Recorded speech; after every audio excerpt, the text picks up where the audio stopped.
Welcome, welcome. You're here at Bald Voldemort. Today we present to you, what if Harry arrived at Camp Half-Blood after escaping the Dursleys and Percy Jackson became his brother? Like and subscribe if you want more awesome stories. Sit back, relax, and enjoy. Chapter 1, Wrong Lightning Strike. Right place. Harry didn't plan the escape. That was the weird part. For years he'd planned tiny pieces of it. Which window latch made the least noise? Which floorboard outside his cupboard squeaked? How fast he could get from the cupboard to the front door if Vernon was in the kitchen and Petunia was upstairs, where Dudley hid his money when he thought nobody was watching. How much food he could carry in his pockets before it looked obvious. How long it took Aunt Petunia to notice when bread or apples went missing. He'd planned all that, but when the actual moment came, it wasn't neat, it wasn't clever, it wasn't even at night. It happened because Vernon Dursley got angry over a letter that hadn't arrived. That should have made no sense. Harry knew that. Vernon knew that too, probably. But sense had never been a requirement in that house. Breakfast had gone sideways, the second Petunia said in that stiff, thin voice she used when she was pretending the family was respectable. There's no post yet. Vernon lowered his newspaper. No post yet, number. Dudley, already chewing with his mouth open, said, "Who cares?" Harry cared. He always cared now, not because he expected letters. He didn't. Nobody wrote to him. Nobody knew him unless you counted teachers who forgot him over summer and people in town who knew he was the odd one at the Dursleys. But for the last week, something had changed. Vernon had started checking the mail himself. Petunia had started watching the front window. Dudley had started asking questions and getting snapped at. And twice, Harry had caught strange envelopes before Vernon burned them. They had his name on them. Not boy, not freak, not Harry if there's work to do. Harry Potter, like he was a real person. The first had been pale yellow and heavy. The second had been the same, with green ink so tidy it looked printed. Vernon had snatched both before Harry could touch them. Petunia had gone white. Dudley had demanded to know what was going on. Nobody answered him. Harry had spent the last 2 days pretending not to notice anything while his head ran in circles. Now Vernon threw the paper down hard enough to rattle the table. This is ridiculous. Petunia pressed her lips together. Maybe they've stopped. They'd better have. Harry kept his eyes on his toast. Dry, burnt. Dudley had taken the buttered dish and kept it by his elbow like a dragon on treasure. He said nothing. That was usually safest. Then the letterbox banged. Everybody froze. Harry looked up before he could stop himself. Vernon turned so fast his chair legs scraped across the floor. Stay where you are. Nobody moved. Harry could hear the blood in his ears. Vernon stomped into the hall. There was a pause, then another bang, then a muffled curse. Petunia stood up halfway. Vernon, something thudded against the front door, then another thing hit it. Then came a sound Harry had never heard in Privet Drive before. Not a person knocking, not a branch tapping glass. Wings, lots of them. Vernon yelled, "No, absolutely not." Harry was already out of his seat before he thought about it. Petunia snapped, "Boy, sit down." He didn't. He hit the kitchen doorway just as Vernon yanked the front door open an inch and tried to slam it shut again.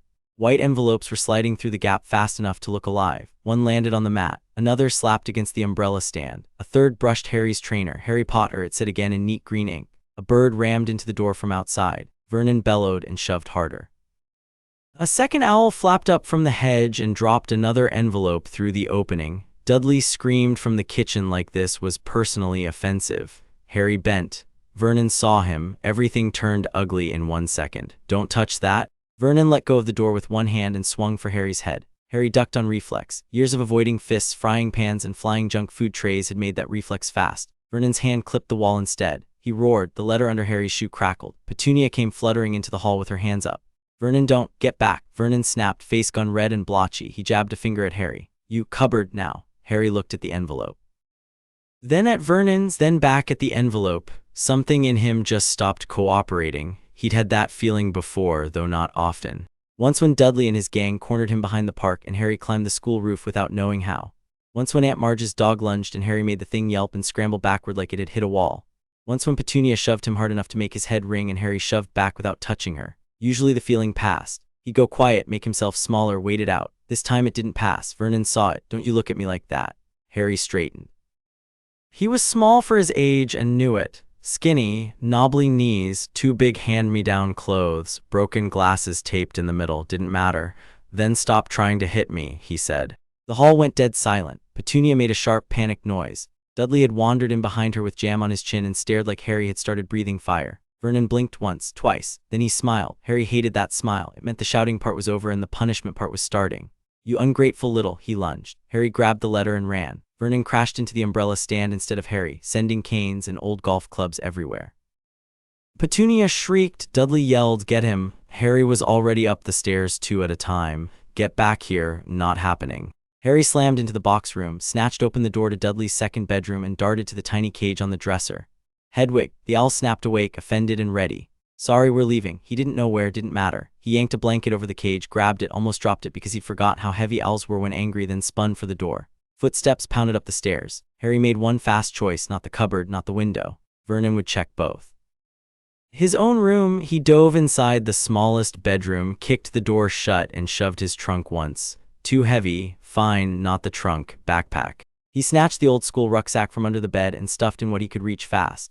2 t-shirts, a pair of socks, the stale packet of crisps he'd hidden behind his books, the money he'd stolen back from Dudley last week after Dudley nicked it from Harry's school bag, a toothbrush, and the photo album Hagrid. There had been no Hagrid yet in this version of Harry's life. No giant, no cake, no explanation. So just the toothbrush and the money and the shirts. The door shook under Vernon's fist. Open this door. Harry looked around once more. Nothing else in the room was his enough to matter. He grabbed the backpack. Hedwig rustled, annoyed. Vernon hit the door again, harder. Harry crossed the room, shoved the window up and looked down. A flower bed, low hedge, hard ground. He jumped worse. He slung the backpack over one shoulder, wrestled Hedwig's cage through the gap first, climbed after it, hung by his hands for 1 second and dropped. The landing hurt, his ankle twisted. He bit down a yell, grabbed the cage and bolted around the side of the house just as Vernon got the window open behind him. Boy, Harry ran faster. He hit the pavement in front of number 4 and didn't look back. Mrs. Figg from 2 houses down was in her garden with 3 cats and a watering can. She stared at him as he sprinted past with an owl cage under one arm. Harry Potter, sorry, he yelled because that seemed polite. He cut across the road, a car horn blared, somebody shouted, he kept going. Behind him, Vernon was still yelling, but that was already getting smaller. Good, Harry didn't stop until he'd crossed 2 streets, a playground, and the little path by the alley where Dudley used to trap him with Piers and Gordon. Then he kept going anyway because slowing down felt stupid. His lungs burned. His hand ached from the cage handle. Hedwig made one furious, muffled hoot from under the blanket that said this entire experience was beneath her. Yeah, Harry panted. Same. He turned onto Magnolia Crescent, then another road he didn't know by name, and finally ducked behind the row of shops near the roundabout. There was a narrow gap between the off-license and the chemist where bins were kept, and nobody would immediately think to look. Harry put the cage down, bent over, and tried to breathe without sounding like he was dying. He waited. No Vernon, no Dudley, no Petunia, no police yet either. Harry straightened slowly and pulled the blanket off the cage. Hedwig glared at him with orange eyes that made her look like she was personally considering murder. Sorry, Harry said again. Couldn't exactly explain it to you beforehand, could I? She clicked her beak. You can be mad, fair enough. He leaned against the brick wall, heart still kicking. Then he looked down at the letter. The envelope was a little bent from the sprint, but the words were still there. Mr. Harry Potter, smallest bedroom, 4 Privet Drive, Little Winging Surrey. Harry stared so hard his eyes watered under the glasses. Smallest bedroom. Whoever sent this knew where he slept. That should have been creepy. It kind of was. But mostly it felt like standing on the edge of something huge and not knowing whether it was a cliff or a doorway. He turned the envelope over. A wax seal. Proper old-fashioned sort, purple-red with a coat of arms stamped on it. Lion. Eagle, badger, snake. Harry touched the seal with his thumb, then he tore it open. He unfolded the parchment inside and He read it again, then a third time slower. Hogwarts School of Witchcraft and Wizardry. Harry sat down hard on the concrete. Hedwig, seeing she was no longer the most dramatic thing in the alley, preened one wing. Harry read the letter a 4th time. He got to the bit about magic and felt his brain sort of go sideways. He got to the supply list and nearly laughed. He got to the bit that said term begins on September 1st and had to check the date in his head because time had gone strange. Witchcraft and wizardry, right, so that explained some things, not all things. Not even close, but some. He looked at his hands, same bony fingers, same half-healed scrape across the knuckles from scrubbing Dudley's bike clean after Dudley rode it through mud and blamed Harry somehow. Wizard. Harry let out one short laugh that wasn't happy and wasn't upset either, just shocked. Okay, he said to no one, that's new. A loud crash came from the main road. Harry folded the letter fast and shoved it into his pocket. Voices, men shouting. One sounded like Vernon again, and that was enough. Harry snatched up Hedwig's cage and backpack and slipped out of the alley through the far end, moving fast but not running this time. Running drew attention, he knew that. At the corner, he ducked behind a woman pushing a pram and kept his head down. Vernon's voice rose somewhere to the left, furious and puffing. Harry crossed the street with a cluster of school kids and went the other way. He didn't stop until he reached the little bus station near the supermarket. Then he stopped because he had no plan beyond not being caught. Bus station smelled like rain on concrete, chips, old smoke, and someone spilled fizzy drink. There were people around. Good. People meant cover, people also meant questions if you looked too weird, so Harry tried to arrange his face into normal. Hard to do when you were 11, carrying an owl and apparently a wizard. He sat on a bench at the far end near a timetable board. Hedwig watched him through the bars with deep disappointment. Right, Harry muttered. Options, couldn't go back, that wasn't even an emotional decision, it was practical. Vernon had tried to hit him over a letter. If Harry went back after running, things would get worse, that was cert. Couldn't go to school, it was summer, could maybe go to London. People got lost in London all the time, probably.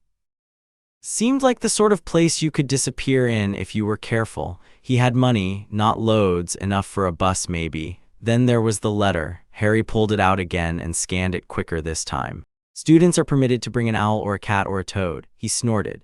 Good to know, he told Hedwig. You just make the cut. She fluffed up like she'd made the rules herself. There had to be some way to get to this school. Maybe the letter said if he kept reading. Harry flipped the parchment over. Nothing. Brilliant. A bus pulled in with a sigh of brakes. People got on, people got off. Harry looked at the destination sign. London. Well then. He stood before he could think too long and carried the cage over to the driver. The driver looked him up and down. You on your own, mates. Harry gave him the blandest face he had. He'd practiced that face for teachers, shopkeepers, neighbors, and social workers who showed up every now and then to ask if everything was all right while Petunia stood smiling behind them like she'd never made Harry scrub pans until midnight. Yes, the driver squinted at the owl. That thing bite, only people she doesn't like. The driver barked a laugh. Fair enough, where's your mum then? Harry had learned two things about adults very young. First, most of them didn't really want answers.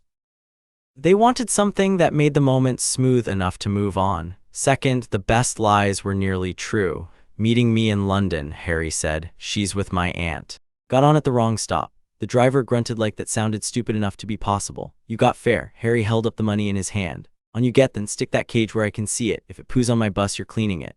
Harry nodded and got on. He took a seat halfway down by the window. Hedwig's cage went on the seat beside him with the blanket half over it to stop too many questions.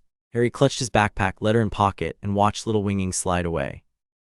Not home, he thought, never home. Good, the bus rumbled on. For the first 10 minutes, Harry expected Vernon's car to appear in the mirror, or police lights. Or some stranger in a suit sent to drag him back because children weren't supposed to vanish just because they'd finally had enough.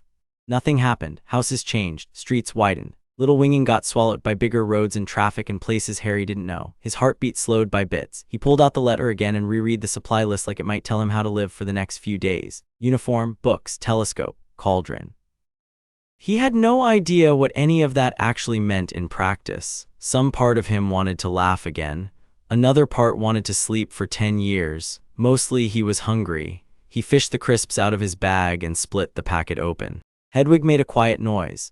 No, Harry told her, you're an owl. She continued staring. Harry ate half the packet and then gave her a tiny piece anyway. She took it with cold judgment. The bus reached London by noon. Harry had seen bits of the city before on school trips he'd mostly spent trying not to get shoved into fountains by Dudley. But arriving alone was different. Everything felt bigger and faster and like it could swallow you if you stopped moving. He got off near a crowded street full of people in suits, tourists with cameras, women carrying shopping bags, and a man dressed like a silver statue who winked at Harry without moving the rest of his face. Harry hated that immediately. He moved. First job, food. Second job, figure out where wizards bought cauldrons because he doubted Sainsbury's had an aisle for that. Third job, avoid anyone asking too many questions. He bought a sausage roll and a bottle of water from a corner shop, then took them to a bench by a square where pigeons strutted around like tiny gangsters. Hedwig got another disappointed look when he didn't share the sausage roll. Honestly, what do you want me to do? Buy you chips? You're a bird. He drank half the water, wiped his mouth on his sleeve, and went back to the letter. There was one thing he kept coming back to. The school knew him, not just his name, his room. How he'd spent his whole life being invisible in the very specific way some people get used to, not literally invisible. More like people looked past him until he caused trouble. Teachers saw poor marks before they saw Harry. Neighbors saw a weird kid in oversized clothes. The Dursleys saw work that hadn't been done yet. This letter didn't look past him. It looked right at him. That should have been good. It sort of was. It also made the skin on the back of his neck feel tight. Harry folded the letter away again and stood. There had to be clues somewhere. Maybe a bookshop. Maybe, well, he didn't know where wizards went, but he was in London and weird stuff happened in cities. It seemed like a start. He spent the next 2 hours walking. He passed a bookstore and thought about going in, then saw the prices in the window and kept moving. He passed a toy shop, a music store, 3 cafes, a man yelling about salvation, and a woman with a snake tattoo curled around her arm that moved when she laughed. Harry stopped. The tattoo snake raised its head. Harry stared. The snake stared back. Then the woman turned away and the snake was a tattoo again. Harry rubbed his eyes. Right, he muttered. Sure, by mid-afternoon his feet hurt, his glasses had slipped down his nose about 100 times, and the city had turned from exciting to annoying. He found himself drifting east without meaning to, then south, then somewhere else. He stopped looking at street names because they were useless if you didn't know where you wanted to go. That was when it started. The pull, not a voice, nothing dramatic, just a feeling low in his chest, like when you realize somebody was staring at you from across a room, except it didn't feel like a person. It felt like direction. Harry slowed. He turned left. The feeling eased. He turned right. It got stronger, wrong somehow, pressure behind his ribs. He turned back left, better. He stood on the pavement while people bumped around him and taxis hissed through puddles, and a man carrying newspapers swore because Harry was in the way. Sorry, Harry said automatically and moved. Left, then straight. Then 10 minutes later at a station entrance, the feeling nudged again, not words, just no, not here. Harry frowned. He did weird instincts before. Knew when Dudley was lying in wait behind a hedge. Knew which teachers would glance over if something went wrong. Knew when bad things were 5 minutes from happening because the house got too quiet. This wasn't like that. This felt bigger, stranger, less human. He should have ignored it. Instead, he followed it. Because Harry trusted useful things, and right now this was the only useful thing on offer. By evening, he was on another bus, then a train, then another bus after asking directions with careful lies. He spent money too fast. He knew that. The pull kept leading east and then farther east, and if he'd stopped to think, properly think, he might have noticed how mad this was. But every time he considered stopping, going back, finding a police station, doing something sensible, the feeling in his chest tightened hard enough to make him wince. Forward made it ease, so Harry kept going. At one station, a woman in a bright scarf looked at him and said, "You all right, love?" Harry almost said yes. Instead, he shrugged. "Missed my stop." The woman looked at the owl cage, the backpack, the clothes that fit nobody, and didn't believe that for a second. "Do you need to use my phone?" Harry hesitated. If he called anyone, they'd send him back. Nobody he knew would do anything else. "No thanks, you sure?" "Yeah." She gave him a long look and then reached into her shopping bag. "Take this then." It was an apple and a wrapped flapjack. Harry blinked. "I can't." "You can, go on." He took them because refusing free food was stupid. "Thanks, don't mention it." He moved on before she could ask more. By the time the sky started going orange at the edges, Harry had ended up on a road near enough to the coast that the air changed. Salt, damp grass, open space. His chest loosened more than it had all day. He stopped by a sign and read the place name without really taking it in. Cars went past. There were fewer buildings now, more trees, more stretches of land that looked private and expensive. Long Island, he thought distantly. He'd never been to Long Island.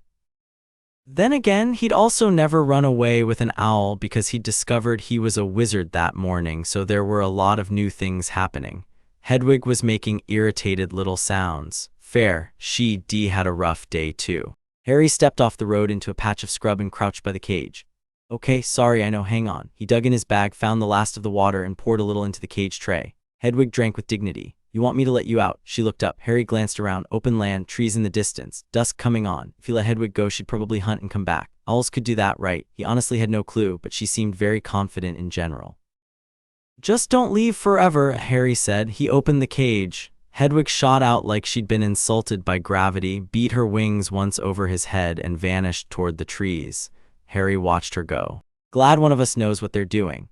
He shut the empty cage and stood. The pull was stronger here, not painful, urgent. He walked. There wasn't really a pavement anymore, just road edge, grass, and long patches of darkening field. Once or twice a car slowed as it passed him, drivers eyeing the skinny kid on his own. Harry kept his face down and walking steady. Looking scared got you noticed. Looking like you belonged sometimes worked even when you didn't. After a while, the road curved. On the right, beyond a cluster of trees, Harry saw something that made him stop. A farmhouse, except not exactly. There was a long building with lights glowing in some of the windows, and beyond it Harry squinted, something that looked like cabins scattered over a rise. He could hear noise now, distant shouting, laughter, metal clanging, like a summer camp if summer camps came with weapons. And there at the top of a hill stood a pine tree with something glittering in the branches. Harry stepped closer. The pressure in his chest eased all at once. Here, this was it. "Right," he said softly. "That's not creepy at all." He crossed the road. There should have been a fence. There was just a rough track up the hill and grass brushing his ankles. The air changed again as he climbed, not colder. Sharper, like stepping into a place where all the sounds were clearer than they should be. At the top he paused, one hand on his backpack strap, empty owl cage banging lightly against his leg. He looked down. At first his brain tried to make it normal. Fields, cabins, campfire smoke, kids moving around, orange glow from torches, big house, trees. Then the normal part broke. There were horses in the distance with wings. A girl in bronze armor jogged between cabins carrying a spear. Like this was casual. At the edge of a field, something huge and white reared against the twilight, and Harry realized, after a bad second, that it was a horse from the waist down and a person from the waist up. Harry stared. The centaur looked up like he'd felt it. Harry took one step back. The ground behind him vanished. He yelped and windmilled hard, cage flying out of his hand. His foot slipped on loose dirt. For 1 second he thought, brilliant, survived Vernon just to break my neck on a hill in America. Then something caught at the back of his shirt. Not hands, more like the air itself going solid. Harry jerked and landed on his arse instead of rolling down the slope. The empty cage clattered a few feet away. He sat there, glasses crooked, backpack askew, and looked around wildly. No one behind him, no one touching him. The place itself had stopped him. "Okay," Harry said to the hill. "I hate that," a voice from below shouted. "Hey." Harry looked down again. A boy was jogging uphill toward him from the lower path. Dark hair, sea green t-shirt, shorts, trainers caked with dirt. About Harry's age, maybe a bit older, hard to tell in the fading light. He moved like he was used to running on uneven ground and didn't care about tripping. Not graceful exactly. Solid. He got closer, slowed, and frowned at Harry. Harry frowned back. The boy stopped 6 feet away and looked him up and down the same way the bus driver had, except sharper, not judging, assessing. "You're not supposed to be up here by yourself," the boy said. Harry almost laughed. That was maybe the 5th weirdest thing that had happened today, and somehow the most normal sentence. "I wasn't trying to be," he said. "I sort of ended up here." The boy noticed the owl cage. "You brought a bird to camp, not on purpose." "Cool." They looked at each other. The boy shoved his hands into his pockets. "You okay?" Harry considered the question. He was dirty, hungry again, one ankle still hurt. He'd run away from home, discovered he was a wizard, and walked into a camp apparently staffed by centaurs. So, the boy nodded like that was a fair answer. "You smell weird." Harry blinked. "Excuse me, not bad weird, just weird." The boy winced. "That sounded less rude in my head. I mean, you don't smell like a monster exactly, but you don't smell like a normal mortal either." Harry stared at him for 2 whole seconds. Then he said, "I found out I'm a wizard this morning." The boy lit up. Seriously. Harry had expected fear, disbelief, maybe laughing. He had not expected delighted interest. "Apparently, that's awesome." The boy stuck out his hand. "I'm Percy." Harry looked at the hand, then at Percy's face. Open expression. Tired around the eyes in a way Harry recognized. Curious, not nosy, ready to help, maybe ready to fight too if it came to that. Harry shifted up from the ground and shook. "Harry, cool name." "You too." Percy glanced toward the camp. "So Harry the wizard who smells weird, how much do you know about this place?" "Nothing." "How much do you know about Greek gods?" Harry thought about the horseman in the field below. "A bit more than I did 10 minutes ago." Percy snorted. Harry liked him instantly and distrusted that fact just as fast. People didn't usually make good first impressions on Harry. The ones who did were often setting him up for something. Still, Percy didn't feel fake. Loud maybe, a bit random, but not fake. Percy jerked a thumb down the hill. "You should probably come with me before Mr. D sees you wandering around, or Clarice." "Actually, Clarice first might be worse. That's supposed to mean something to me." "Nope, it will." Harry picked up the owl cage. "Am I allowed to ask why there are flying horses?" "Yeah, but if I answer too much at once your face might do that thing mine did when I got here." "What thing?" Percy pulled a look that made him seem both deeply offended and extremely stupid. Harry barked a laugh before he could stop it. Percy grinned like that was a win. "See, exactly that thing." They started downhill together. Halfway down, Harry felt a strange pressure brush over his skin, like walking through a curtain of cool water. He stopped dead and looked back. At the crest of the hill, the air shimmered for 1 second. "What was that?" "The border," Percy said. "Camp barrier, keeps stuff out." Harry turned. "Stuff, monsters mostly." Harry stared at him. Percy shrugged. "Yeah, this is the point where normal people freak out. I'm past normal people at this stage." "Honestly, same." They kept moving. As they went lower, the camp spread out clearer. The strawberry fields were nearest, neat rows dark under the evening sky.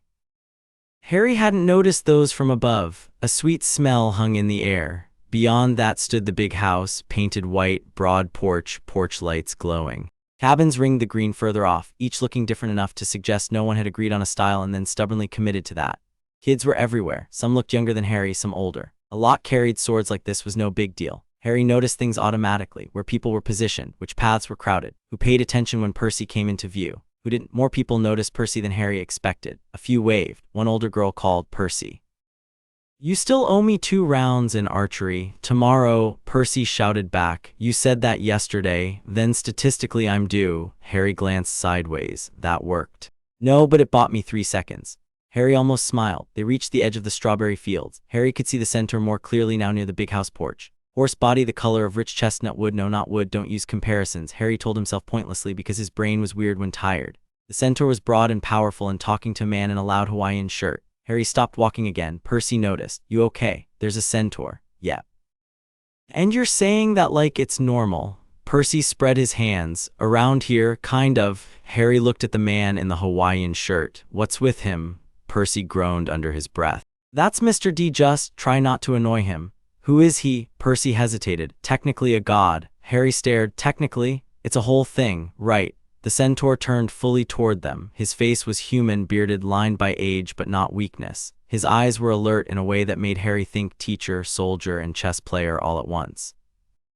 He took in Harry in one sweep. The clothes, the bag, the empty cage, the bruised wrist Vernon had grabbed earlier, the way Harry stood slightly sideways without thinking so less of him was exposed. Harry knew that look too. Assessment. Fast. Percy kept walking, which seemed like a sign not to bolt, so Harry followed. The centaur met them by the field path. Percy, he said, his voice was calm and low. You were expected at dinner 10 minutes ago. Yeah, sorry I found. Percy pointed at Harry. This. Mr. D, who had remained on the porch with a can of what looked like Diet Coke, squinted over. Found what? A boy, Percy called. Yes, Jackson, I can see that. Thank you for the update. The centaur's gaze settled on Harry. And who are you, young man? Harry shifted the cage from one hand to the other. Harry. The centaur waited. Harry got it. Surname, Potter. That seemed to mean nothing to the centaur, which was strange after a whole day of people acting like Harry's name mattered. Maybe Greek god camps didn't care about Surrey wizard male. The centaur inclined his head. I am Chiron, welcome to Camp Half-Blood. Harry looked at Percy. That sounds like the kind of name you tell kids to soften the bad news. Percy made a choking sound that might have been a laugh he was trying not to do in front of an authority figure. Chiron's mouth twitched. It is a real name, I assure you. Right. Mr. D wandered down the porch steps with deep reluctance, like his legs had personally betrayed him. He was heavy-set, middle-aged looking, and had the exact expression of a man who wished the whole world would shut up and let him sit down. He eyed Harry. Another one? Chiron said, it appears so. Mr. D narrowed his eyes. No, not appears, is the child is standing there. Harry bristled before he could help it. Child in that tone usually meant you were about to be insulted. Percy, maybe seeing that, stepped a little to the side so he was closer to Harry than before. Casual, not obvious. Still obvious to Harry. Mr. D noticed everything and seemed bored by all of it. You smell wrong, he said. Harry stared at him. That's the second time someone said that today. Then perhaps consider soap. Percy coughed into his hand, definitely hiding a laugh now. Chiron gave Mr. D a look, perhaps inside. Mr. D waved a hand. Do whatever you like. If he explodes, keep it away from the porch. He turned and shuffled back toward his chair. Harry watched him go. He's a god. Percy leaned in. I told you it was a whole thing. Chiron gestured toward the big house. Come, you look like you've had a long day. That's one way to put it. They walked to the porch. Harry noticed the columns, the lanterns, the old wood underfoot. Somewhere in the camp a conch shell blew. Kids started moving toward an open-air pavilion strung with lights. Dinner, Harry guessed. His stomach agreed very strongly. Inside, the big house was cooler than outside. The main room looked like a place someone had assembled over decades from things they refused to throw away. Bookshelves, games, a fireplace, framed pictures, weird objects Harry couldn't identify fast enough. Chiron led them to a round table. Sit, he said. Harry sat because if he didn't soon his legs might give up and embarrass him. Percy hovered. Jackson, Mr. D called from the porch without raising his voice. Unless you've suddenly developed useful paperwork skills, dinner. Percy looked at Harry, then at Chiron. Chiron said, you may stay for a moment. Percy sat instantly. Mr. D sighed loud enough to be heard from outside and muttered something about boundaries. Chiron folded his hands on the table. Now, Harry, you say your name is Harry Potter. How old are you? 11. Where are your parents? Harry looked at him. Chiron's expression shifted minutely, not because he was prying on purpose, because he'd realized what he'd asked. Dead, Harry said. Percy went still. Harry felt that the way you noticed someone stopped breathing beside you. Chiron bowed his head once. I'm sorry. Harry shrugged, because that was easier than dealing with sympathy from strangers. I don't remember them. And your guardian, uncle and aunt, do they know where you are? Number, that will be a concern. More for them than me. Percy's eyebrows went up. Chiron studied Harry for a second. You left home today? Yes. Alone? Yes. From where? Surrey, then London, then buses and trains until here. Percy sat back. You got here by yourself. Harry frowned at him. I'm sitting here, aren't I? That is actually impressive, Percy admitted. Chiron leaned forward slightly. Harry, do you know why you came here? Number, then why did you? Harry opened his mouth, shut it, and decided lying was pointless. Nothing about this situation supported normal lies. I got pulled. Percy sat up straighter. Chiron's eyes sharpened. Pulled. Harry tapped his chest with 2 fingers. Felt like if I went the wrong way, this got worse. He pressed harder, so I followed what didn't hurt. Chiron and Percy exchanged a look. Harry hated that. Adults and older kids did it when they thought something important was happening and the youngest person in the room didn't deserve the full version yet. Do that again, he said flatly, and I'm leaving. Percy blinked. What? The look. Chiron regarded him, then nodded once. Fair. Percy looked half offended, half impressed. Chiron said, what do you know of the gods, Harry? Harry snorted tiredly. That one of them wears Hawaiian shirts and insults children. From the porch, Mr. D shouted, I heard that. Harry lifted his voice. Good. Percy slapped a hand over his mouth.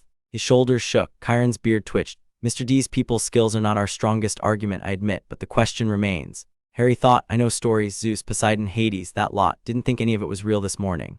And now, Harry looked out the window toward the grounds where a Pegasus had just landed in full view, like reality had completely stopped caring. I think my standards for real changed around lunchtime. That happens here. Harry narrowed his eyes. Am I supposed to be one of your half-bloods? The question hung there. Chiron answered carefully. Most children who come to this camp are the sons or daughters of a Greek god and a mortal parent. Harry looked at Percy. Percy pointed at himself. Poseidon. Harry nodded once, like that was useful information. All right. Percy seemed weirdly pleased that Harry had accepted that so fast. And you think I'm one too? Harry asked Chiron. Chiron didn't answer immediately. I think you are not entirely mortal. Well, that's comforting. Percy grinned. See, I told you he was weird. Harry gave him a look. You smelled me. That is still sounding worse every time. Chiron stood. There are tests we can do, nothing dangerous. People usually say that before the dangerous bit. In this case, I mean it. Harry considered bolting. He also considered the fact that he was exhausted, starving, and in a place with magical protection and actual gods, which was still somehow better than going back to Privet Drive. Fine, he said, but if anyone points a needle at me, I'm out. No needles, Chiron said. Percy raised a hand. Can I stay? Yes. Nice. Chiron moved to a cabinet and returned with a polished bronze bowl about the size of a mixing basin. He set it on the table, then he fetched a small vial of clear liquid and poured it in. The surface shimmered strangely, though there was no breeze. Harry leaned in despite himself. What's that? Water from the spring under the big house, Chiron said. It sometimes responds to divine heritage. Percy perked up. Sometimes. It is not a perfect science. Mr. D called from outside. None of this is science. No, but one hopes for method, Chiron said. He looked at Harry. Put your hand in. Harry glanced at Percy. Percy shrugged. Mine made a wave and soaked Grover. Who's Grover? You'll meet him. Not exactly helpful. Harry rolled up his sleeve and put his hand into the bowl. The water was colder than it should have been. Then it wasn't water. For one split second, Harry felt something like leaves brushing his skin and a draft under a door and a voice too far away to hear. His scar gave a hot little throb. The bowl hummed. Percy leaned forward. Whoa. The water rose halfway up Harry's wrist without spilling and turned silver. Not reflective silver, more like moonlight trapped under glass. Chiron stared. Mr. D, somehow appearing in the doorway now with his soda in hand, stopped mid-step.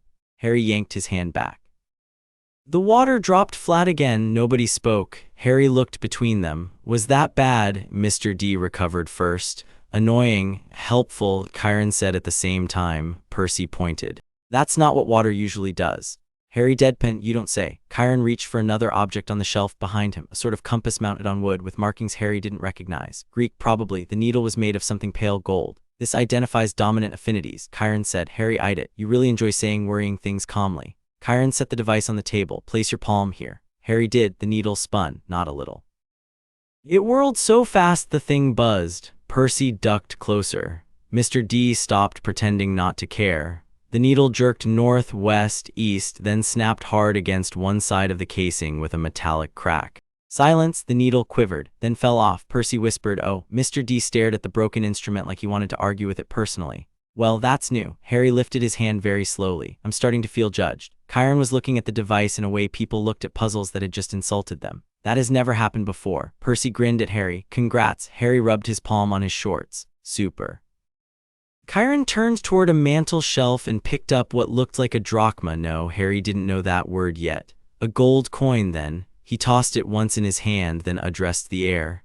Oh, Iris, goddess of the rainbow, accept my offering. He flicked the coin through the light from a nearby lamp. Nothing happened. The coin hit the floor and rolled under a side table. Mr. D snorted. Chiron frowned and tried again with a second coin. Same result. No rainbow, no message, no nothing. Harry watched. Supposed to be doing something. Percy blinked. Usually there's like a rainbow FaceTime. Harry looked at him. A what? Never mind. Chiron's jaw had tight. Interesting. Mr. D said, that is one word. Harry folded his arms. Would someone like to explain why everything you point at me either glows, breaks, or gives up? Nobody answered. Harry stood so fast his chair scraped back. Right. I said I was leaving if people started doing that.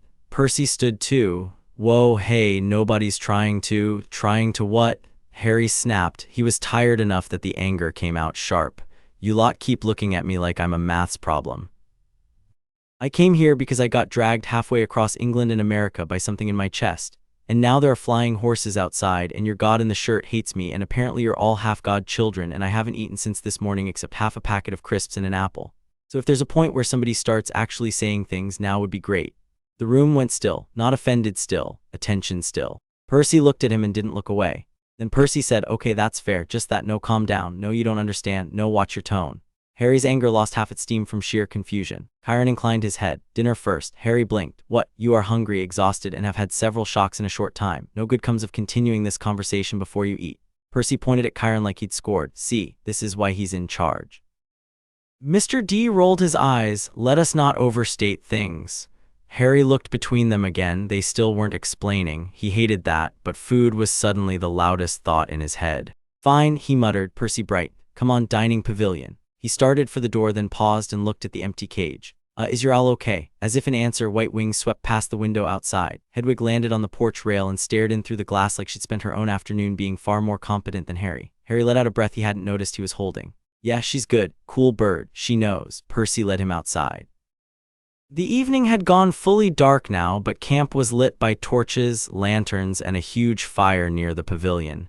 Kids streamed in groups toward dinner. Some glanced at Harry. Most didn't. A few stared at the owl. Do they always carry weapons? Harry asked quietly. Percy followed his gaze to a girl with a knife strapped to each calf and a younger boy with a bow slung over one shoulder. Pretty much. Why? Percy gave him a side look. Monsters, remember. Harry hated how fast it stopped sounding ridiculous. The dining pavilion was open-sided, roofed, with long tables inside. Each one had different colors or symbols carved into it. Campers sorted themselves without hesitation. One table had a glowing sun pattern. Another had grapes twined around the edges. Another looked half-burned and was full of older kids who all seemed dangerous in the same relaxed way. Harry slowed again. Percy noticed. You can sit with me. Are you allowed? Probably. That doesn't sound confident. Percy grinned. Mr. D didn't say no, and that counts as approval around here. He headed for a table at one end carved with waves and tridents. It had exactly one place set. Harry stared. You sit alone. Percy scratched the back of his neck. Usually, yeah. Harry thought of the sea green shirt, the casual way kids had called to Percy earlier, the fact that he still ate alone anyway. That's rubbish, Harry said. Percy blinked, then he laughed and pulled out the other bench. Sit down before someone takes issue with my social rebellion. Harry sat. Food appeared on the plates, not carried. Just appeared. Harry jerked back. Percy barely looked up. Magic plates, ask for what you want. Harry eyed him. You're having me on. Try it. Harry looked at the empty plate, felt stupid, quietly said, chips. A mound of chips appeared. Harry stared, then said, chicken. Roast chicken landed beside the chips. Percy, already digging into blue pancakes, somehow said, told you. Harry decided questions could wait until after food and attacked the plate. It was good, really good. Hot and salty and actual food, not leftovers or Dudley's rejects or something Petunia had overcooked and blamed on Harry. Harry ate too fast and had to force himself to slow down before he choked and died in front of a camp full of demigods, which would be embarrassing. Percy watched for a second like he noticed exactly how hungry Harry really was. Then he looked away and kept eating, which Harry appreciated. A conch shell blew again. Conversation dropped around the pavilion. At the front stood Chiron and Mr. D. Mr. D looked like he resented standing. Announcements, he said flatly. Try not to die. Cleaning harpies remain on strike, so if you leave a mess, you live in it. The canoe lake remains off limits after curfew because apparently haunted by hostile naiads, is something I have to say with a straight face, and there is a new camper. A bunch of heads turned. Harry, mouth full of chicken, froze. Mr. D glanced at him and managed to make the introduction sound like an accusation. Harry Potter, unclaimed, distinctly inconvenient. Percy muttered, welcome speech needs work. A few kids laughed anyway. Harry swallowed. I like him less every second. That's healthy. Chiron stepped forward before Mr. D could continue being himself. Harry arrived unexpectedly and late in the day. He will be accommodated in Hermie's cabin for now. Harry raised a hand halfway. What's Hermie's cabin? Percy leaned over. Catch-all cabin, unclaimed kids, travelers, people in between. In between what? Percy winced. Stuff. Great, Chiron continued. Until we know more, I expect all campers to offer him the same courtesy we extend to any new arrival. From across the pavilion, a broad girl with dark hair and a look like she could bench press a horse snorted loudly. Percy muttered, and that would be Clarice. Right.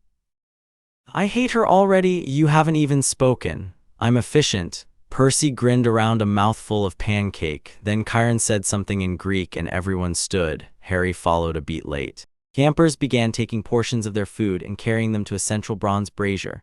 The smell hit as pieces were tossed into the flames. Not burning food exactly, something richer, sharper. Harry watched Percy pick up a pancake and head for the fire. "We're burning dinner, offering the best part to our parents," Percy said. "Or you know, parent." Harry looked at the wave table, then at Percy. "Oh." Percy gave a tiny shrug that tried to be casual and wasn't.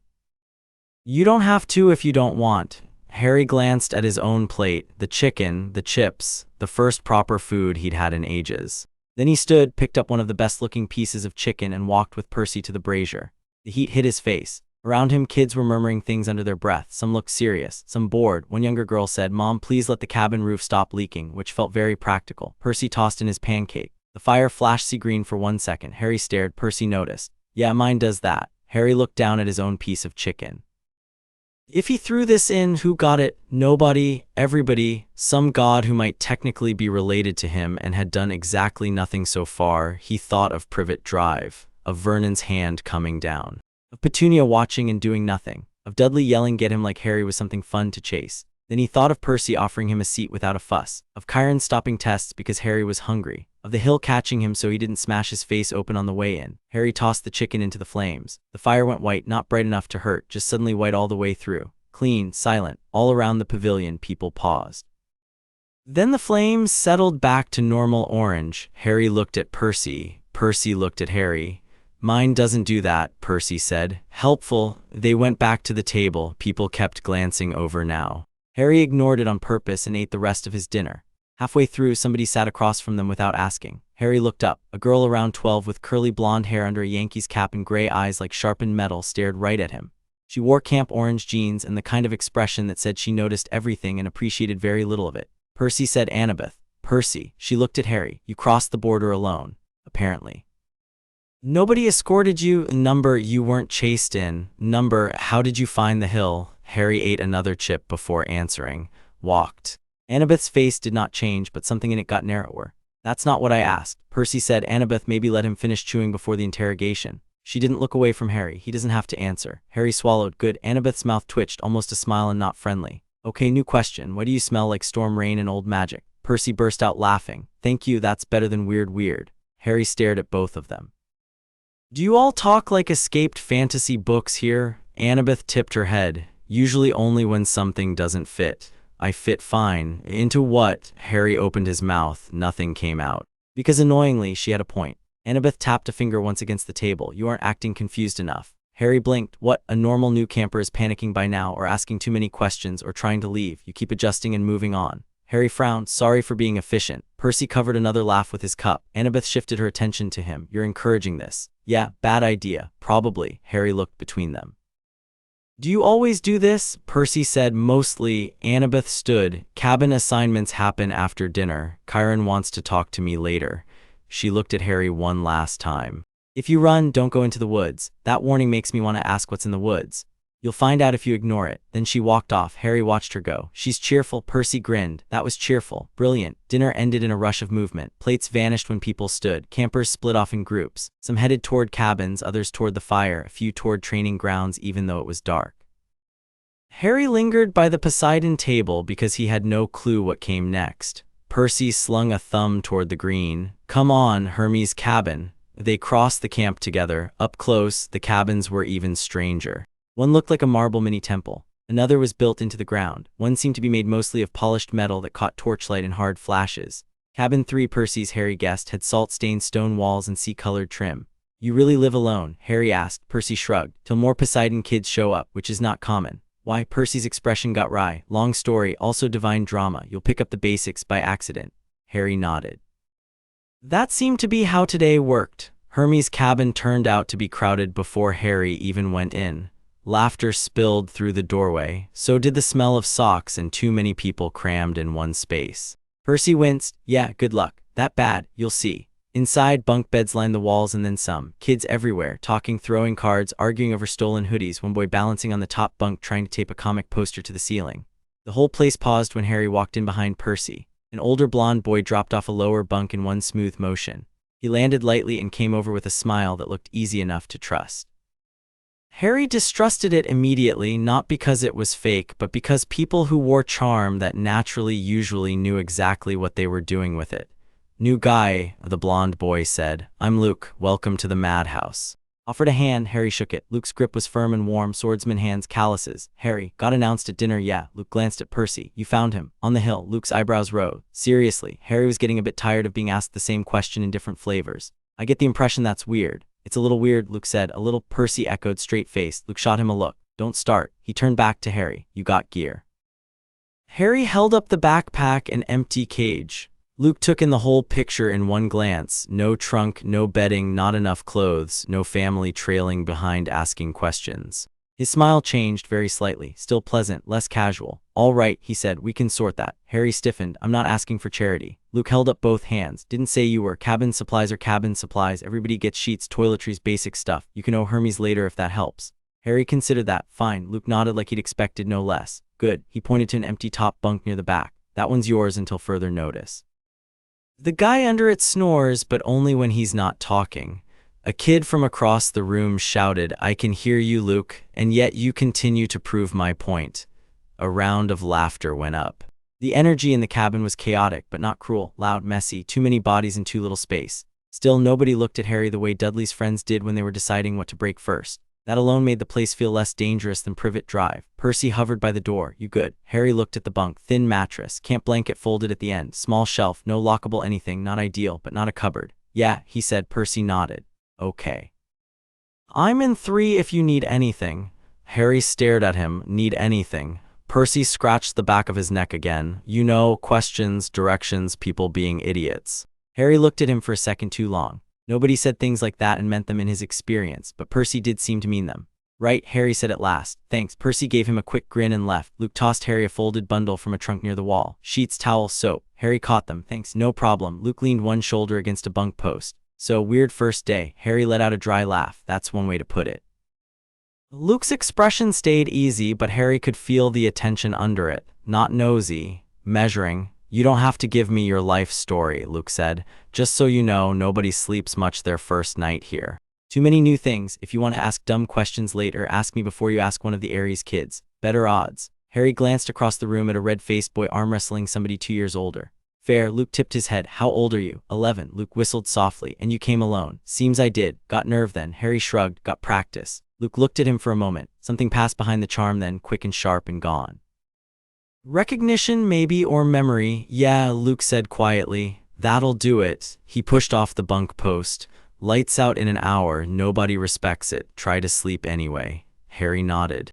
Luke moved away to break up an argument over stolen socks with the skill of someone who'd done it too often. Harry climbed to the top bunk with his new bundle and backpack. Hedwig, having apparently found the cabin on her own because she was superior to every living thing, swept in through a window and landed on the bed frame. "Show off," Harry murmured. She clicked her beak. From below, the snoring kid called up, "Cool owl." Harry looked down over the edge. A dark-haired boy, maybe 13, grinned up. "Thanks. What's her name?" "Hedwig." "Nice. I'm Travis. If Connor tries to steal your stuff, stab him." A voice from the next bunk over shouted, "Mum liked me better." Harry had no idea what that meant and decided not to ask. He made the bed because if he stopped moving, he might fall over. Around him, the cabin buzzed on. Cards slapped wood. Somebody was telling a story about a harpy stealing their burger. Somebody else was trying to teach 3 younger kids how to cheat at capture the flag without getting caught. The noise should have been too much. Instead, it was weirdly alive. No cupboard door, no Vernon stomping overhead, no Petunia hissing at him to keep quiet. No Dudley demanding he fetch something, just noise. Harry sat on the made bed with Hedwig beside him and let that sink in. Then Luke appeared below again and tossed something small up. Harry caught it one-handed. "A key. For the footlocker under the bunk," Luke said. "Only thing in this place that locks. Use it." Harry looked under the bed. Small metal trunk bolted to the frame, scratched up but solid. "Why'd you say cabin supplies are cabin supplies if it locks?" Luke smirked. "That part's personal." Harry stared down at the key in his palm. Nobody gave him things, not important things, not unless there was a string attached. Luke must have read something in his face because his expression flattened just enough to make the next words matter more. "You don't owe me for that," he said. "Everybody gets somewhere to put the stuff they don't want nicked, that's all." Harry nodded slowly. "Right." Luke moved on again. Harry tucked the key into his pocket. Later, when the cabin finally dimmed and some of the younger kids were already asleep despite the noise, Harry lay on his back and stared at the ceiling. Hedwig had claimed the foot of his bed like a queen accepting tribute. Connor or Travis or somebody was whisper fighting below. The snoring had started exactly as promised. Harry should have been asleep. He was exhausted enough to pass out sitting up. Didn't happen. Every time he closed his eyes, the day replayed. The envelope, Vernon's hand, the jump from the window, the bus, the train, the pull in his chest, the hill. Percy saying you smell weird like that was a normal introduction. Chiron breaking instruments on him. Annabeth's stare, the white fire, wizard, maybe demigod, maybe something else. Harry pressed the heels of his hands against his eyes until colors danced. He wanted answers. He wanted about 50 of them. He wanted, with a force that surprised him, not to be sent away from this place before he'd even figured out why it had wanted him. That thought irritated him. Needing places was dangerous. Liking them was worse. He turned onto his side. The cabin door creaked open below. Harry went still. Old habit. Voices. Low, he slid off the bed without a sound and crouched, listening over the edge. Luke was at the door speaking to someone outside. Percy, still awake, Luke whispered. Yeah, how's the new guy? Harry held very still. Luke glanced toward the bunks, not seeing Harry in the dark above. Tough, more than he should be. Percy was quiet for a second. Yeah, he tell you anything? Not much, enough. Luke made a soft sound that could have meant anything. Chiron says unclaimed for now. And the tests, Percy let out a breath. Weird, that's helpful. I'm not kidding, I know. There was a pause, then Luke said softer, you taking this personally? Percy answered immediately. Number, Luke snorted. Percy, okay, maybe a little. Why? Harry held his breath. Percy took longer this time, because he looked like he was expecting us to hit him. Silence, not shocked, silence, the worst kind. Silence that said people understood too fast. Luke swore under his breath. Harry's jaw locked. Percy said, don't start something. Wasn't planning on it, just saying. I know. Luke shifted. He's safe here. Percy sounded young for 1 second. Tired too. Yeah, I know. Go to bed, seaweed brain. Shut up. The door closed softly. Harry stayed crouched for another minute, then climbed back up into bed and lay awake even longer. He didn't know what to do with the knot in his chest that conversation left behind. Safe here. People said things they didn't mean all the time. Still, nobody at Privet Drive had ever said anything like it at all. At some point he slept. He woke before dawn because years in the cupboard had taught his body that if you woke early enough, there were quiet minutes in the day that belonged only to you. Hermie's cabin was dim and stale with sleep. Somebody mumbled. Somebody else kicked the wall in a dream. Harry dressed fast, took Hedwig on his arm, and slipped out. The camp looked different in early light. Cooler, empty enough to breathe in, dew on the grass, smoke from banked fires, ocean air drifting in from somewhere beyond the cabins. Harry followed that without thinking. Past the green, past cabin 3, past a stand of trees and a training field full of straw dummies with sword cuts all through them. Finally he reached a stretch of shore where the water lapped quiet against sand and rocks. And there, sitting on a half-buried log with his knees up and a sword laid beside him like this was normal before breakfast, was Percy. Percy looked over as Harry approached. Called it, Percy said. Harry frowned. What, you waking up early? New campers either oversleep or don't sleep. You had the second kind of face. That's a very annoying sentence. Percy grinned. Sit down. Harry sat on the log beside him. Hedwig lifted off his arm and glided to a rock further down the shore where she stood watching the water with disapproval.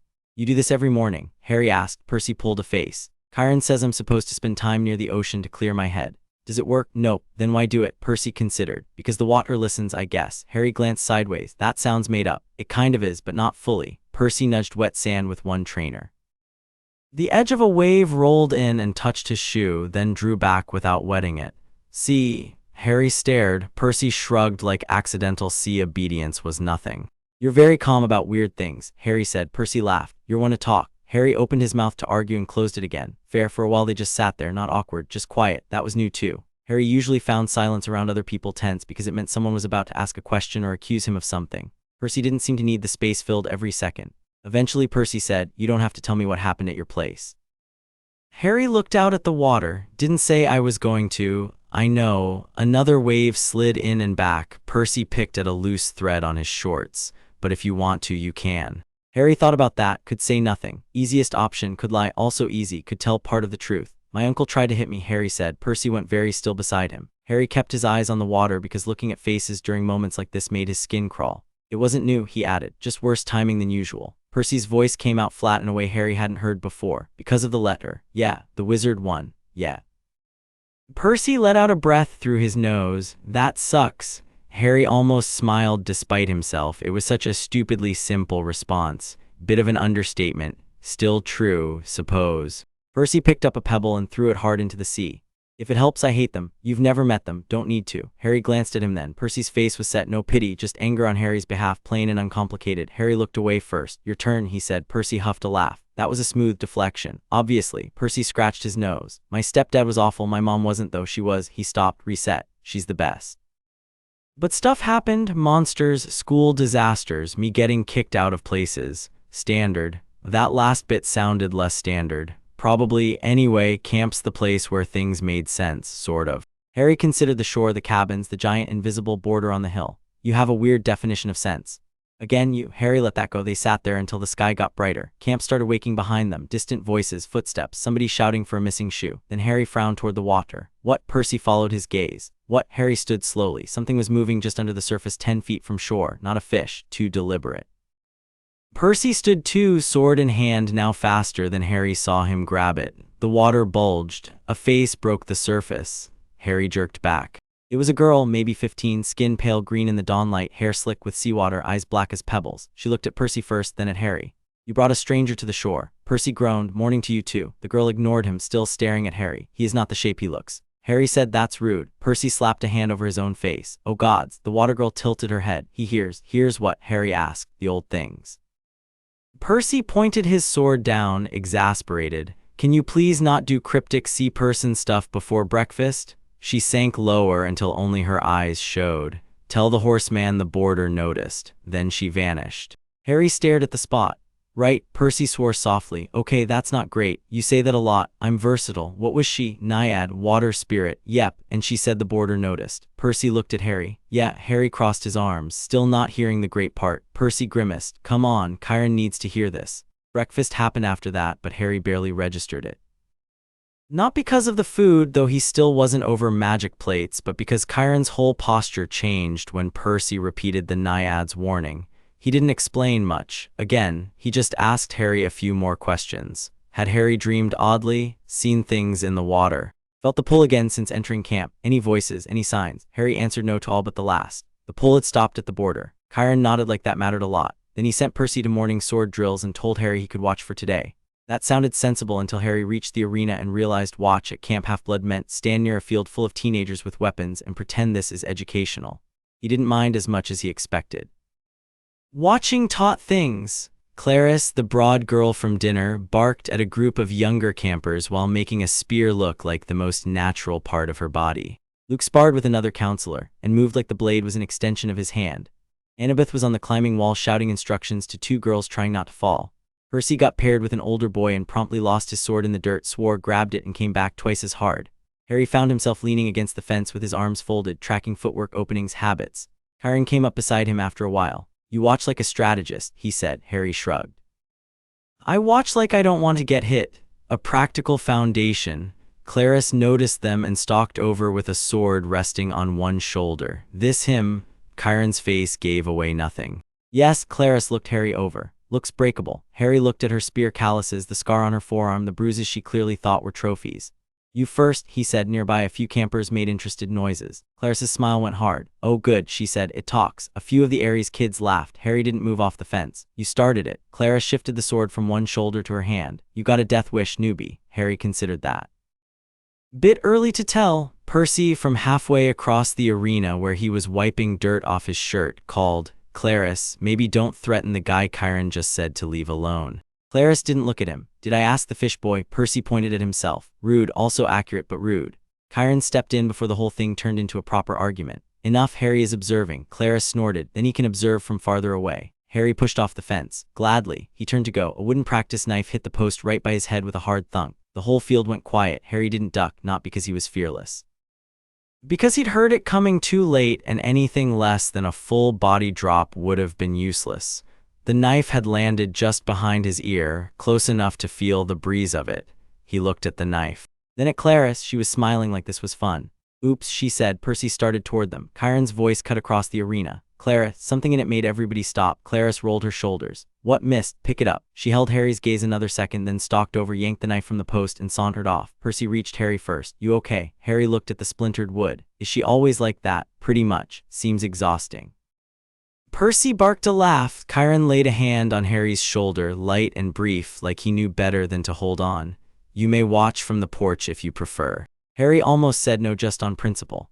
Then he noticed 3 more Aries kids staring like Clarice had just proposed a group activity and Harry might be it. Porch sounds brilliant, he said. The porch belonged to a low weapons shed beside the arena. From there Harry could still see everything without being close enough for random knives. He stood with his arms folded and watched drills resume. Percy got knocked down twice and came back up swearing louder each time. Luke walked through a pair exercise with 2 younger campers, correcting their stance by nudging elbows and ankles instead of talking forever. Annabeth moved from archery to the wall and then to the obstacle course, somehow involved in all of it without looking rushed. Harry watched patterns. Aries kids went hard and left openings when angry. Athena kids used distance and timing. Hermes kids cheated at anything cheatable and pretended it was innovation. Percy fought like he trusted instinct first and cleaned up after it with speed. When Chiron finally called a break, Percy came over dripping sweat and rubbing one shoulder. "You look way too entertained for someone not sweating," he said. Harry shrugged. "You keep dropping your guard on the left." Percy stopped. "What? The left? You swing wide when you're annoyed." Percy stared at him. Harry frowned. "What? Nothing, you saw that." "Yes." Percy looked genuinely delighted. "Okay, that's useful." Before Harry could answer, a camp orange shirt slammed into Percy from the side. Grover. Harry knew it had to be Grover because Percy had mentioned him, but he hadn't expected whatever this was. The newcomer had curly brown hair, nervous eyes, and the lower half of a goat. Harry blinked once. Grover pulled back, panting. "Percy. Chiron said you found the new kid and didn't tell me, and that is so unfair." Percy pointed at him. "This is Grover." Grover stuck out a hand at once. "Hi, sorry, I run fast when I'm upset." Harry shook it because apparently that was his whole life now. "Harry." Grover's eyes dropped to Harry's scar and widened a bit, then to Hedwig, who was perched on the roof edge above the porch, then back to Harry. "You smell like rain on hot stone," Grover blurted. Harry stared at Percy. "Do all of you have head injury?" Percy doubled over laughing. Grover flushed. "I mean, sorry, that sounded weird." "It is weird, I know." "Then stop saying it." Grover looked miserable. "I can't really help the smelling thing." "Satyr," Percy said, still grinning. "He's a satyr." Harry sighed. "Sure." Grover's ears pinked. "Chiron wants both of you at the big house after drills." "And Harry too." "I'm right here," Harry said. Grover blinked. "Right, sorry, no, that tracks." Percy straightened. "What for?" Grover lowered his voice. "Something happened at the border." Harry and Percy exchanged a look. "Naiad?" Percy asked. Grover nodded. "And some other stuff." Harry liked other stuff even less than he liked border noticed. Chiron made them wait through the rest of drills, which Harry thought was either a tactic or just annoying, probably both. By the time they headed for the big house, the camp had shifted into late morning rhythm. Archery on one side, climbing wall on the other, a pair of girls in silver aprons hauling something hot out of a forge, younger kids racing toward the canoe lake until an older camper yelled at them to slow down. Harry was starting to get a feel for the place. Not comfortable exactly, just less lost than yesterday. That by itself felt dangerous. The big house porch was empty except for Mr. D, who sat with his feet up, reading a magazine upside down. He looked at them over the top of it. "What fresh headache is this?" Grover answered before anyone else could. "Chiron asked us to come." Yes, the horse wanted a conference. How unfortunate for all of us." They went inside. Chiron was at the main table again, but this time there were things laid out on it. A map of the camp, a bronze knife, a bowl of black sand, and what looked like a strip of bark. Harry saw the bark and stopped. Words had been carved into it in a hand too clean to be accidental. Percy saw it too. "What's that?" Chiron looked up. "An issue." "Helpful," Percy said. Mr. D wandered in after them, still with the magazine. "That's my line." Chiron gestured for them to sit. Harry sat. Percy dropped into the chair beside him. Grover stayed standing like he was ready to bolt if anybody asked him a direct question. Chiron tapped the bark strip once. "Hour after Harry crossed the border," he said. "One of the camp pines shed this." Harry frowned. "Shed." Percy leaned over. "They do weird stuff." Harry looked at the carving. The symbols meant nothing to him. "I can't read that." "Ancient Greek," Annabeth said from the doorway. Harry turned. She came in carrying 3 books and looked like she'd been walking fast and thinking faster. "Of course you can read it," Percy muttered. Annabeth ignored him and set the books on the table. "I checked the form. It isn't naturally weathered." Mr. D looked deeply offended by the existence of sentences like that. Chiron nodded. "Would you read it aloud?" Annabeth picked up the bark and scanned it. Her face didn't change much, which Harry was learning was her thing, but her eyes got colder. "It says," she read, "the boy with the scar belongs to no one on Olympus. Do not announce him." Nobody moved. Harry was aware very suddenly of his pulse in the side of his neck. Percy turned to him first. "You've got a scar, that's you." "Brilliant deduction. I'm trying to process here." Grover made a tiny unhappy noise. "I knew it was bad." Mr. D folded the upside-down magazine and tossed it onto the table. "Well, somebody's being dramatic." Harry looked from one face to another. "You all seem weirdly calm about random threats carved into trees."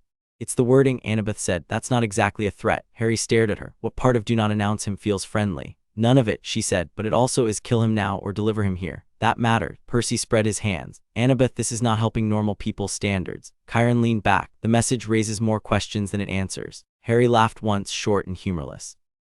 You don't say? No one told him off for it. That was almost worse. Annabeth rested her palms on the table. Who knows he's here? Officially, Chiron said. No one beyond this room and the campers who saw him at dinner. Mr. D lifted a finger, and the dryads, naiads, harpies, pegasi, nymphs, satyrs, and anything in a 5-mile radius with eyes. Officially, Chiron repeated. Percy pointed at the bark. Could that be from a camper? Annabeth shook her head. Number not unless one of us writes in Old Greek better than Apollo cabin. Please, Mr. D said. Half of Apollo cabin barely texts in modern English. Harry rubbed his forehead. All right, slow down. Someone or something knows I'm here. They know about my scar. They don't want your gods to know. Yes, Chiron said. Why? We do not yet know.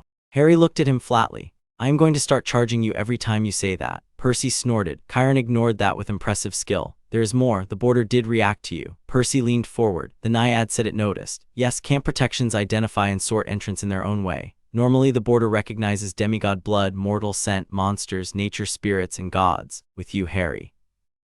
Chiron glanced at the bowl of black sand and then at the broken affinity compass on a nearby shelf. It recorded contradiction. Harry sat back. That sounds fake. Annabeth opened one of her books and turned it around. The page held Greek letters in neat rows, with diagrams of circles and lines branching off. Harry could read none of it. She tapped a section halfway down. This is a catalog of border signatures over time. Most entrants create one stable category. Mixed parentage can create overlap. Children blessed by multiple gods can create a layered mark. Yours, she flipped to another page, looks like this. On the second page, someone had drawn a shape like two marks on top of each other and then scratched lines through both. Harry stared. That means nothing to me. It means the border saw two incompatible things and accepted both, Annabeth said. Which isn't possible, Percy added. Thank you, Percy, Annabeth said. That was for once useful. Percy looked pleased and suspicious at the same time. Harry dragged a hand through his hair. And what does that make me? Mr. D answered first. A nuisance. Can you not? Chiron stood and moved to the sideboard where the failed coin still sat. Normally at this stage I would send an iris message to Olympus. Harry looked at him sharply. You tell them? Yes. Harry's whole body locked before he could stop it. Percy noticed. Hey, Chiron held up one hand. Under normal circumstances. Harry stared at the floor for a second and made himself unclench. Right. Annabeth watched that happen and filed it away behind her eyes. Harry saw her do it. Annoying, Chiron continued. Given the bark message and the failed attempt this morning, I have not yet informed them. Mr. D rolled a can of Diet Coke between his palms, which means either someone blocked the message or someone intercepted it before it formed. Grover swallowed. Can people do that? Mr. D looked at him. People, rarely. Beings, unfortunately. Harry hated the way every answer opened 3 more holes. Okay, he said. Let's try this differently. What happens if Olympus does know? Nobody answered right away. That was answer enough. Percy looked at Chiron. You think they'd come get him? Chiron's silence stayed careful. Annabeth said they want to assess him. Harry looked at her. That sounds like a polite word for dissect. Annabeth didn't flinch. I mean assess. Physically, number magically. She hesitated. Harry laughed again, harsher now. Thought so. Percy's chair scraped the floor as he sat up straighter. Okay, number, that's not happening. Chiron said. No one said it was. You didn't say it was. Mr. D rubbed a hand down his face. I dislike scenes before lunch. Harry looked at Percy. There it was again. That fast, uncomplicated anger on Harry's behalf, like Percy had skipped 5 steps of caution and gone right to if somebody tries anything I hit them. Bad plan, nice feeling, unfamiliar enough that Harry didn't know where to put it. Annabeth closed the book. Until we know more, he stays low profile. Percy and Harry both turned to stare at her. Harry spoke first. You announced me at dinner. That was Mr. D. Mr. D tipped his can. Percy said, he means now. After a flying tree message, Annabeth's mouth tightened. Then we limit what people know. Harry crossed his arms. A bit late for that. Grover cleared his throat. There's another thing. Everyone looked at him. He took a step back anyway. I checked the hill. The Dryad said the boundary opened for Harry before he touched it. Silence again. Harry said, that sounds bad. Chiron exhaled slowly. It means the camp did not merely permit you entry, it admitted you. Mr. D stared at Harry like he'd personally done this on purpose. Wonderful. Harry lifted both hands. Sorry for being chosen by your magic hill, I suppose. Percy choked on a laugh. Annabeth looked at Harry, then at the books, then back again. That doesn't happen. People keep saying that, Harry muttered. I'm getting tired of being the sentence after. Chiron was quiet for a long moment. He picked up the bark strip and snapped it neatly in two. Grover jumped. Chiron dropped the pieces into the fireplace where they caught at once. There will be no announcement to Olympus, he said. Mr. D's eyebrows went up. You're making a call. I am. Dangerous habit. Yes. Harry looked at him sharply. Percy looked between them. Wait, so we're just not telling the gods? Mr. D snorted. That sentence alone has improved my day. Annabeth frowned. That buys time, not safety. Time is what we have, Chiron said. Safety was lost the moment the boarder admitted him. Harry appreciated the honesty, even if he hated the content. He stood. Fine. Then tell me what I'm supposed to do. Chiron met his gaze. For now, eat, rest, watch, learn the camp. Harry stared. That's it. For now. You really love saying that. For now, yes. Percy laughed outright at that, and even Annabeth looked like she almost did. Harry sighed. All right. Chiron picked up one of the books Annabeth had brought and passed it toward her. Continue checking the older records. She took it. Already planned to. To your cabin eventually, Mr. D said. No one ever leaves this room. It's one of our less charming traditions. They filed out. Grover immediately peeled off toward the strawberry fields because apparently satyrs always had 6 jobs. Annabeth headed for the library with the book stacked in her arms, moving fast enough that Harry doubted she'd noticed she was doing it. Percy slowed to match Harry on the porch. You okay? Harry looked out over camp, the green, the cabins, kids crossing between them with swords and notebooks and breakfast apples in hand like this was an ordinary place to grow up. No, he said, but it's crowded in there, so I'm saving most of it for later. Percy huffed a laugh. Fair. They walked down the porch steps. Halfway to the green, Percy said, for what it's worth, Chiron not telling Olympus is kind of huge. Harry glanced at him. Why? Because usually he's very rules first. Maybe he's changing. Percy kicked at the dirt. Maybe, or maybe the message scared him. Harry thought about Chiron's face when Annabeth read it aloud. Yeah, he said, maybe. The rest of the day moved at camp speed, which Harry was learning meant too many things happening at once and everyone acting like that was normal. Luke found him after lunch and tossed him a battered practice sword. Come on. Harry looked at the sword, then at Luke. Why? Because you've been clocking everybody's mistakes all morning with your face and it's getting distracting. Harry stared. My face does that. Luke smiled. Your face does lots of things. Harry glanced across the green. Chiron was talking to a pair of younger campers. Clarice was nowhere visible, which improved the entire afternoon. You sure this is allowed? Harry asked. Luke spread his hands. Basic grip lesson. If you somehow stab me, we'll call it a learning experience. Harry took the sword. It was wood, weighted to feel real enough. Familiar and not familiar at once. Harry had never held a sword before. He knew that for a fact. Still, the balance settled into his hand like his grip made sense. Luke noticed. So, he said lightly, you've done something adjacent before. Harry set his feet without thinking. Maybe. With what? Dodging Dudley mostly. Luke barked a laugh. Not what I meant, but weirdly valid. He took Harry through the basics, how to hold the hilt without strangling it, where to keep weight, why elbows mattered. Harry listened and copied. Luke corrected by nudging wrist or shoulder once, then making Harry do it again. No lecture, no showing off. Harry appreciated that. After 5 minutes, Luke stepped back. Again, Harry moved. The slash was sloppy. He knew it before Luke said anything. Better, Luke said. Now stop trying to overpower the strike. I'm not. You are. Harry narrowed his eyes and did it again. This time, Luke caught the wooden blade and pushed it offline. See. Harry blew out a breath. Fine. Relax your hand. You say that like it helps. It does. Harry did it a 3rd time. The angle clicked. Luke's brows rose. There. Harry reset again. By the 7th try, the movement felt less like a collection of parts and more like one thing. Luke stepped back farther. Okay, try to hit me. Harry stared. You just taught me not to. Luke grinned. Come on. Harry went. Luke parried easily the 1st strike. The 2nd too. Harry shifted on the 3rd, changed direction because Luke's weight had tipped a fraction to the wrong foot and clipped Luke's arm. Not hard, still enough. Luke stopped. Harry stopped too. Lucky, Harry said at once. Luke rubbed his arm and smiled, but this time it was sharp with actual surprise. Maybe. From somewhere to the left, Percy yelled, no way. Harry turned. Percy and Annabeth stood by the edge of the field watching. Great. How long have you been there? Harry asked. Percy grinned. Long enough. Annabeth had her arms folded. He adapts fast. Luke rolled his shoulder once. Understatement. Harry lowered the sword. Can we not talk like I'm furniture?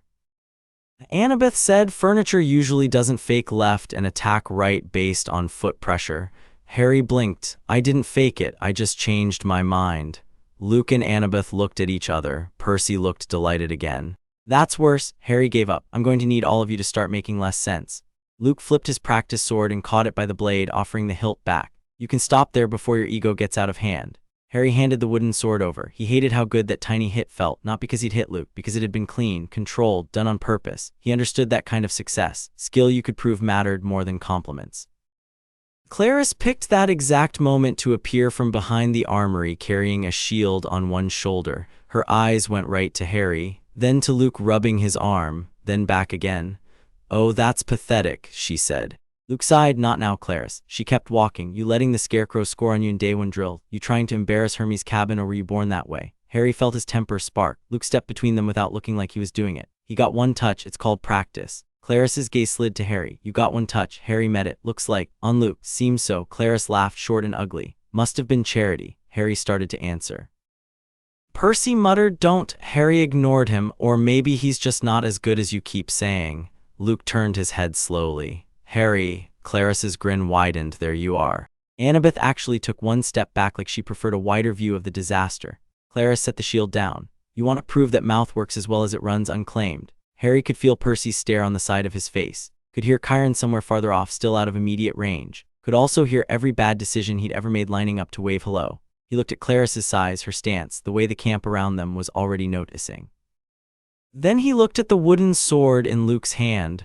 "Not with your crowd around," Harry said. Clarice blinked. Harry pointed at the three Aries kids drifting closer. "If I knock you flat, they'll say it didn't count.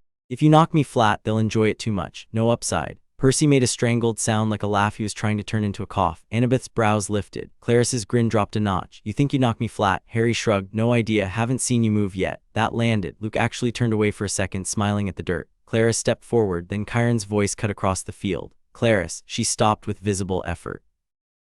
Chiron walked over, taking in the practice swords, the interested semicircle of campers, Harry standing where he stood on purpose, Percy halfway between amused and worried.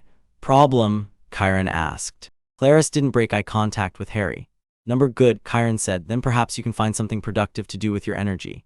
She stared 1 second longer, then snatched up her shield and stalked off. Percy let out a breath. That went better than expected. Luke handed Harry the sword again, or worse, depending on your taste. Harry took it. "She throws things." "True." Annabeth tilted her head. "You bait people." Harry looked at her. She was already baited.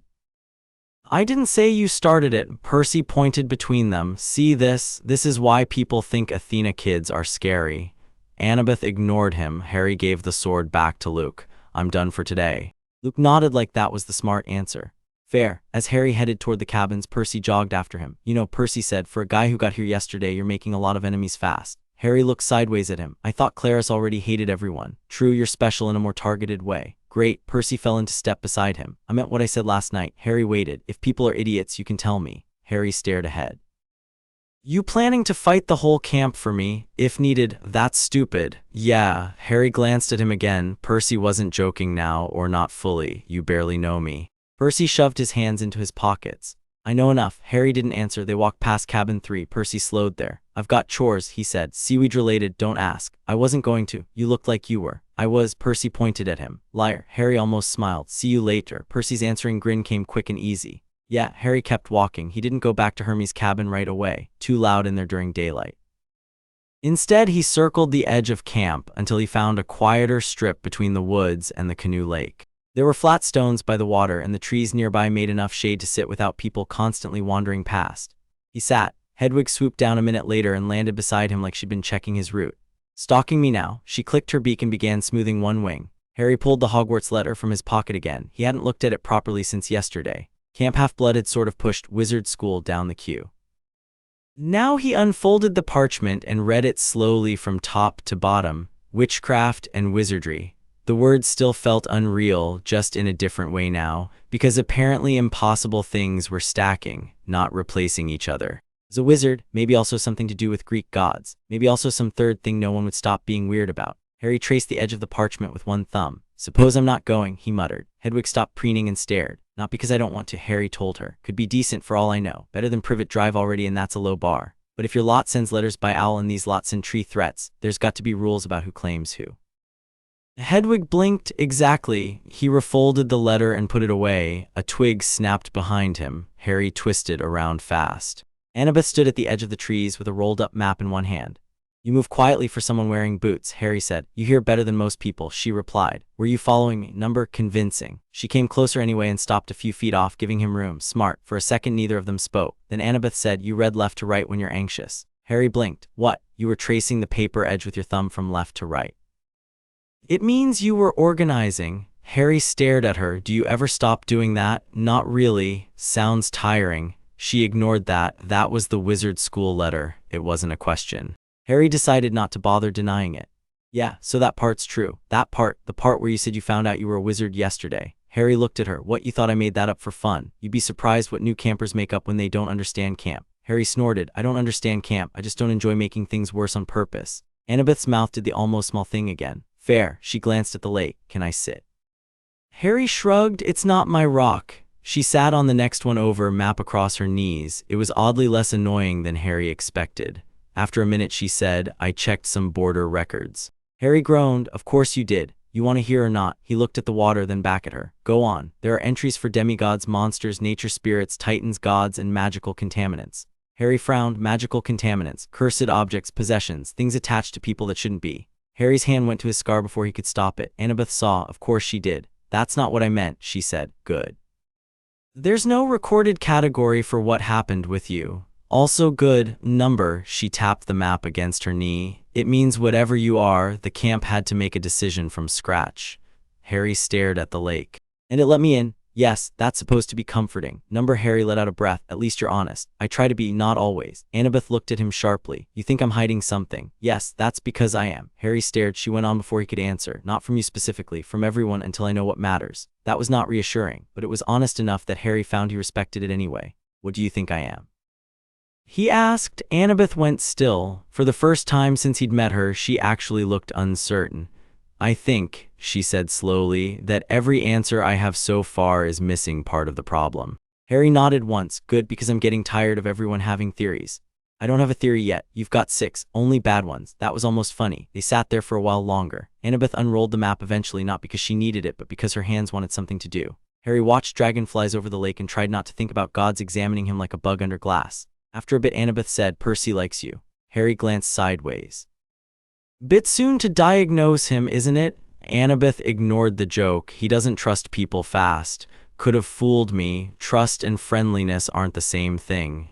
Harry thought about that. She wasn't wrong. He asked if you got enough blankets, she added. Harry stared. What? Annabeth looked almost offended on Percy's behalf. That was not meant to embarrass him. It did. Good. Harry shook his head. You're all strange. Camp does that. Late afternoon turned into dinner, and dinner turned into cabin noise again, and the day kept going. Harry learned which floorboards in Hermie's cabin squeaked least.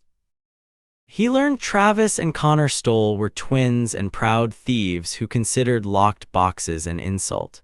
He learned Luke could stop 3 arguments at once while lacing his boots. He learned campers had enough stories between them to make every meal loud. He also learned that if he stayed still for too long, people looked at him like they were wondering what to ask first. So he stayed busy.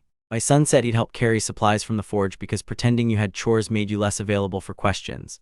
A younger Apollo kid with braces thanked him and then asked if his owl delivered curses. Harry said only on Wednesdays. The kid nodded like that was plausible. At the evening campfire, songs happened. Harry did not join the singing. He sat on a log near the edge and watched sparks rise while whole groups of kids clapped, shouted lyrics, and banged cups together. Percy got dragged into some call and response thing and immediately went off beat, which made him laugh harder and go even more off beat. Annabeth pretended not to enjoy any of it and still knew all the words. Chiron played a reed pipe near the fire and somehow made the whole mess hold together. Harry sat with his knees up and felt weirdly outside and inside the moment at the same time, like being invited to a place before you trusted the invitation. Luke dropped onto the log beside him with 2 mugs of something steaming. Here, Harry took one automatically. What is it? Hot chocolate. Harry looked down into the mug. This place is confusing, Luke laughed. You're saying that to the camp where one cabin literally has a roof garden.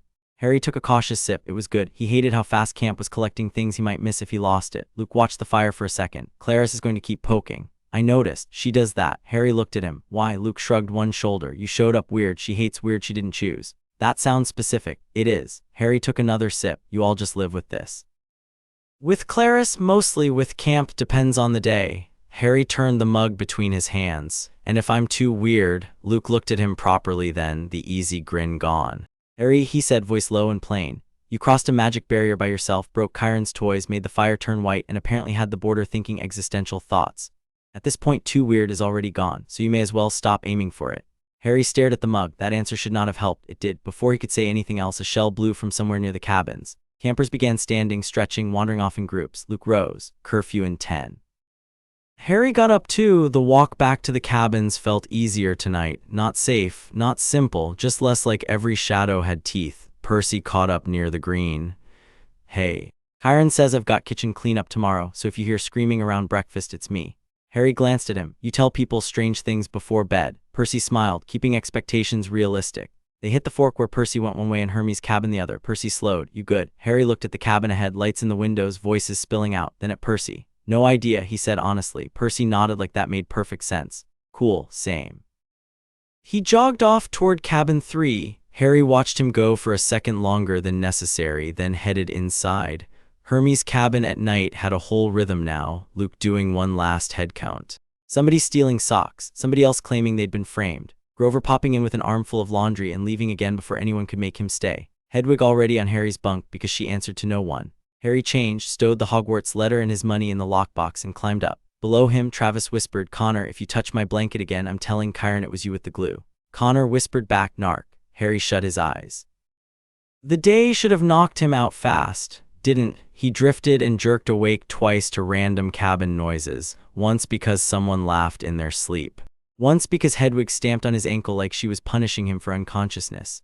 Finally, maybe an hour after full quiet should have settled, Harry gave up. He slid from the bunk, pulled on his trainers and left the cabin again. Night at camp was different from dawn, darker obviously but also watchful. Torches burned low, crickets loud in the grass. The big house porch lamp cast a yellow pool over the steps. Harry didn't have a plan. He just needed air that didn't smell like 30 campers and stolen laundry. He wandered, past the green, past the empty arena, past the cabins where voices had mostly gone quiet. He ended up near the hill without meaning to.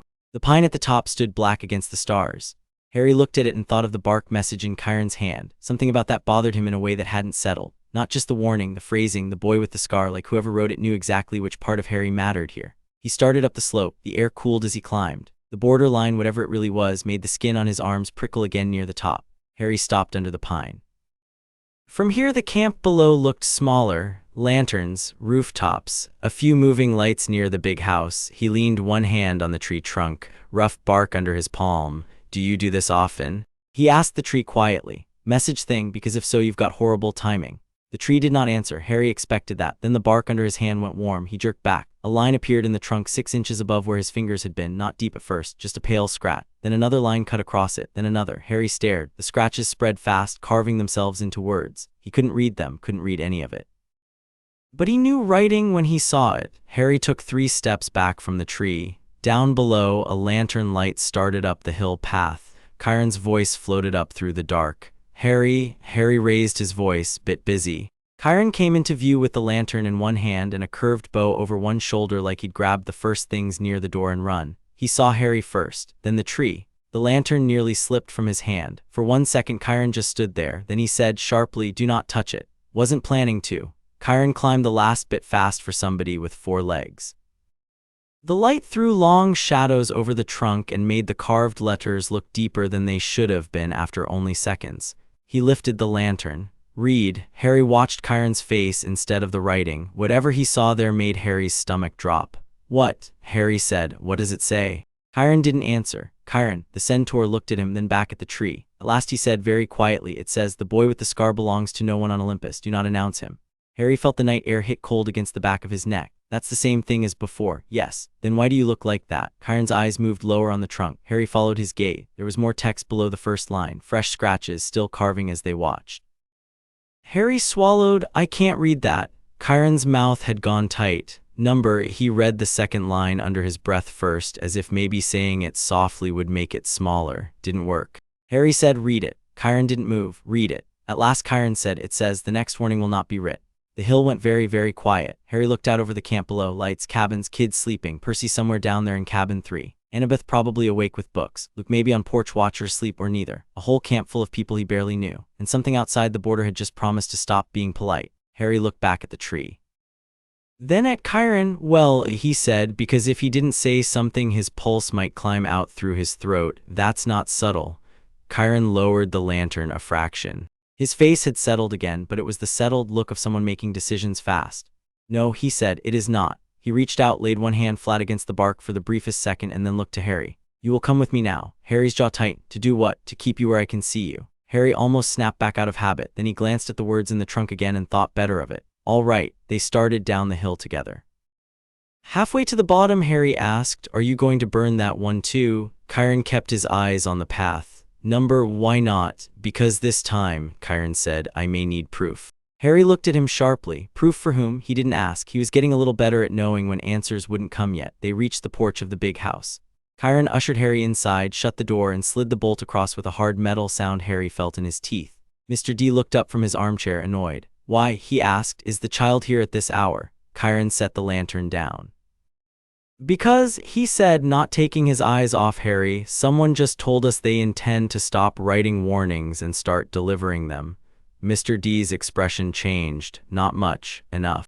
Harry stood in the middle of the room in borrowed camp clothes, trainers unlaced, glasses slipping down his nose, and finally understood something he hadn't quite let himself say all day. Running from Privet Drive had been the easy part. Whatever came next had found him already. Chapter 1 and Chapter 2. Unclaimed, untrained, unfair. Mr. D set his soda down on the little table by his chair and stared at Harry like he'd personally invited trouble into the room and Harry had shown up early just to be annoying. "Explain," he said to Chiron.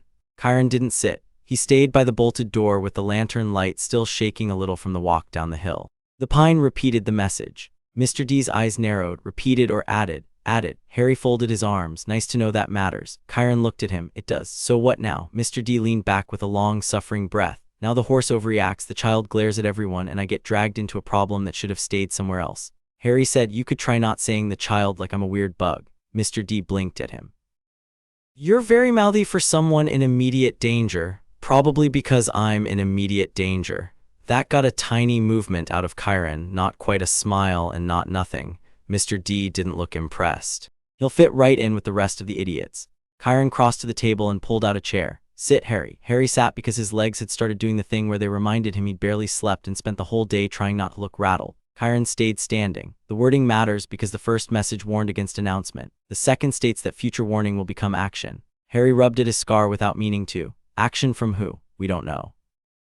Harry let out a short laugh. "Right, forgot who I was talking to." Mr. D tipped his head back and closed his eyes for a second. "If I had any wine, I'd open it." "You don't," Chiron said. "I know, that's why I'm miserable." Harry looked from one to the other. "Do you always do this when someone's threatening a kid?" Mr. D opened one eye. "Number, sometimes I go for a walk first." Chiron ignored him. "You will not return to Hermes tonight." Harry straightened. "Why not?" "Because the cabin is crowded, unsecured, and currently known to anyone in camp who bothered listening at dinner." "That applies to every cabin." "Yes," Chiron said. "Some more than others." Harry hated being moved around like luggage. The feeling hit fast enough to sour his whole mouth. "I'm not sleeping in a locked room." Mr. D looked at him. "You say that like locked rooms are the problem. They're not the fun part." Silence again just for a second. Chiron's face shifted, very small, but Harry caught it. "The common room," he said, "door unbarred from the inside, your choice." Harry exhaled through his nose. "Fine." Chiron nodded. "Good." He moved to the mantel and picked up a brass whistle hanging from a nail. One sharp note cut through the room. Harry flinched. "Sorry," Chiron said at once, which was odd enough that Harry blinked. A minute later, feet pounded across the porch and Percy came through the side door without knocking, hair sticking up on one side and shirt half buttoned. "What happened?" He saw Harry first, then Chiron, then Mr. D. His whole body went tight. Harry noticed it before anyone said anything. Percy went right to him. "You okay?" Harry looked up at him. "Apparently people are done sending tree mail and moving on to whatever comes after." Percy frowned. "What?" Chiron explained the second message in 3 sentences. Percy swore by the end of the second. Mr. D said, "Careful, Jackson, one of those might land." Percy ignored him. "So he's not going back to Hermes?" "No," Chiron said. "Good." Harry glanced at Percy. "You say that like you've been waiting for a reason."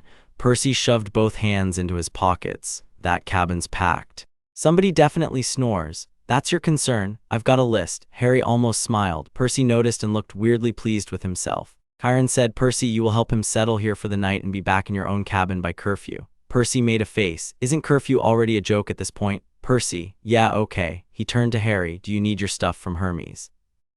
Harry thought of the lockbox key, his backpack, the Hogwarts letter, Hedwig probably already asleep on the bed like she owned it. "Yeah, I'll come. I can get it." Percy looked at him for one beat and then nodded, which Harry appreciated. "I know, I'm still coming." That was so straightforward Harry had nothing ready for it. "Right," he said. Chiron held out a bronze token the size of a coin. "Take this. If the cabin door is barred, show it to Luke." Harry took it, warm metal, stamped with some Greek-looking symbol. And if Luke asks what it means, tell him it means I asked for cooperation. That sounds fake. It usually works, Percy said. Mr. D waved them away with 2 fingers. Go collect the owl and the trauma then. Some of us were enjoying a quiet night. They left through the side door. The camp at that hour was mostly dark except for the cabins still leaking bits of yellow light through curtains and cracks. Crickets loud in the grass. Somewhere near the stables, a horse or maybe a Pegasus kicked wood and snorted. Percy walked half a step ahead like he'd made up his mind he was the advance guard. Harry noticed that too. You don't have to do that, he said. Percy glanced back. Do what? Hover. I'm not hovering. You are. Percy thought about it. Okay, maybe a little. It's weird. Yeah, but you're still doing it. Also, yeah. Harry shoved his hands into the pockets of his shorts. You always this stubborn? Percy grinned without looking at him. You ask like you haven't met yourself. Hermie's cabin still had light in the windows. Voices too, though quieter than before. Percy went up the steps first, knocked once, then opened the door without waiting. Inside, the room smelled like blankets, old trainers, and too many people. A couple of kids looked up from a card game. Connor Stoll was upside down on his bunk for no obvious reason. Travis was brushing his teeth in the sink at the far end. Luke looked up from the counselor desk. He took in Percy, Harry, and then the bronze token in Harry's hand. What happened? Harry held up the token. Chiron wants cooperation. Luke was already on his feet. That bad? Percy shut the door behind them. He's sleeping in the big house tonight. Nobody in the room laughed or made a smart comment. That told Harry all he needed to know. Luke held out his hand. Harry passed him the token. Luke looked at it once and handed it back. All right, grab your stuff. Travis spat toothpaste into the sink and frowned. What's going on? Luke said. Nothing you need to make worse by discussing. Connor dropped from the bunk and landed in a crouch. That means something's definitely going on. Connor, fine. Harry crossed to his bunk, grabbed the backpack and the blanket rolled at the foot, then crouched to unlock the box under the bed. Hedwig opened one eye from her perch and immediately hopped down to his shoulder like she'd been waiting. You could help, Harry muttered. She bit lightly at his hair. Percy looked impressed. She likes you. She thinks I'm useful. Same difference. Harry took the letter and money from the lockbox, slid them into the backpack, then pocketed the key. He stood and found Luke closer than before, not crowding him just there. Luke kept his voice low. Need an escort back. Harry looked at Percy, then back to Luke. I've got one apparently. Percy said, I'm very threatening. Luke's mouth twitched. Sure you are. He glanced at Harry's bruised wrist and then at the backpack. His eyes settled for 1 second, sharp and quiet. If Chiron changes the arrangement tomorrow, your bunk stays yours until he says otherwise. Harry tightened his grip on the bag strap. Why? Because I said so. You always this bossy, only when I'm right. Harry stared at him and then nodded once. Okay. Luke reached up and scratched under Hedwig's beak. Hedwig allowed it for exactly 1 second, then snapped at his finger. Luke laughed softly. Good bird. Don't encourage her, Harry said. Too late. Percy was already grinning. On the walk back to the big house, Percy carried the extra blanket Harry had snatched from Hermes without comment. Harry didn't ask for it back. The porch lamp glowed warmer now after the dark outside, and Chiron had left the front room lit. A camp bed had been unfolded near the fireplace. Harry stopped. You did this while I was gone. Chiron at the writing desk with papers spread out didn't look up.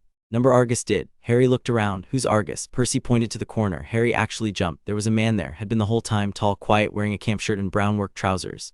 More importantly, he had eyes, everywhere. On his face, on his hands, one on his neck, at least 3 on his forearms from what Harry could see. Harry took one involuntary step back. Argus gave a small nod like this happened a lot. Percy winced. Right, sorry, should have warned you. No, really, Harry said. You think? Argus smiled with one mouth and several eyes. Argus will keep watch, Chiron said. Harry stared. All night. Argus nodded once. Harry looked at the bed, then at the many-eyed security guard, then at Chiron. This camp has no idea how to make things feel normal, does it? Mr. D, already back in his chair, said normal is overrated. Harry set his stuff down by the camp bed and shoved the blanket Percy had carried on top. I'm keeping the door unlocked.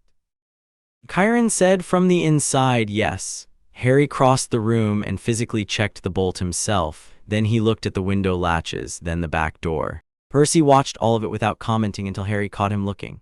What? Percy shrugged. Nothing. That wasn't nothing. You're thorough. That's a polite word. It's the one I picked. Harry frowned at him, then sat on the bed and unlaced his trainers. Hedwig flew up to the curtain rail and settled there, facing the room like she was part of security now. Percy looked between Harry and Chiron. Can I stay till he falls asleep? Chiron finally looked up from the desk.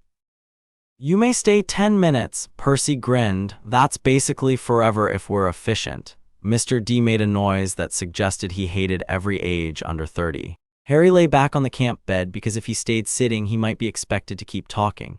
Percy dragged over a chair and sat backward on it with his arms folded over the backrest. Comfortable? Percy asked. Harry looked at the ceiling. Number, good bed review. You asked. Percy rocked the chair once. You think the tree message thing has anything to do with your wizard stuff? Harry considered that. I think every strange thing in my life currently has a line between it and every other strange thing in my life, and none of the lines have labels. Yeah, okay, that's fair. Harry turned his head. Do you ever answer a question directly? Sometimes. That wasn't direct. Percy looked smug. You noticed. The 10 minutes should have ended quickly. They didn't. Maybe because Harry was more tired than he wanted to admit. Maybe because Percy had a weird talent for making silence less jagged. At some point Harry said, "Why'd you come running when Chiron called?" Percy blinked. Because he sounded serious. No, I mean why you. Harry picked at a loose thread on the camp blanket. There are older kids, counselors, actual people with swords who know what they're doing. Percy thought about it longer this time, because I knew it was probably about you. Harry stared at the blanket again. That's not a real reason. It is if I decide it is. Harry gave up. You're impossible. Yeah, Chiron finally closed the papers at the desk. Time, Percy. Percy stood. Right. He looked at Harry. You'll be here in the morning. Suppose so. I'll come get you before breakfast. Why? Percy shrugged. You look like someone who hates walking into new rooms alone. Harry stared at him. Percy immediately looked at the floor. That sounded less weird in my head. No, Harry said quietly. It sounded right. Percy looked back up. For a second neither of them moved. Then Percy nodded once. Okay, morning then. He headed for the door. Harry lay there staring at the ceiling again until the chair scrape faded and the side door clicked shut. Argus stood in the corner. Mr. D cracked open another Diet Coke. Chiron kept writing. Harry did eventually sleep, though not deeply, and woke 3 different times because Argus shifted and half his eyes blinked in sequence. That was too much for any human brain at once. When dawn finally pushed gray light through the curtains, Harry sat up feeling like he'd been assembled badly. The first thing he saw was Percy's face at the window. Harry flinched hard enough to yank the blanket with him. Percy knocked on the glass with 2 fingers and grinned. Harry stared. Percy pointed at the latch. Harry got up, unlatched the window, and shoved it open. You know doors exist. Yeah, but this is faster. You're a menace. Percy looked pleased. Come on, training. Harry rubbed sleep from one eye. Chiron said observe. Percy leaned on the sill. That was yesterday. Also, if you don't move before breakfast, everybody's going to stare harder. Harry hated that Percy was probably right. You say good morning to people by blackmail. It's more like motivational strategy. Still bad. Percy glanced over Harry's shoulder. Whoa, you slept in here. Harry deadpanned. No, I just enjoy making myself look terrible for dawn conversations. Percy laughed. From behind Harry, Mr. D said, Jackson, if you're going to recruit the boy at sunrise, do it elsewhere. Percy jerked back from the window. Morning, Mr. D, you are the opposite of one. Harry grabbed his trainers and shoved them on. Hedwig, already awake, fluttered down to his shoulder. You're coming, she pecked his ear. Guess that's yes. 5 minutes later they were outside, cutting across the damp grass toward the arena while the rest of camp was still stretching itself awake. Harry had borrowed another camp shirt from a stack Chiron apparently kept for emergencies. It hung a bit loose and said Camp Half-Blood in orange over the chest. Percy's matched, though his had old stains that looked impossible to remove. You own other shirts? Harry asked. Technically. Do you wash this one? Sometime. You're disgusting. Wow, hurtful. Percy had managed to drag a practice sword and shield from somewhere on the way. He shoved the shield into Harry's hands without slowing. Hold that. Harry caught it by instinct. What am I doing with this? Trying not to get hit. You just said Chiron told me to observe. I'm expanding the assignment. Harry looked at the shield, bronze-faced, heavy enough to mean business. You're not in charge. Percy grinned. Maybe not. But Chiron told me to help you settle in, and I'm choosing violence as a learning tool. Harry snorted despite himself. The arena already had campers moving around it in clumps. Younger kids lined up with wooden swords, older ones stretched along the fence. Clarice was barking at 2 Ares campers who clearly needed barking at. Luke stood near the weapons rack talking to a girl from Apollo cabin. Annabeth, of course, was already there with a notebook. Harry stared at the notebook. She brings notes to sword practice. She brings notes to everything. That can't be healthy. Annabeth looked up from across the arena like she'd heard him anyway, which was impossible, probably. Percy veered toward the beginner side. Come on. Harry slowed. You actually expect me to do this? Yeah, with them watching. That part's funny, but not the main point. Harry stopped dead. Percy took 2 more steps before noticing. What? Harry looked across the field at Clarice. She had just noticed him. You could tell by the way her expression changed from bored to interested in a nasty, specific way. That, Harry said. Percy followed his gaze. Oh yeah, you say that like it's minor. Percy lowered his voice. If you back off because Clarice is glaring, she wins forever. Harry thought about that for a second and immediately hated how true it sounded. You do this on purpose, he muttered. Percy grinned. A little. Chiron came out from the armory carrying 2 bundled practice spears and stopped when he saw Harry holding the shield. Percy. Percy straightened. Morning, Chiron. What are you doing? Percy held up both hands. Helping. Chiron looked at Harry. Were you coerced into this? Harry considered Percy's face, which had gone hopeful and guilty at the same time. Maybe lightly, Harry said. Percy pointed at him. That is not a legal term. It should be. Chiron took in the lineup of younger campers, the empty spot Percy had clearly been dragging Harry toward, and Clarice already drifting closer like she smelled blood.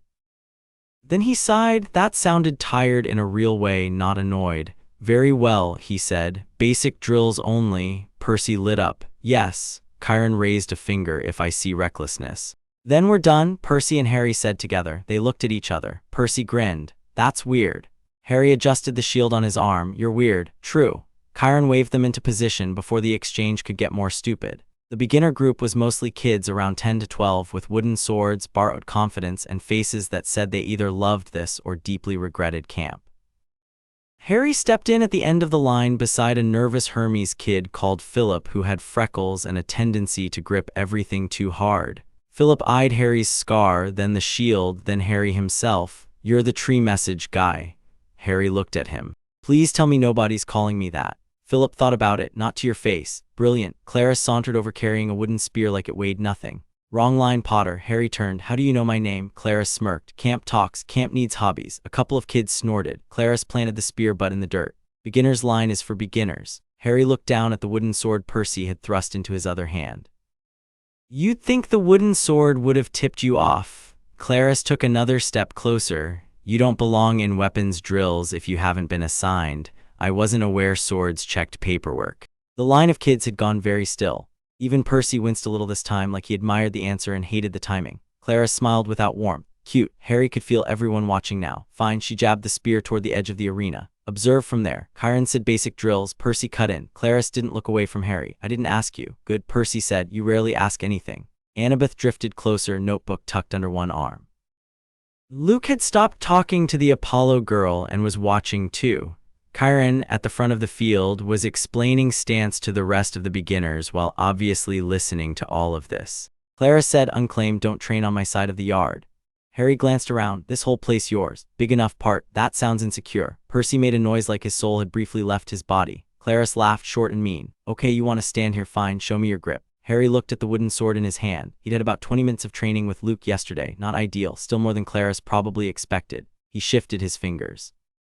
Clarice's eyes dropped to the hilt. One brow went up before she could stop it. Then she covered it with a sneer. Somebody played swords with the new toy. Cute. Harry rolled his eyes. Do you have anything besides that one word? She moved suddenly, not a full attack, just a hard flick of the spear shaft at his sword wrist, the kind of thing meant to sting, embarrass, maybe knock the weapon loose. Harry blocked it, not perfectly, still enough. Wood cracked against shield rim instead of his knuckles. A real sound went through the kids around them, not loud, interested. Clarice's smile vanished. Percy took one step forward. Luke lifted a hand slightly at him without taking his eyes off the arena. Percy stopped, jaw tight. Harry lowered the shield a fraction. Guess beginner's line works for me after all. Clarice's voice flattened. Again. This time she came at the shield edge, trying to hook and yank it out of position. Harry turned with it because staying planted against someone bigger was stupid. The spear glanced off, his arm still jolted from the impact. Clarice saw the size difference and grinned. She liked that. Of course she did. Harry had spent years letting bigger people think size solved things. Most of the time it made them predictable. Chiron's voice cut across from the front. Clarice, pair with your own level. Clarice didn't move her eyes from Harry. I am. He wants to be here. Harry opened his mouth to say he'd never said any such thing and then shut it again, because now he did. He was tired of being moved, tired of being told wait and watch and later, tired of the whole camp looking at him like he was a dangerous box no one wanted to open first. Fine, Harry said. Percy spun toward him. Harry, what? Harry said, still looking at Clarice. Chiron's face had gone carefully blank, which Harry had already learned meant he was thinking very hard about stopping something. Luke spoke before Chiron could. Would only first disarm. Clarice gave him a look. Did I ask? No, Luke said, which is why I'm helping. Some of the tension around the field shifted. Rules meant structure. Structure meant fewer people jumping in when things got ugly. Clarice rolled one shoulder. First disarm then. Harry adjusted his grip and lifted the shield higher. Philip beside him whispered, awed and horrified, you're going to die. Harry whispered back, helpful. The beginner line scattered back fast. Percy ended up nearest the edge of the ring, arms folded so tight Harry could see the tension in them from across the yard. Annabeth had stopped pretending to write anything. Luke moved just far enough in to call it if somebody cheated. Clarus spun the spear once, mostly to show off. Ready? No, Harry said. Go on. That got a few laughs. Clarus lunged. Fast, better than the little warning shots. The spearhead jabbed toward his shoulder, and Harry barely got the shield over in time. The hit thudded through his whole arm. Before she could yank back and strike again, Harry stepped into the space instead of away. Clarus clearly hadn't expected that. Most beginners backed up when crowded. Harry slammed the shield edge toward the spear shaft, not hard enough to break anything, just enough to mess with her grip. She recovered quick, too quick. The butt of the spear swept for his legs. Harry jumped it and almost lost the sword anyway. Landed badly, ankle twisting a bit on the dirt. Clarus saw and pushed. Harry gave ground on purpose. She grinned wider and came harder, driving him back 3 steps. Wood cracked against shield. Another strike came in high. Harry blocked. Another low. He barely caught it. His whole left arm was going numb. Somewhere at the edge, Percy shouted, "Don't let her set the pace." Harry wanted to yell back that this was deeply unhelpful and also correct. Clarus thrust again at his chest. Harry pivoted sideways, not enough room to swing. Fine. He chopped at the middle of the shaft instead. She pulled back and the sword missed, but that wasn't the point. He'd made her adjust. He'd also seen it now. She liked power lines, straight pressure, big motion. If she had you backing up, she assumed she was winning. Dudley used to do the same thing, actually. So did Vernon when angry. Big people loved the idea that space belonged to them. Clarus drove him again. Harry gave 2 steps, then cut left suddenly past the point of the spear. She cursed and wrenched the shaft around. Harry caught it on the shield and felt the jolt in his teeth. Too close now for the spear to work cleanly. Clarus abandoned distance at once and swung the whole shaft like a club. Harry ducked. The wood clipped his shoulder anyway. Pain lit up down his back. He came up inside her reach and slammed his own wooden sword against her wrist. Not enough to disarm. Enough to sting, Clarus hissed, then laughed, actually laughed. Oh, she said, there you are, she liked this now. Great. Harry backed off before she could knee him in the stomach. Smart choice because she tried exactly that. A ring of campers had formed around them, everybody yelling something. Harry filtered none of it except the useful voices. Luke, watch her right hand. Percy, Harry left. Annabeth, colder than both. She's hurting you. Stop giving her the center. That one landed. Harry had been sliding where Clarus wanted him, not where he wanted. Idiotic. He reset his feet fast and cut across the ring instead of backing in a line. Clarus turned with him, irritated now. Good, she lunged high again. Harry let the shield take the first hit, then dropped it entirely for a second and grabbed the spear shaft with his left hand. The whole ring gasped. Clarus yanked, expecting the weight difference to win. It almost did. Harry let himself get pulled half a step, then drove forward with it instead, shoving his shoulder into the shaft while his right hand brought the wooden sword down hard at the joint where her hands had shifted apart. It wasn't elegant, didn't need to be. The spear twisted. Clarus's lower hand slipped. Harry kicked the shaft with the side of his foot, not to break it, just to knock the balance wrong. The spear flew from her grip and landed in the dirt 3 feet away.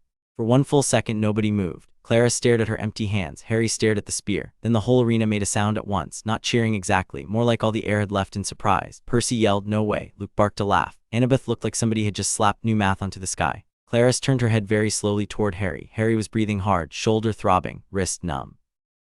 Left palm probably splintered from grabbing the shaft. He kept the sword up anyway. Luke stepped in immediately. Disarm, done. Clarus didn't move. Luke's voice sharpened. Clarus. She looked at him, then back at Harry, then down at the spear in the dirt. Harry knew that look, knew it from Dudley after a fight went wrong at school and somebody saw him lose. Not fear, not yet, rage mixed with humiliation and a need to make it somebody else's fault. She took 1 step toward Harry. Percy moved at the same time from outside the ring. Chiron's voice cracked across the field. Enough. That one actually stopped everyone. Chiron was already striding over. He didn't raise his voice again. Didn't need to. Clarus jerked her chin toward Harry. Lucky move. Harry lowered the sword a bit. Still worked. She went for him, not full attack. Just a furious shoulder check on the way past, trying to send him down and save face with the motion. Harry saw it coming. He shifted and Clarus clipped him instead of flattening him, still enough to knock him 2 steps sideways. Percy was there before Harry had fully regained balance. Back off, Percy snapped. Clarus stopped so close to Percy their shoulders almost hit. Or what? Or I stopped being polite. Clarus laughed in his face. You were polite. Chiron stepped between them and suddenly the whole arena felt smaller. That will do, he said. Clarus pulled her mouth into something that barely counted as obeying. She snatched up the spear from the dirt and stalked off toward the Ares side without another word. Her cabin kids hesitated exactly long enough to look at Harry with a new kind of hostility, then followed. The circle around the ring broke into noise instantly. No way he did that. She had reach. He grabbed the shaft. That was stupid. That was brilliant. I thought Clarus was going to crush him. So did Clarus. Harry lowered the shield and realized his left hand was shaking from the spear impact. He clenched it until it stopped. Percy turned to him. "Are you okay?" Harry looked down at the raw splinter line in his palm. "Been better. You disarmed Clarice." Apparently, Percy was grinning too hard now to hide it. "You disarmed Clarice. All right, I heard you." Luke came over and took the sword from Harry before Harry dropped it out of stubbornness. "Show me your hand." Harry bristled. "It's fine." Luke held out his own hand, palm up, waiting. Harry stared at it, then at Luke's face. Luke was patient in a way that somehow made refusing feel childish. Annoying, Harry gave him the hand. There were 2 splinters and a red line where the shaft had burned skin on the grab. Luke picked one out with his thumbnail before Harry could complain. "That was reckless," Annabeth said, arriving at Harry's other side. Harry looked at her. "Morning to you too." "It was effective," she added. Percy pointed at her. "See, that's Annabeth praise." "That's not praise. It is from you." Chiron reached them then and looked at Harry from top to bottom. "Any dizziness? Number, shoulder, sore, head still attached." Percy snorted. Chiron took the shield from Harry's arm and handed it to a nearby younger camper. "You should not have been matched against Clarice." Harry's temper, already sparked by adrenaline, came right back. "Then maybe she shouldn't have started." Chiron's eyes held his. "Perhaps, yet you escalated by accepting." Harry stared back. "If I'd backed off, you'd have told me to learn patience." "If I accepted, I needed more caution." Interesting setup. Percy made a tiny sound like he loved this and hated it. Chiron said nothing for a second, then very quietly, "That is not entirely unfair." Harry blinked. He hadn't expected that. Chiron looked at the ring of campers, still pretending not to eavesdrop. Drills resumed. People scattered fast. Luke handed Harry back his shieldless arm and said low enough for only them. "For the record, that wasn't beginner work." Harry flexed his sore hand. "I thought you said it was luck." "I lied." Annabeth had that look again, the one where her brain was already 3 corridors ahead. "You adjusted in real time." Harry frowned. "That's how not dying works." "No," she said, "that's how pattern recognition works." Percy groaned. "And we're doing terminology already." "Great." Annabeth ignored him. Clarice pressured center line because she expected fear response. "You changed angle on the 3rd exchange and baited overcommitment on the 5th. Harry stared. "I hit her with the stick until she dropped her stick." Annabeth's expression somehow said that answer was both annoying and useful. Percy slung an arm around Harry's uninjured shoulder before Harry could dodge. Translation: "Nice job." Harry looked down at the arm like it had appeared from nowhere. Percy let go at once. "Right, sorry." Harry rolled his sore shoulder once. "No, just warn people." "Got it." From across the arena, Clarice was very obviously talking about Harry to her whole cabin with broad gestures and a face like murder. Harry watched her for a second too long. Luke noticed. "She'll want a rematch." "Good for her. She won't ask nicely." Harry turned back. "Has anybody here heard of not making children solve everything with weapons?" Luke's mouth twisted. "Not really." Breakfast bell saved everyone from saying more. Camp moved in a loud wave toward the pavilion. Harry got exactly 11 steps before 3 younger campers fell into line behind him, asking variations of "How did you do that? Did Luke train you in secret? Are you from Ares' cabin actually, and does your owl know how to kill?" Harry answered only the last one. "Probably." The youngest looked impressed and a bit terrified. "Good." Percy steered him away before the questions got worse. "Come on." They reached the pavilion entrance and Harry slowed. Yesterday, sitting at Percy's table had been survival. Today it would be a statement. Harry knew that because the second they entered, conversations shifted. Not stopped, shifted, enough to feel. Percy acted like he didn't notice and headed for the Poseidon table. Harry followed anyway. If he hesitated now, everyone would file it away and use it later. He understood that kind of social math even when he hated it. As they sat, one of the Hephaestus boys at the next table muttered, "There he is." Another answered, "Clarice is still furious." Percy lifted his voice just enough. "Good." Harry looked at him. "You're enjoying this." "A little." "That seems unhealthy." "Probably." Magic plates filled. Percy asked for blue waffles for some reason that Harry had stopped questioning. Harry got eggs, toast, and a heap of hash browns because his body had noticed the training yard and decided food was now an emergency. For about 10 seconds they actually ate in peace. Then someone sat across from them. Annabeth, of course. She set a notebook beside her plate and looked at Harry's hand, now wrapped in a quick strip of cloth from the infirmary box by the arena. "You should soak that in nectar later." Harry chewed, swallowed. "Morning." Percy pointed at the notebook. "You brought it to breakfast too?" "Yes, that's so upsetting." Annabeth ignored him and looked at Harry. "You don't fight like a beginner." Harry buttered toast. "You all keep saying that." "'Cause it's true. Doesn't mean I know what to do with it." "That's fair." Percy stopped with a waffle halfway to his mouth. "Did you just agree with him?" Annabeth said, "Do you need a minute?" "Yes." Harry nearly smiled again. Camp was doing that to him too often. Annabeth folded her hands. "How much of that fight was instinct?" Harry considered lying, then didn't. "Most of it." "Interesting. That's not an answer." "I wasn't answering, I was labeling." Percy muttered, "There she goes." Harry pointed his fork at her. "You do this thing." "What thing?" "Where you talk like I'm a puzzle and expect me not to notice." Annabeth tilted her head. "You notice everything."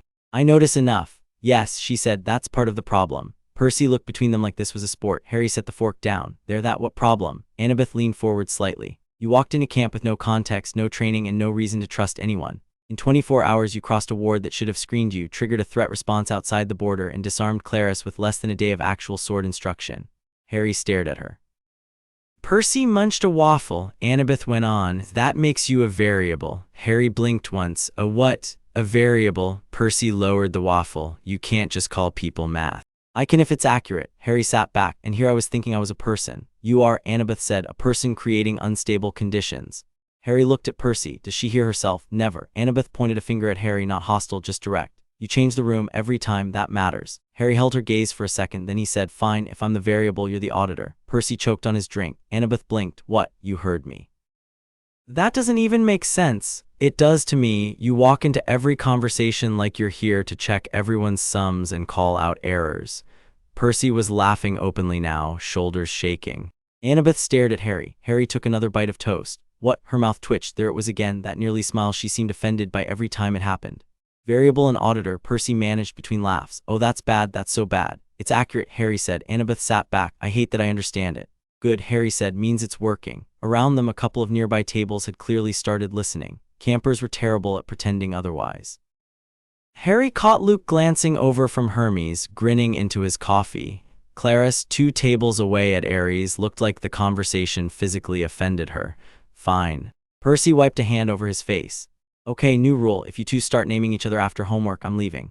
"Coward," Annabeth said. "Alive coward," Percy corrected. Breakfast might have stayed almost normal if Chiron hadn't chosen that moment to walk to the front with Mr. D and tap a spoon against a bronze pitcher. The pavilion quieted. Mr. D looked like he deeply resented standing before his first diet soda of the serious day. Chiron cleared his throat. A brief note before morning assignments. Harry's shoulders tightened without permission. He saw Annabeth notice, saw Percy notice too. Chiron went on, "Camp security will be reinforced at the hill and outer woods until further notice." Murmurs broke out. Clarice lifted her chin. Because of the message, there it was. Camp had definitely heard more than it should have. Chiron's face gave away nothing. "Because caution is wise," Mr. D said. "Try not to die dramatically. The paperwork is tedious." A few campers laughed because apparently this counted as reassurance. Harry kept his eyes on his plate. Someone from Apollo called. "Is there actually something outside the border?" Mr. D looked at him. "Yes, New York." That got louder laughter and killed some of the tension. Chiron added, "Campers will continue routine as normal." Routine. Harry wanted to ask what part of this camp had ever earned that word. Instead, he finished the last bite of eggs and stood when Percy did. As they headed out, Annabeth fell in beside them without invitation. Percy glanced at her. "You have your own schedule." "So do you." "That's not an answer." "I know." Harry said. "Do either of you understand boundaries?" "No," they said together. Harry looked from one to the other. Terrible. "That should have ended it." Instead, Annabeth said, "Chiron told me to keep an eye on you." Harry stopped walking. Percy stopped too and looked at her. "He what?" Annabeth folded her arms. "Not like that. He asked me to monitor inconsistencies." Harry stared at her. "That's somehow worse." Percy's expression went flat. Why would Chiron ask that instead of just saying he's worried? Annabeth looked at Percy like he'd asked why fire was hot. "Because he's Chiron." Harry shook his head once. "Tell him I don't need monitoring." Annabeth's face didn't change. "I'm not asking permission." That did it. Harry stepped closer, not enough to be a threat, just enough to make the point. "You don't get to follow me around like I'm about to blow up because your notebook says something doesn't fit." Percy moved half a step too, not between them, just present, ready if needed. Annabeth met Harry's eyes and didn't blink. Then stopped doing things that make that likely. For a second, Harry honestly didn't know whether to laugh or shove past her. Then Percy exhaled hard and scrubbed a hand through his hair. "Okay, everybody stop." "Annabeth, you sound creepy." "Harry, you sound like you're one word from throwing something." "Let's maybe not do this in the middle of breakfast traffic." Harry looked away first because if he kept going, he'd say something he couldn't take back. Annabeth waited a second, then said, quieter, "Fine." That one word was nearly an apology. Nearly. Harry noticed that too, annoyingly. Percy pointed at them both. "See, growth. Horrible, painful growth." Annabeth rolled her eyes and turned toward the armory path. "I have architecture duty." Harry muttered, "That sounds made up." She looked over one shoulder. "It is. Shame." Then she was gone. Percy watched her leave, then looked at Harry. "You okay?" Harry let out a breath. "Number again." "Cool, consistent." Harry glanced sideways. "You have a really bad way of making things easier." Percy grinned. "Thanks, that wasn't praise." Still taking it. The rest of the morning should have been simple. Chores, mostly. Chiron, probably thinking Harry needed less sword drama and more harmless camp integration, assigned him to the forge supply line. That meant carrying scrap metal bins, stacking coal sacks, and staying out of the actual way while Hephaestus campers did dangerous glowing things with hammers. Harry liked it more than he expected. The forge was loud, hot, and very clear about what it wanted from people. Carry this there, don't touch that, move now, duck, hold the tongs steady. It had rules that mattered because ignoring them burned you immediately, not 6 hours later after some adult decided to be offended. A Hephaestus girl named Beckendorf handed Harry a box of nails and said, "You're the new kid who made Clarice lose her mind." Harry shifted the box to one hip. "Apparently that's my brand now," Beckendorf grinned. "Could be worse, could it?" He thought about it for half a second. "Actually, don't answer." Beckendorf laughed and jerked his head toward the workbench. "Put those there, and if anybody from Aries' cabin asks, I saw nothing." Harry set the box down. "You lot don't like them much. We like them fine when they're not talking." "That's fair." Heat from the forge soaked into his shirt. Sparks jumped off an anvil 2 stations down. One of the younger kids hammered too hard, sent a glowing strip skidding, and got yelled at by a counselor before it hit someone's foot. Harry moved around the edges, useful and unnoticed enough to breathe. At least until Luke showed up. He came in carrying a crate of leather grips and set it down like he belonged anywhere he chose to stand, which from the way people greeted him he sort of did. "Looking domestic," Luke said. Harry looked up from the stack of coal sacks he'd just set down. "You say nice things very strangely." Luke grinned. "Occupational habit." He glanced around the forge. "How bad's the hand?" Harry flexed the wrapped palm. "Still attached. Strong review." Beckendorf passed Luke without slowing and said, "If you're here to steal work gloves again, use your own cabin budget." Luke called after him, "I'm wounded by the accusation." "Not enough." Harry watched Beckendorf go and said, "People seem to like you." Luke shrugged. "I try to be useful." Harry almost said that was not the same thing, then stopped. Maybe sometimes it was. Luke picked up a stray leather strip and turned it through his fingers. "You settling in?" Harry snorted. "That's generous." "Surviving in then." "Better." Luke leaned one hip against the workbench. "Good camp rule. If you can't settle yet, survive first. Settle later." Harry looked at him. "That a rule?" It should be. Something about the way Luke said it made Harry think he wasn't talking about Harry only, or mostly. Before Harry could follow that thought, Clarice's voice cut across the forge yard from outside. "Potter." Harry closed his eyes for 1 second. "There it is." Luke didn't move away from the bench. "You planning to answer?" "Do I have to?" Number Clarice stepped into the yard carrying a shield and looking like she had organized her whole afternoon around being furious properly. 2 Aries kids hovered behind her. Beckendorf muttered, "Oh good, noise." Clarice ignored everyone else. "You got lucky once." Harry turned slowly. "You've said you want to prove otherwise." Luke sighed. "Clarice." She jabbed a thumb at Harry. "Stay out of it." Luke looked bored now, which Harry suspected was strategic. "You're at the forge. That makes it my problem if you smash something expensive while having feelings." A couple of Hephaestus campers snorted hard. Clarice glared at them, then back at Harry. "Tomorrow, arena, real match." Harry crossed his arms. Number that surprised her enough to show. "No, Number, you scared." Harry looked at the shield, the spear strapped across her back, the way the whole yard had gone still to watch. Then he said, "I already beat you today." The Hephaestus kids made an actual collective noise at that. Clarice took a step forward. Luke straightened off the bench at once, not dramatic, just ready. Harry kept going because apparently he liked bad ideas now. "Why would I line up for a second version just because you didn't enjoy the first?" Clarice's face had gone red at the edges. "Because I said so." Harry looked around the forge yard. "That argument works for you often." Beckendorf coughed into his fist and turned away to hide a grin. Clarice grabbed the edge of Harry's coal sack pile and yanked. The top 2 sacks slid off and hit the ground with a heavy thud. Everything in Harry went cold and sharp, not because the sacks mattered, because the move was so familiar. Big person, small destruction, test the reaction. Luke saw it too. His expression changed before Harry's did. "Clarice," he said, voice low. Harry beat him to it. He stepped forward once, close enough that Clarice had to look down instead of across. "Pick them up." The whole forge yard stopped breathing. Clarice laughed in his face. "What?" Harry didn't blink. "You heard me." One of the Aries kids behind her said, "This kid's dead." Luke moved half a pace in. Harry ignored him. Clarice had that look again, the one Vernon got when a smaller person forgot to act small.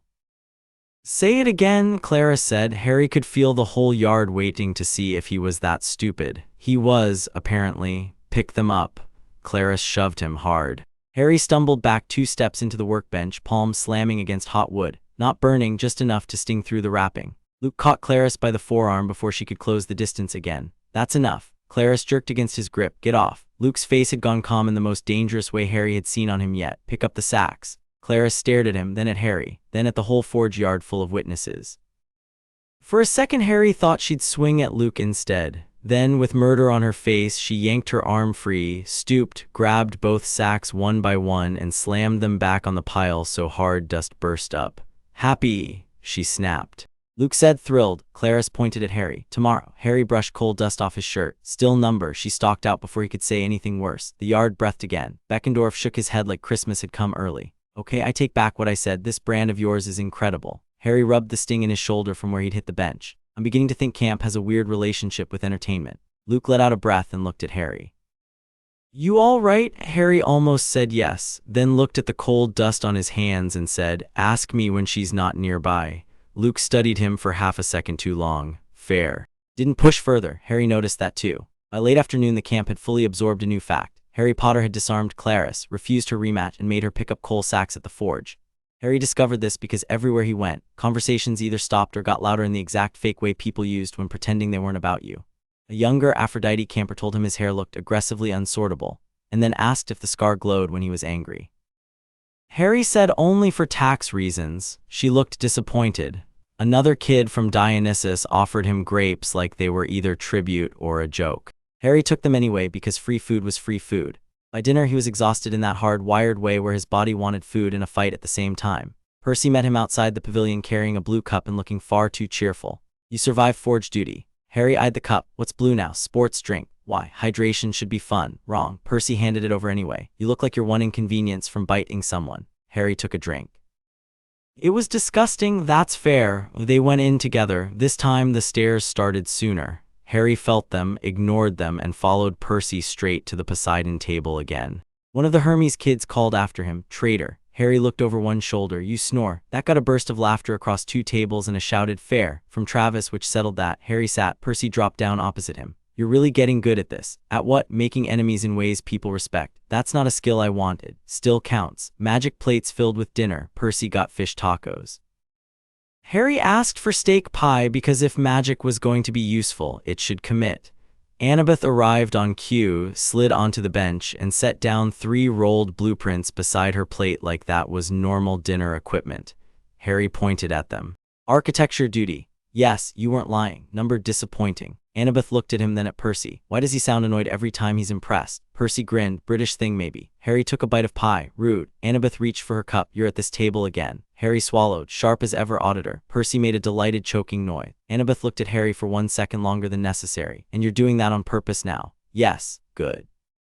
"I prefer decisions to drift." Harry stared. "You absolutely hear yourself." She ignored him. "People are noticing the pattern." "What pattern?" "That you keep defaulting here." Harry looked at Percy's table, singular, one place always set when usually used, then at Hermes, crowded and loud and already full of kids arguing over dessert. He shrugged. "Your camp can cry about it." Percy tried not to smile and failed. "All you do care." "Number I care about not eating with thieves." From Hermes, Connor shouted, "Unfair." Travis shouted, "Accurate." Annabeth picked up a piece of bread. "If Chiron leaves the arrangement alone, there will be complaints." Harry looked at her. "From who?" "Cabin counselors, tradition people, Aries mostly." Percy rolled his eyes. "Aries complains when weather happens. That doesn't make them less loud." Harry leaned back. "So because I don't belong anywhere yet, sitting here is a problem." Annabeth nodded once. "Yes." Harry looked at Percy. "Do you mind?" Percy blinked. "What? Me sitting here?" Percy looked almost offended. "Number." Harry waited. Percy set his fork down. "Harry, if I minded, I'd say so." That was simple enough to believe. Harry nodded once and went back to the pie. Annabeth watched the exchange and then, because apparently she enjoyed trouble, said, "You're making a statement whether you mean to or not." Harry sighed. "And what statement is that?" Percy answered before she could. "That if camp won't pick for you, you will." Harry looked at him. Percy shrugged and reached for hot sauce. "What? I can do insight." Annabeth stared at Percy. That was actually decent.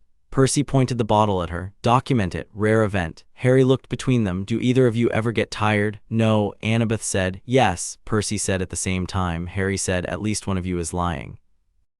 Before the conversation could keep going, Luke dropped onto the bench at the end of Percy's table with a plate loaded like he'd fought 6 wars to get there. "Don't mind me," he said. "Hermes dessert riot." Percy gestured. "Temporary asylum?" "Exactly." Luke nodded at Harry's hand. "Still attached. So far. Shame. I was hoping forge duty would chew you up and save me paperwork." Harry looked at him. "You do a lot of fake concern." Luke took a drink of water. "Keeps people guessing." Annabeth said nobody is guessing. Luke put a hand over his heart. Cruel. For a few minutes the table felt almost easy. People talked over each other, stole fries, insulted Percy's taste in blue food, and argued about whether Pegasi understood sarcasm. Harry ate and listened and found himself speaking more than he meant to because none of it felt like a trap. That was probably how traps worked, but still. Then one of the camp harpies screamed, not the cleaning harpy screech Harry had heard from the roofs earlier. This was sharper, wrong. Every head in the pavilion turned. Another scream came from outside, followed by a crash. Chiron was on his feet before Harry had fully stood. Stay seated. Nobody stayed seated. Campers surged toward the pavilion opening. Percy grabbed Harry's wrist, then released it at once like he'd remembered asking nobody's permission. Come on. They hit the steps into open air and saw the problem immediately. A harpy had gotten through the border. This one was bigger than the roof cleaners and looked nothing like comic relief. Feathers dark and filthy, wings ragged at the edges, face too human in the worst way, mouth full of teeth that didn't match the rest. It was perched on the roof of the nearest cabin, clawed feet digging into shingles. Another scream. A younger camper by the well had fallen backwards and couldn't get up fast enough. The harpy launched. Everything moved at once. Ares kids grabbed weapons. Apollo kids yelled for bows. Chiron shouted orders from somewhere to Harry's left. Campers scattered from the dive path. Percy ran straight for the younger kid. Harry saw that, saw the harpy, saw Percy maybe reaching in time and maybe not. His body decided before his brain did. He moved too, not at the harpy, at the gap. The world narrowed in a nasty, familiar way, like the second before Vernon's hand came down. Like the second before Dudley's gang hit the alley corner. Like every moment where if Harry didn't do something now, someone else got hurt because he hesitated. He hit the well yard at the same time Percy got one hand under the younger camper's arm. The harpy dropped out of the dark with its claws out. Harry threw his wrapped hand out on pure instinct and yelled something that wasn't a word. Light burst in front of them, not bright enough to blind, not dramatic in a thunder sort of way. Just a hard, clear sheet of something that slammed into existence between Harry and the diving harpy. The harpy hit it. The sound cracked through the yard, then the monster bounced. Actually bounced. It flew backward like it had hit a wall, wings pinwheeling, and smashed into the stone edge of the well before regaining control with an enraged shriek. For one frozen second, nobody moved. Harry was staring at his own hand. Percy was staring at the air where the shield had been. The younger camper in Percy's grip started crying, which was fair. Then everything snapped back. Get them back, Chiron roared. Percy shoved the younger camper toward two nearby Hermes kids. Take him. The harpy hauled itself up from the well edge, blood and feathers trailing. Its eyes locked on Harry. Harry got one sharp, horrible feeling that this wasn't random at all. Then Annabeth slammed into his shoulder from the side, dragging him down just as the harpy launched again. A volley of arrows hissed past overhead. One clipped the harpy's wing. Clarisse, of all people, came in from the right with her spear leveled and absolutely no hesitation. The harpy swerved to avoid the spear and Percy met it halfway with riptide in full metal, not wood now, slashing up toward its chest. Harry hit the dirt, rolled, came up on one knee, and looked for anything useful. The invisible shield was gone, no glow, no sign it had ever existed beyond the fact that the well behind him now had fresh cracks where the harpy had hit instead of him. The harpy raked at Percy. Percy ducked and cut low. Clarisse's spear thrust from the other side. The monster twisted, took the cut, screamed, and snapped its head toward Harry again. Why does it keep doing that? Percy yelled. No idea. Harry yelled back. Move. Annabeth snapped. Harry moved. The harpy dove at where he'd been a split second before and crashed into the well pulley. Wood exploded. A second shield tried to come out of Harry's hand. Nothing. Great. A younger girl tripped near the cabin steps and dropped her plate. The harpy saw movement and spun toward her. Harry didn't think. He grabbed the first thing near him, which turned out to be the iron bucket from the well. Then he ran and threw it at the harpy's head. The bucket hit one wing joint with a loud clang and did absolutely no real damage. It did get the monster's attention. Its head whipped back toward him. Harry raised both hands on instinct again. This time the shield came, smaller, faster, like a curved wall bursting out from his palms. The harpy hit it mid-pounce and slammed sideways into a cabin post so hard the wood shook. Every camper in the yard went dead still. Clarisse actually stopped mid-step. Luke, who had appeared from somewhere near the forge with a real sword in hand, froze with the same expression everybody else wore. The shield held for maybe 2 seconds. Then it shattered into silver-white lines and vanished. Harry staggered from the force of it and almost sat down by accident. Percy grabbed his elbow and hauled him upright. You okay? Harry stared at the place where the shield had been. Not sure. The harpy screeched again, louder now, more desperate. Chiron drew and loosed in one motion. His arrow punched through its throat. The monster slammed to the ground, thrashed twice, and dissolved into black dust that blew across the yard and was gone. Silence. The whole camp stared at Harry, not the kind from breakfast, not gossip, not curiosity. Shock. Harry hated that kind instantly. Percy was still holding his elbow. Harry shook free before anyone decided that mattered too much.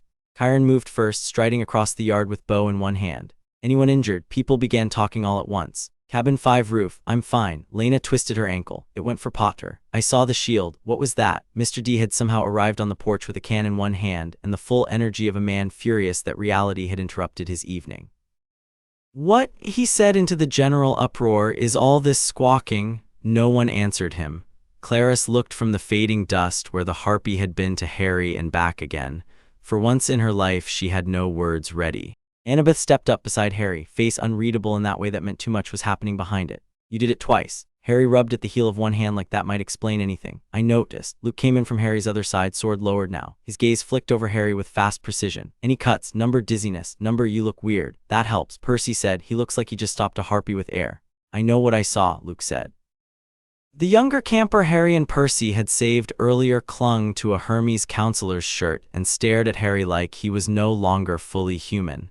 Harry hated that even more. Chiron turned slowly, taking in the whole ring of campers. Everyone back. Nobody moved. Now, that got them walking, though they did it backward with their eyes still on Harry. Whispering started before the first row reached the pavilion steps. I told you he wasn't normal. That was Greek. How did he do that? Did you see Clarice's face? I saw it hit the shield. I've never seen a shield do that. Percy shifted closer, not touching this time, just close. Come on.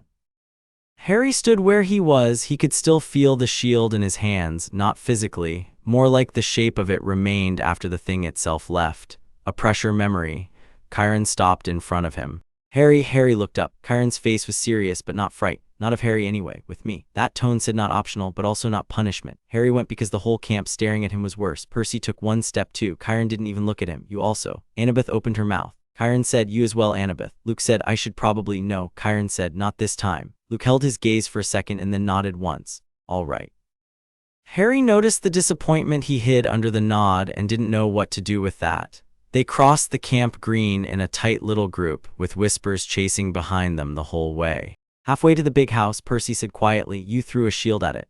Harry looked at him. I did not throw a shield. You know what I mean. Number, you made the air say number. Annabeth, walking on Harry's other side, actually made a thoughtful sound. That's a terrible description. It's a great description. It is. Harry said, could both of you stop naming the impossible thing I just did? Percy looked sheepish. Right, Annabeth said, no promises. Inside the big house, Chiron shut the door and this time did lock it. Harry noticed and hated that too.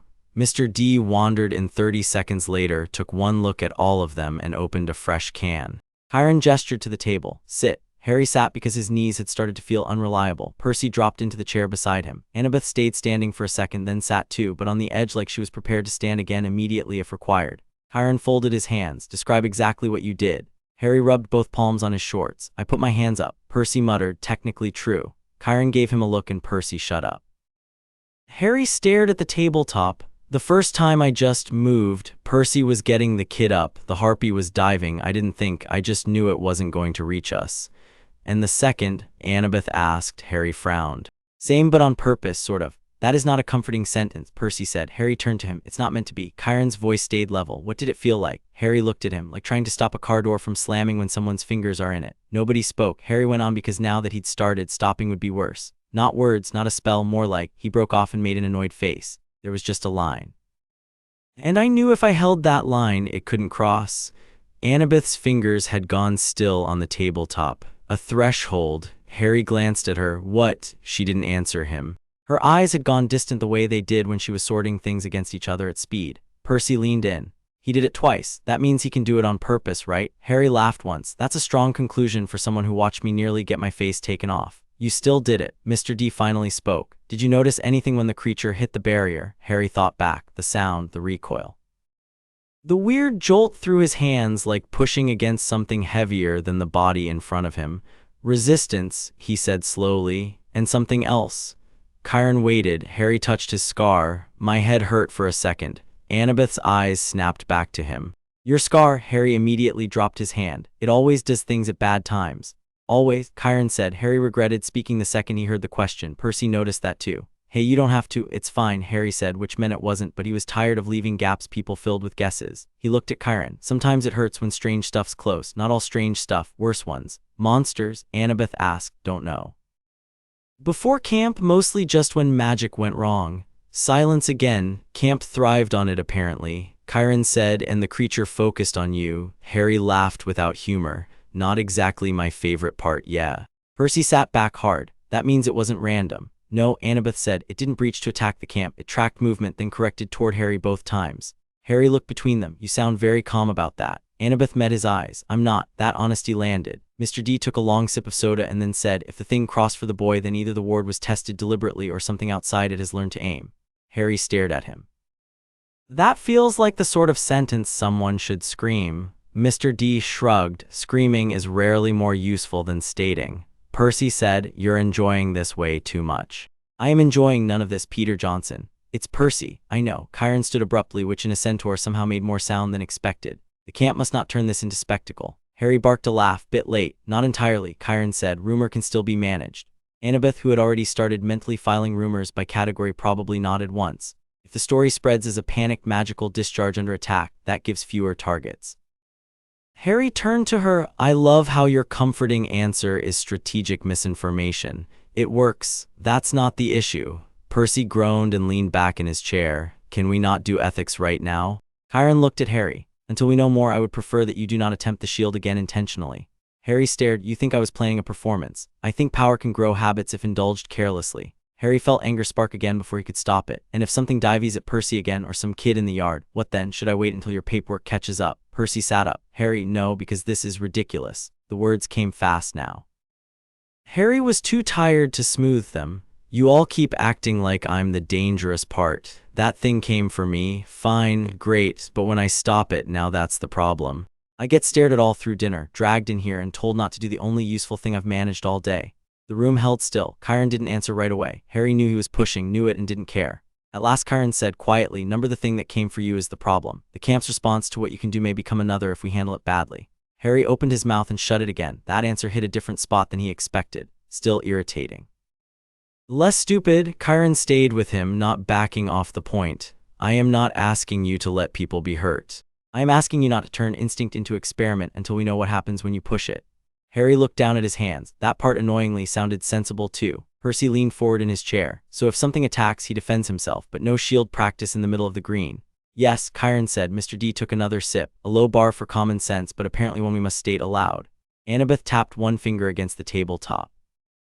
The shield wasn't elemental. Harry glanced at her. You're back to labeling. Yes, that's still annoying. Yes. Percy rubbed a hand over his face. You two are going to kill me. Annabeth ignored him. It wasn't water, air, fire, earth, light, shadow, or divine aura. It was boundary-based. Harry stared at her. Boundary-based is not a thing people say. It is now. Chiron nodded slowly. I agree. Harry looked at him. You cannot encourage her. I can if she is right. That's exactly how you get worse. Mr. D snorted into his can. Annabeth shifted toward Harry a little. When the harpy hit it, the thing didn't burn or cut or push. It refused passage. Harry thought back. The jolt. The line, the certainty that it could not cross because he had said number. He hated how well her phrasing fit. Percy pointed at Harry. See, the air said number. Annabeth gave him a flat look. You somehow made the wrong sentence memorable. Thank you. It wasn't praise. Harry leaned back, tired all the way into his bones now. So what, I'm a walking door? No, Annabeth said. That sounded immediate. Because that would be stupid. Harry stared at her. She kept going anyway. You aren't the door, you're the decision. Percy actually blinked at that. Okay, that one was good. Harry didn't say anything because that one landed too. Chiron pushed off the table and started pacing the room in that way people did when they were thinking and pretending not to be. For the next few days, Harry does not move alone after dark. He does not go beyond the central camp area without escort. If another breach occurs, we treat it as targeted and respond accordingly. Harry frowned. Escort by who? Whoever I assign. Brilliant, I'm a school trip now. Percy said, I can do it. Chiron looked at him. You still have your own duties. I know the camp, he does. That is not the sole qualification. Percy spread his hands. I'm still doing it. Mr. D looked from one to the other. Your confidence is exhausting. Harry should have objected. He knew that. On principle alone, he should have hated the idea of somebody being told to keep an eye on him. Instead, he looked at Percy and found himself thinking, if it has to be someone, at least it's him. That was weird enough that Harry immediately looked away. Chiron noticed. Of course he noticed. Very well, he said. When possible, Percy. Percy tried to hide how pleased he was and failed badly. Annabeth said, and when Percy isn't available. Percy turned toward her. I don't like where this is going. Chiron answered anyway. Annabeth, if needed. Harry groaned. Absolutely not. Annabeth folded her arms. You say that now? I mean it now. Percy looked between them. Okay, this one I understand, Mr. D said. Take a number. I dislike all of you. Chiron ignored him. This is temporary. Your favorite phrase, Harry muttered. Chiron did not deny it. A knock sounded at the side door, not a polite one. Two fast hits and then a third, like whoever stood outside had already decided doors were a waste of time. Before Chiron could answer, Luke's voice came through the wood. Am I allowed in, or are we pretending privacy exists at camp? Percy looked at Harry. Told you. Chiron crossed and opened the door. Luke stepped in, took one look at the room, and whistled softly. This looks cheerful, Mr. D said. Leave. Luke grinned. Always great seeing you too, sir. He looked at Harry then, no joke in his face now, just a direct, easy kind of focus. You all right? Harry shrugged. Been worse. Luke nodded once, like that answer tracked. Good. Chiron said, if this is curiosity, save it. It is. Luke glanced at Percy and Annabeth, then back to Chiron. Hermione's cabin is asking where the new guy is sleeping. Harry felt his shoulders go tight again. Luke saw it, not because they're kicking up. Travis wanted to know if he should keep people away from Harry's bunk. That ease, something Harry hadn't noticed, was wound so hard. He looked down at the table. Luke kept going, still to Chiron. I told them to mind their business. Just figured you'd want the message delivered clean. Chiron's expression softened by about 1 inch. Thank you. Luke tipped his head. Anything else? Not right now. Luke glanced at Harry one last time. If you want your stuff moved somewhere quieter tomorrow, tell me before the Stoles decide your lockbox is a challenge. Harry said they already did. Luke smiled. Exactly. Then he was gone again, shutting the door behind him. Percy leaned back and muttered, he really does know everyone's business. Annabeth said, that's why Hermione's cabin works. Harry looked at her. As a sentence or a threat, yes. The room went quiet after that, not hostile, just full. Harry could feel the tiredness hitting in layers now, adrenaline dropping, shoulder stiffening. Hands starting to throb under the bandage wrap. He rubbed at his eyes and caught Chiron looking at him. Infirmary, Chiron said. Harry sighed. I'm fine, you are limping. Harry looked down at his feet. Annoying he was. Percy stood immediately. I'll take him. Mr. D made a face. You all move in packs like geese. Harry muttered, no idea what that says about you. That I stay indoors, Mr. D said. The infirmary sat near the Apollo cabin and smelled like clean linen, dried herbs, and trouble disguised as helpfulness. A blonde girl with a braid down her back looked up from grinding something in a bowl when Percy and Harry came in. She took one look at Harry's bandaged hand and crooked stance and said, sit. Harry said, you lot really like telling people what to do. She smiled. And yet here you are, sit. Percy looked delighted by this. Traitor. Harry sat on the edge of a cot. Percy leaned against the wall and watched everything with fake casualness. The girl set down the bowl and came over. I'm Will. Harry glanced at Percy. There are a lot of confident people here. Will took Harry's hand before Harry could object and peeled back the cloth wrap. You disarmed Clarice and then put a harpy through a wall. Confidence is just triage at this point. Harry stared at him. Camp talks fast. Will snorted. Camp talks before things happen if it gets the chance. Hold still. He dabbed something cool over the raw scrape in Harry's palm. It stung once and then settled. Percy said, tell him his shoulder's bad too. Harry shot him a look. I didn't ask. Will's head turned immediately. Shoulder. Harry sighed. You've got to be kidding. Other shoulder, Will said, all business now. Harry yanked the camp shirt collar aside enough to show where Clarice's spear shaft and later the forge bench had left one mean bruise. Will hissed through his teeth. That's going to go ugly. Harry blinked. That's comforting. I can make it hurt less. I can't make you less reckless. Percy muttered, I've been trying that too. Harry looked at him. You literally pushed me into sword drills this morning. And look how well that went. Will slapped a smear of salve over the bruise. Harry winced. There, Will said, you'll live. Thrilling. Will rewrapped Harry's palm with cleaner linen and stepped back. No more grabbing weapon shafts for a while. Harry looked at the bandage. Did Annabeth send you that sentence? She didn't have to. Percy straightened from the wall. You need anything else? Will looked at him. Yeah, make sure he eats again before bed. Harry frowned. I had dinner. You had most of a dinner and then an aerial attack. That's not usually on my schedule. Will deadpan. Camp adjustment period. Outside the infirmary, the light had shifted toward evening proper. Torches were going up. Camp was noisier than usual in a jumpy way. More knots of kids talking low, more heads turning when Harry stepped out with Percy. Harry hated it instantly. Percy must have caught that because he said, we can go the long way. Harry looked at him. You always know when someone wants out of a room. Not always. Enough, though. Percy shoved his hands into his pockets. Enough. They cut around the canoe lake instead of through the green. Fewer people there, water darkening under the sky. A breeze coming in off the shore. For the first minute they just walked, then Percy said, you scared me. Harry looked at him. Percy kept his eyes ahead. At the well, when the harpy came in the second time, you looked like you were about to try something even if it tore you apart. Harry frowned. That seems dramatic. Percy stopped walking. Harry stopped too. Percy turned toward him, annoyed now. No, dramatic is the giant bird monster trying to claw your face off. I'm being honest. Harry opened his mouth, closed it, because Percy was being honest. No joke on top, no easy shrug. Harry looked away first. I didn't have time to think. Percy exhaled. I know, that doesn't help. Nope, they started walking again. Harry said after a bit, you ran straight at it. Percy looked sideways. Yeah, so maybe don't do the whole you scared me thing like I was the only idiot in the yard. That got Percy's grin back for a second. Fair. Then his expression settled again. Still, next time maybe shout before you do impossible stuff. Harry snorted. What, so you can all stand back and take notes? Exactly. Terrible plan. Still better than surprise barrier. Harry thought about the shield again, the shape of it, the certainty. The words came out before he decided to say them. It's not exactly magic like my other magic. Percy slowed. Your other magic. Harry winced internally. Too late now. He kept walking and made Percy follow if he wanted the rest. Percy obviously did. I don't know much, Harry said. Just bits. Stuff that happened growing up. I'd get angry or scared and things would. He lifted one shoulder. Go strange. Percy's voice was careful in a way Harry hadn't heard from him before. Like what? Harry thought of the school roof. The shrinking jumper. Aunt Marge, no, not yet in this version maybe. Stick to known weird.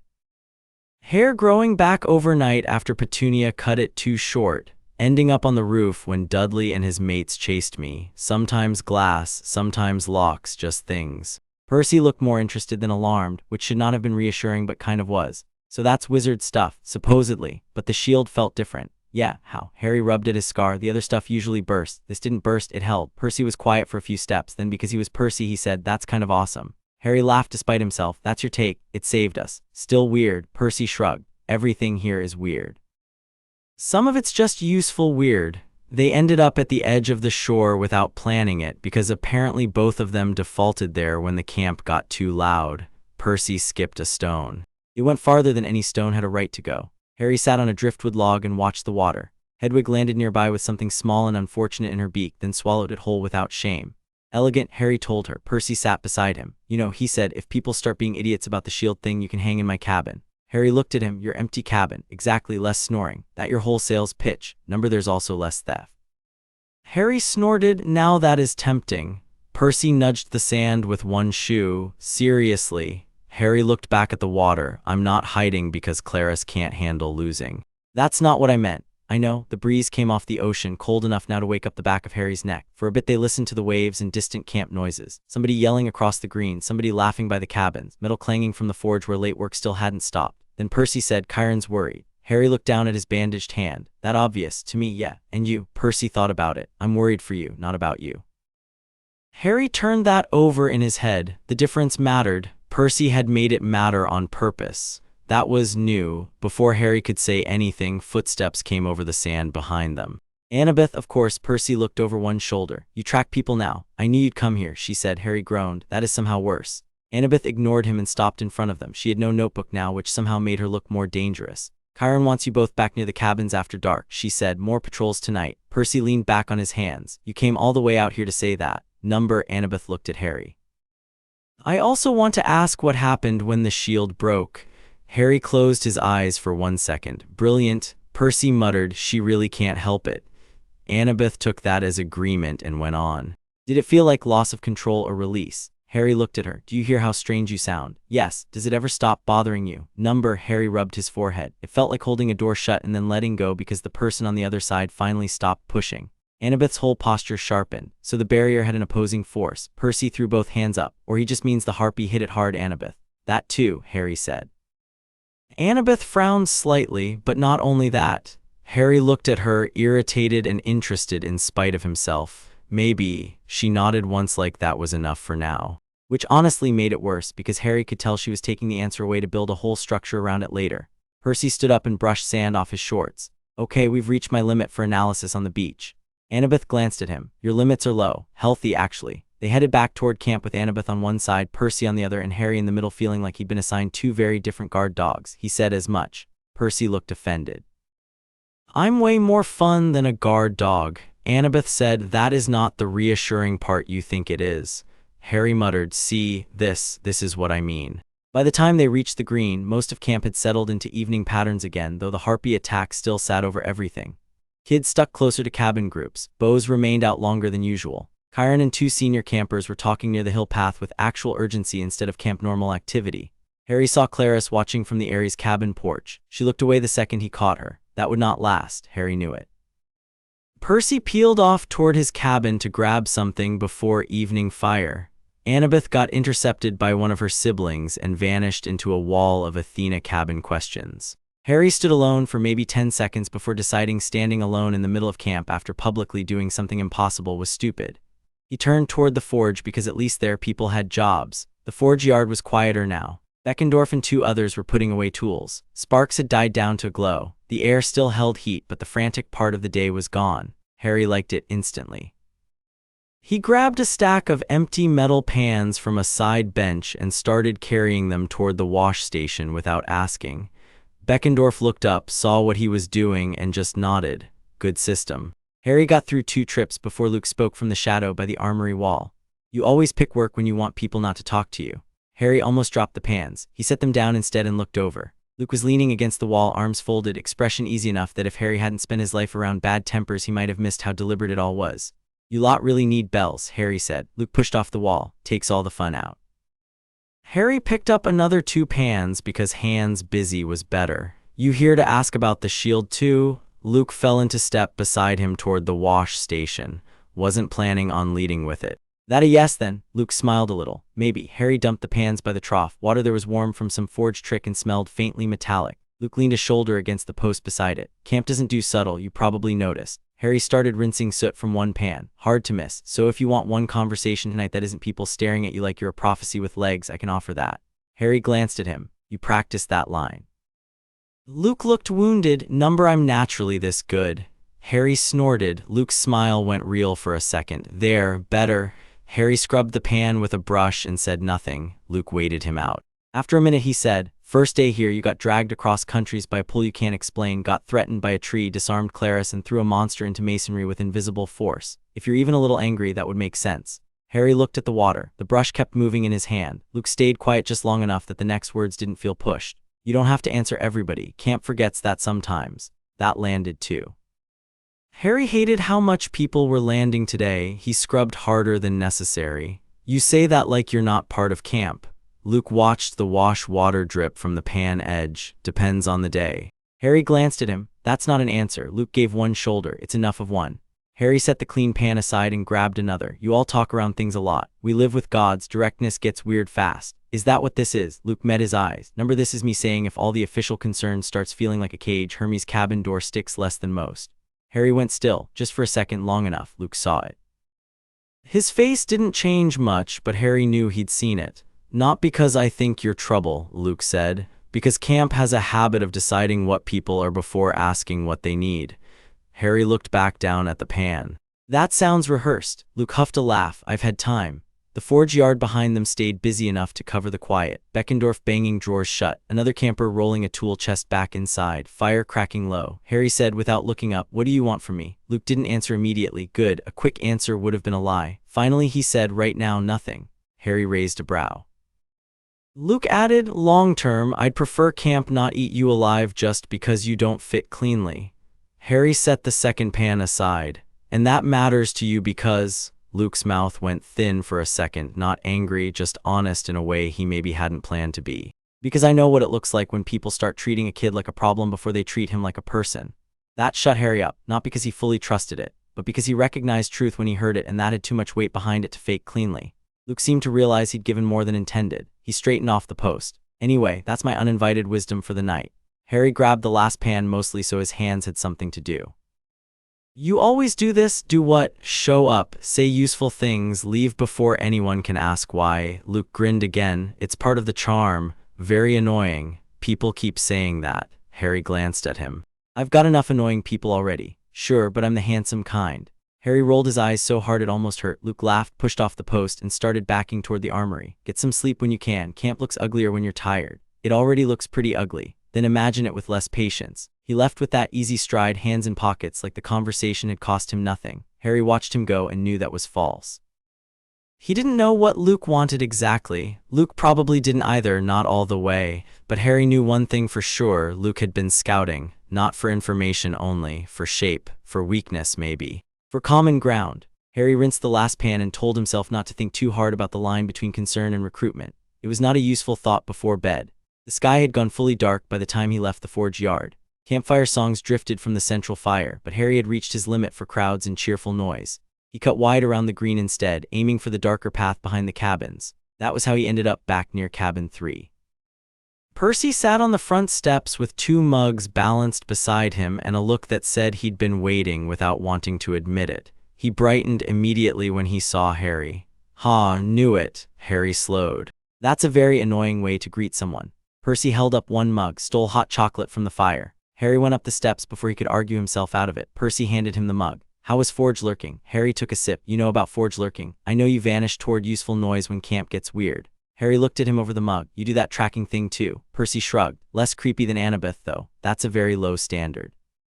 Still winning, Harry sat beside him on the steps. Cabin 3 behind them stayed quiet. Percy still lived alone. No cabin chatter, no late-night arguments over blankets.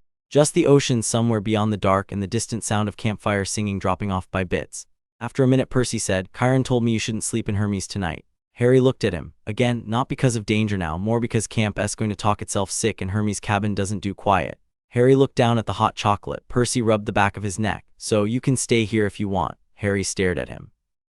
Percy kept talking, which usually meant nerves. "I mean, there's only me, so nobody's going to poke at you all night, and the floor's clean mostly, and I can drag in a spare bunk if Chiron gets strict, or you can take the spare bed because there is technically one, but it's mostly where I throw laundry, not that there's a lot of laundry, just." Harry cut in. Percy stopped. "Yeah, you're rambling." "Right." Harry looked toward the dark line of the sea, then back at the cabin door. "Quiet space, no crowd, no floor," Harry said. Percy blinked. "What if I stay? No floor? I'm not sleeping on the floor." Percy's whole face lit up. "Yeah, obviously that would be stupid." "Right, cool, good." Harry shook his head. "You're strange." Percy grinned. "Come on." Cabin 3 on the inside was exactly what Harry expected and also not. Sea green curtains, salt smell in the wood, a couple of shelves with books, random junk, and an alarming number of blue candy wrappers. 1 bunk neatly made, the other piled with shirts, a towel, a rolled sleeping bag, 2 comics, and what looked like a broken shell necklace. Percy saw Harry looking. "Give me 1 second." He launched himself at the messy bunk and started shoving everything into a heap on the chair by the wall. Harry leaned in the doorway with his mug and watched. "This is your plan? It's a great plan. It's a terrible plan. It's fast." That, Harry had to admit, was true. Percy stepped back from the now empty-ish bunk. "There, guest ready." Harry looked at the lumpy mattress. "Your standards are criminal, and yet you're staying." Harry set the mug down on the bedside crate and dropped his backpack by the bunk. Hedwig glided in through the open cabin window like she'd already approved the arrangement and landed on the bedpost. Percy pointed at her. "See, she likes it too. Don't put words in her beak." She literally came inside. Harry sat on the bunk and felt all at once how tired he really was. Not just today tired. Whole life tired in a way he usually kept too busy to notice. Percy, maybe catching the shift, didn't make a joke for once. He moved around the cabin quieter than usual, shutting the window halfway, setting the empty mugs aside, digging out another blanket from the footlocker under his own bunk and tossing it over. "Thanks," Harry said. Percy gave a little shrug like it was nothing. Yeah, they changed in silence after that, which should have been awkward and somehow was. Harry turned his back to pull on the borrowed camp sleep shirt. Percy rooted around in a drawer and swore softly because he couldn't find clean socks. Normal enough that it made the whole day feel even stranger by comparison. When the lantern finally went out and the cabin settled dark except for moonlight through the gap in the curtain, Percy's voice came from the other bunk. "You awake?" Harry stared at the ceiling. "Obviously. Cool, same." A beat. Then Percy said, quieter, "What was the shield?" Harry let the question sit a second. Outside, waves hit the shore in a slow rhythm. Somewhere farther off, one last voice shouted across camp and got shushed. Harry said, "Don't know." "Come on, I don't." Harry rolled onto his side, facing the dark shape of Percy's bunk across the cabin. "It just happens sometimes, not that exactly, stuff when I need it." Percy was quiet. "Then so your magic does what you need before you know you need it." Harry thought about the cupboard door blowing open once when Petunia forgot him in there too long, about ending up on the school roof, about the glass at the zoo vanishing when Dudley shoved him aside. "Sometimes," he said, "that's wild." "Very helpful." Percy laughed under his breath. "Sorry, just wild." Harry lay there listening to the ocean a little longer. Then Percy said, "The gods are going to want to know what you are." Harry looked toward the window. Moonlight had shifted enough to catch the edge of the curtain and the line of Hedwig's white feathers on the post. "What if I don't want them to know?" he said. Percy didn't answer right away. Long enough that Harry thought maybe he wouldn't. Then Percy said, voice low and real in the dark, "Yeah, I'm starting to think that might be smarter." Harry stared at the ceiling again. Something in his chest eased. Not a lot, not enough to call safe. Enough to breathe. Much farther away than camp, much higher, where nobody at Camp Half-Blood could hear a thing, another part of the night moved on its own business. In a hall lined with records that shimmered when no one looked directly at them, a woman in messenger gray crossed the floor without hurrying. She looked ordinary if you caught her in the wrong second. Then the angle changed and ordinary stopped fitting. Her smile came too easy. Her eyes held too much amusement for an empty room. She stopped before a narrow shelf marked with names. One finger traced the air. A slim file slid free. No thunder, no warning, no grand moment, just paper, string, and a name written in ink that didn't quite stay still. Harry Potter. The woman opened it, skimmed the contents, and laughed once under her breath. "Well," she said to no one, "that explains why this got fun." She pulled a blank folder from inside her satchel, tied it with the same color string, and slid it into the empty space on the shelf. Perfect fit. The original file vanished into her satchel. Footsteps sounded at the far end of the hall. The woman shut the cabinet with one finger and turned, expression already changed to mild annoyance. Another goddess in silver-trimmed robes approached carrying a bundle of records and frowned. "You're not scheduled here." "Tragic," the woman said easily. "I was looking for a routing error." "Did you find one?" She patted the satchel once. "I did now." The other goddess sighed like bureaucracy had personally insulted her. "Take it to Hermes' clerks." "I always do." She walked away before the lie had time to cool. By the time the silver-robed goddess reached the shelf, the blank folder was already settled among the others, quiet and harmless and empty. Back in cabin 3, Harry finally shut his eyes. Percy's breathing evened out a little later. The cabin held, the ocean kept moving outside. For that one night, with a borrowed bunk and an owl on the post and a boy in the next bed who had decided, for reasons Harry still didn't understand, to act like Harry staying mattered, the dark felt less like something waiting to happen. Chapter 2 and Chapter 3, the vote that wasn't Harry woke up because somebody was throwing pebbles at the window. He sat up fast enough to nearly headbutt the bunk above him before remembering there wasn't one. Cabin 3, sea green curtains, Hedwig on the post, Percy across the room, half tangled in his blanket and absolutely dead to the world. Another pebble clicked off the window frame. Harry blinked blearily at the light outside. Early, too early for camp to be doing anything useful. A third pebble hit. Hedwig opened one eye and looked offended on Harry's behalf. "All right," Harry muttered. He slid out of bed, crossed the floor, and shoved the curtain aside. Annabeth stood outside in the gray-blue dawn with her arms folded and a face that said this was completely normal behavior. Harry opened the window. "Do you have hobbies?" "Yes." "Then why this?" "I need to talk to Chiron before breakfast." Harry stared at her. "Brilliant, go do that. I need you awake first. That sounds like your problem." Annabeth looked past him at Percy, still out cold. "Him too." Harry followed her gaze. Percy had one arm over his face and his mouth slightly open, no dignity at all. "He won't be polite about it," Harry said. "I don't need polite. That's obvious." Annabeth's mouth twitched. "Get dressed." Harry leaned one shoulder against the frame. "Why?" "Because if I explain through a window, Percy will hear half of it, assume the wrong half, and start running before I'm done." That did sound like Percy. Harry rubbed his face with one hand. 5 minutes. 3. Try again. Annabeth stepped back from the window. 4. Harry shut it on her before she could negotiate worse. Percy snored once and rolled over. Harry yanked on his camp shirt, shorts, and trainers in about 40 seconds because years with the Dursleys had taught him that if somebody said now, now was smarter than why. He splashed water on his face from the little wash basin by the door, scrubbed sleep from his eyes, and turned to Percy. "Wake up." Percy made a noise like a dying walrus. Harry kicked the leg of the bunk. Percy sat up with a strangled "WH, what monster?" "Worse," Harry said. "Annabeth." Percy dropped back onto the pillow. "Tell her I'm dead. She's outside." Percy groaned into the blanket. "That is so much worse." A minute later they were outside on the cabin steps, Percy still shoving his arms into his shirt and trying to smooth his hair with no actual hope of success. Annabeth stood with a rolled-up paper in one hand and looked awake enough to be offensive. Percy squinted at her. "Please say this is about breakfast and not doom."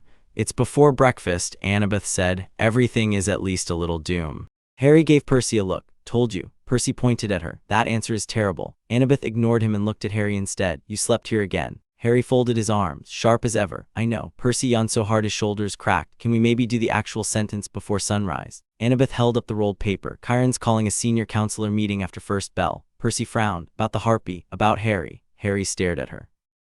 She went on before either of them could cut in. "And the border, and the messages, and whether camp is going to keep pretending those aren't the same problem."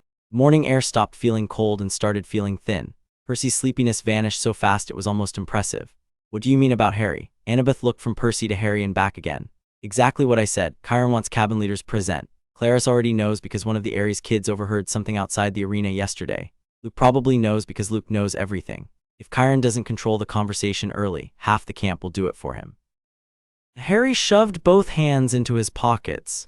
And what conversation exactly? Annabeth's eyes didn't leave his face. Whether you stay where you are, whether you move. Whether you're treated as unclaimed, whether camp security changes because of you, whether the gods are told anyway. Percy took one hard step forward. They're having a vote. No, Annabeth said, not officially. Harry laughed once. So yes. Annabeth said nothing. That was answer enough. Percy looked like he was about 3 seconds from marching barefoot to the big house and kicking in the front door.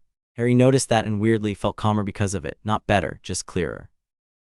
All right, Harry said. Percy turned on him. All right, that's your answer. Harry looked at him. What do you want me to say? I can't exactly stop them having a meeting.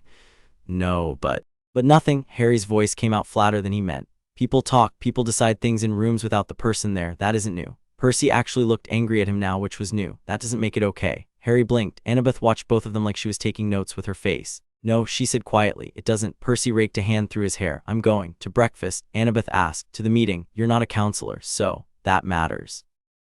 Percy stared at her. Why? Annabeth opened her mouth and stopped. Harry could tell she'd had an answer lined up. Could tell Percy's question had knocked it sideways. Exactly, Percy said. Annabeth looked at Harry instead. Chiron didn't ask for you. Harry huffed a laugh. Shocking. He probably will later. Lucky me. The first conch sounded across camp, low and carrying. Camp waking up for real. Percy pointed at Annabeth. You tell me when it starts. Annabeth folded the rolled paper tighter. That wasn't the deal. I don't care. Percy, number. Harry looked at him. There it was again. That same stubborn line Percy got when he decided he was right and the rest of the universe could queue up behind him. Annabeth saw it too and sighed. Fine. Percy nodded like this had always been the obvious outcome.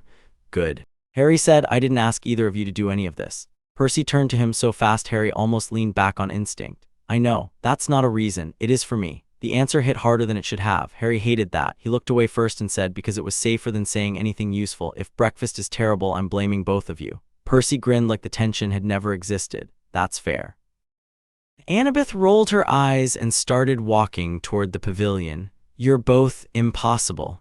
Harry and Percy followed because camp waited for no one and neither did Annabeth. Breakfast should have been normal after that. It was. Camp had a weird energy to it all morning, and Harry could feel it before he even walked into the dining pavilion. Clusters too tight, heads turning too fast. Cabin counselors already sitting straighter than usual like they'd all woken up ready to have opinions in public. Harry hated that kind of atmosphere. It reminded him of school assemblies right before some teacher made a speech about behavior, and every kid in the room knew whose fault it was supposed to be without names being said yet. He went to Percy's table anyway. If the whole camp wanted a statement, fine. Harry could make one by sitting down. Clarice was already at the Aries table. She stared at him long enough for the look to count as a threat, and then took a violent bite of toast like it was his neck. Harry sat. Percy sat across from him with the kind of deliberate casualness that was only casual if you never met Percy before. Annabeth dropped onto the bench at the end of the table instead of hers, which absolutely no one missed. The room around them got a little louder in that fake way people did when they were trying to pretend they weren't watching. Magic plates filled. Harry asked for porridge because his stomach had decided nerves were real even if his face hadn't. Percy got blue pancakes again because apparently there were limits to chaos and Percy was not interested in them.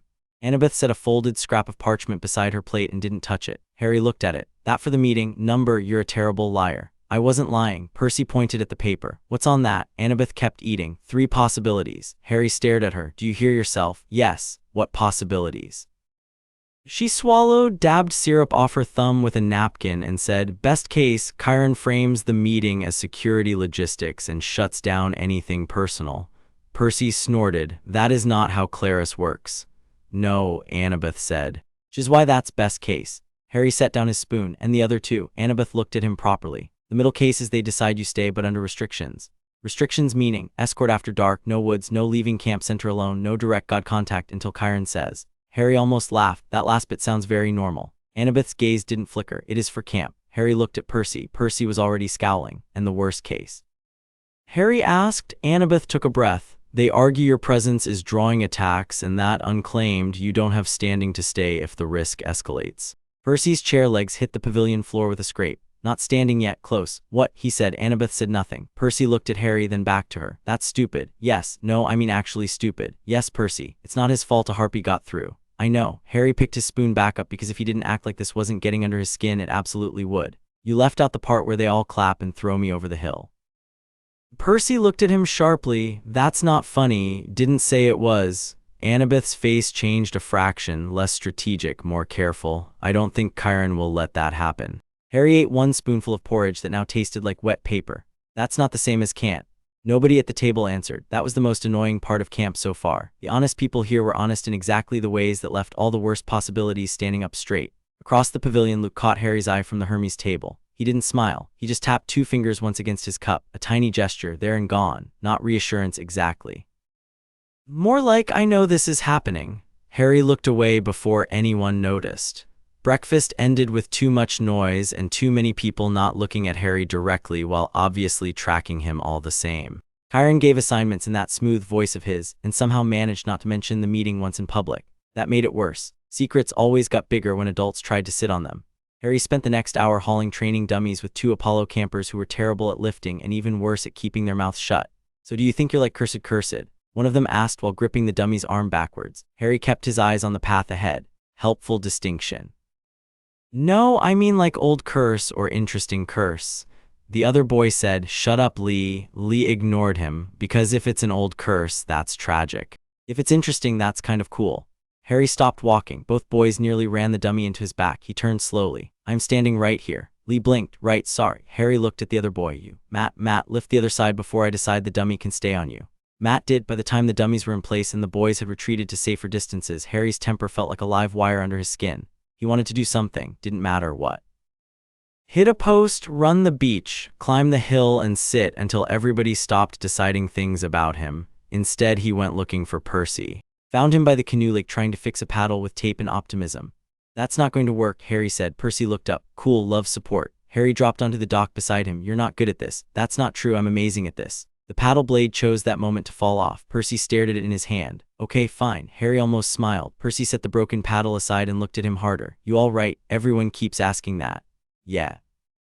Because you keep looking like you're about to either leave camp or start a fire. Harry sat with his forearms on his knees and stared out at the water. Do you want the real answer or the good one? Percy nudged his shoulder lightly with his own. The real one. Harry took a second. The real one, he said, is I hate waiting while other people talk about me like I'm a storm warning. Percy didn't say anything right away. That was probably smart. Harry kept going because now the first part was out, the rest came with it. At Privet Drive, if grown-ups talked in another room, it was always bad. School too, teacher voices, Aunt Petunia smiling voice, Vernon pretending not angry voice. Doesn't matter how fancy camp gets, it still sounds the same from outside. Percy went still beside him. Harry scrubbed a hand across the back of his neck, annoyed at himself now. Forget it. Number. Harry glanced at him. Percy's face had gone tight in a different way, not pity. Harry would have walked straight off the dock if it had been pity. I get it, Percy said. Not exactly, but enough. Harry looked back at the lake. You're not going to be outside this one, Percy said. Harry huffed a laugh. Really? Harry turned. How? Percy stood up so fast the dock creaked. Because if they think they're having a whole meeting about you and I'm not in there, they're insane. Harry stared up at him. Percy stared back, absolutely serious. You aren't a counselor, Harry said. Still me, that's not a qualification. Percy grinned suddenly. Worked on you. Harry rolled his eyes. Your confidence is a disease. Yeah, but useful. The second conch sounded across camp. Percy pointed toward the big house. That's them. He started down the dock before Harry could answer. Harry followed because apparently that was what this camp did to your judgment. The path to the big house was busy with counselors moving in pairs and little clumps. Clarice came up the hill with 2 Ares campers at her shoulders like bodyguards she definitely did not need. Luke walked alone, hands in pockets, face unreadable from a distance. Annabeth was already halfway up the porch steps with 3 scroll cases under one arm because of course she was prepared for a political fight with stationery. Harry slowed near the strawberry fields. Percy didn't. Percy, Harry said. Percy stopped and turned.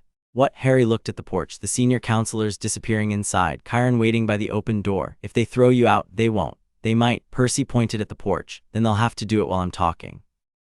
That was such a Percy answer. Harry had no defense ready. Percy looked at him for 1 beat longer. Stay here. Harry barked a laugh. Not happening. You can't just walk in. Watch me. Percy actually smiled at that. Okay, but if Chiron says wait, try not to immediately commit a crime. No promises. They went up together. Chiron saw them coming and for maybe the first time since Harry had met him looked tired before he looked anything else.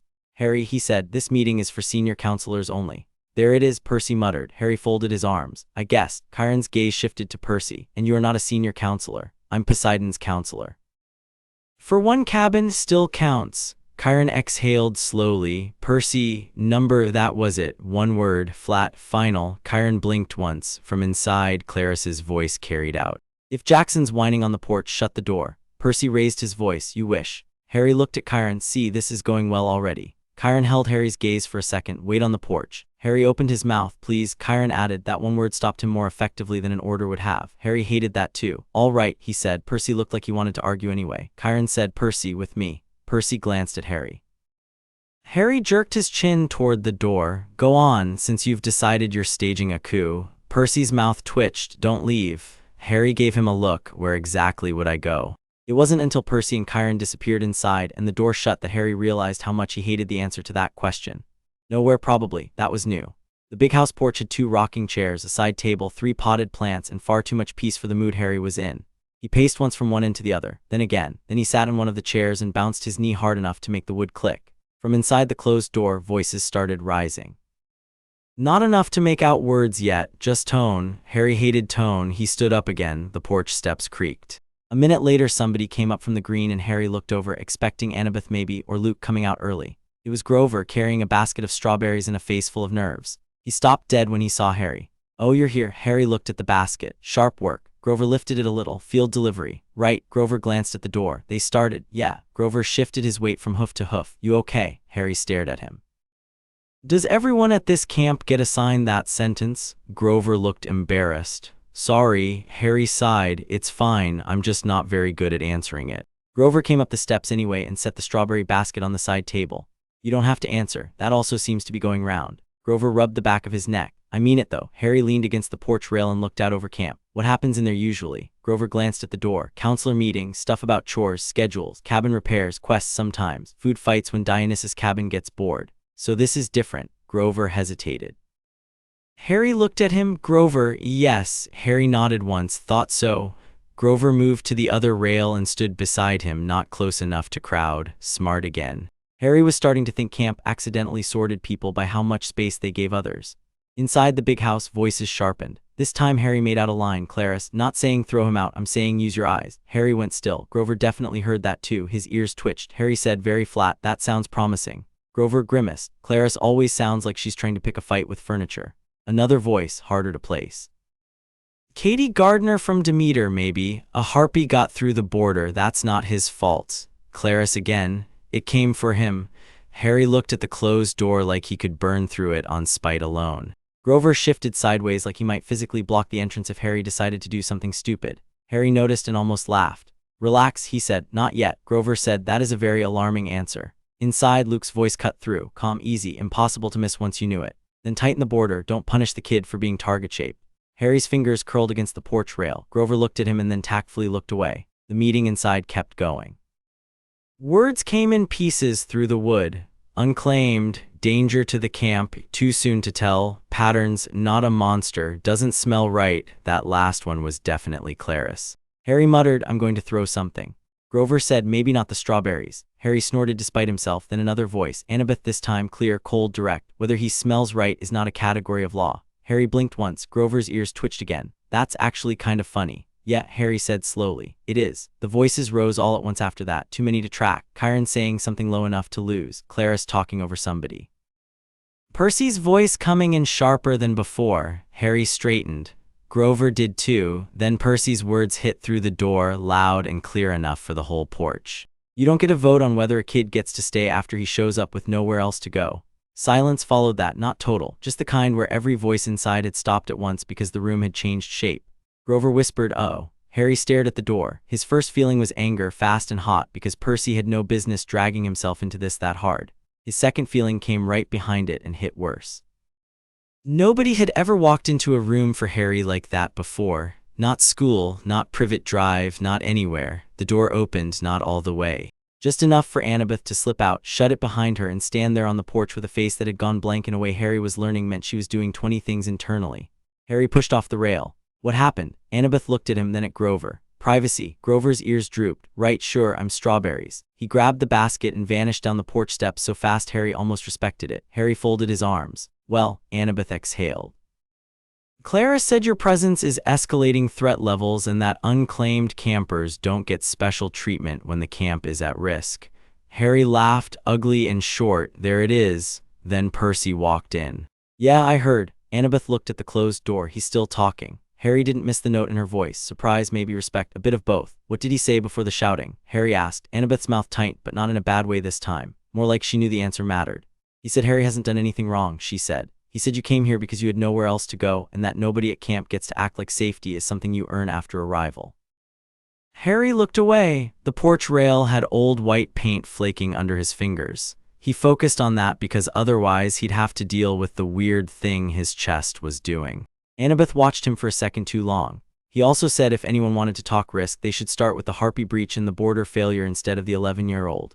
Harry huffed a breath that might have been a laugh if it had less in it. That sounds like Percy. Yes, Annabeth said, it does. Harry looked back at the door. And you? Annabeth blinked. What about me? What did you say? She hesitated for half a beat. That alone was interesting. I said Clarice was confusing causation with blame, Annabeth said, and that if camp starts treating anomalies as disposable, we'll deserve whatever happens after.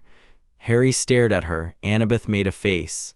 Don't what? Look surprised. Harry almost smiled. Too late. Something like embarrassment crossed her face and vanished fast enough that if Harry hadn't been watching for exactly that, he might have missed it. Inside the room, Percy's voice rose again. Then say it to him, don't sit in here and do it behind a door. The chair on the porch stayed empty. Harry didn't. He sat down in it hard and looked at Annabeth. He's an idiot. Annabeth leaned against the porch post. Yes, but he means it.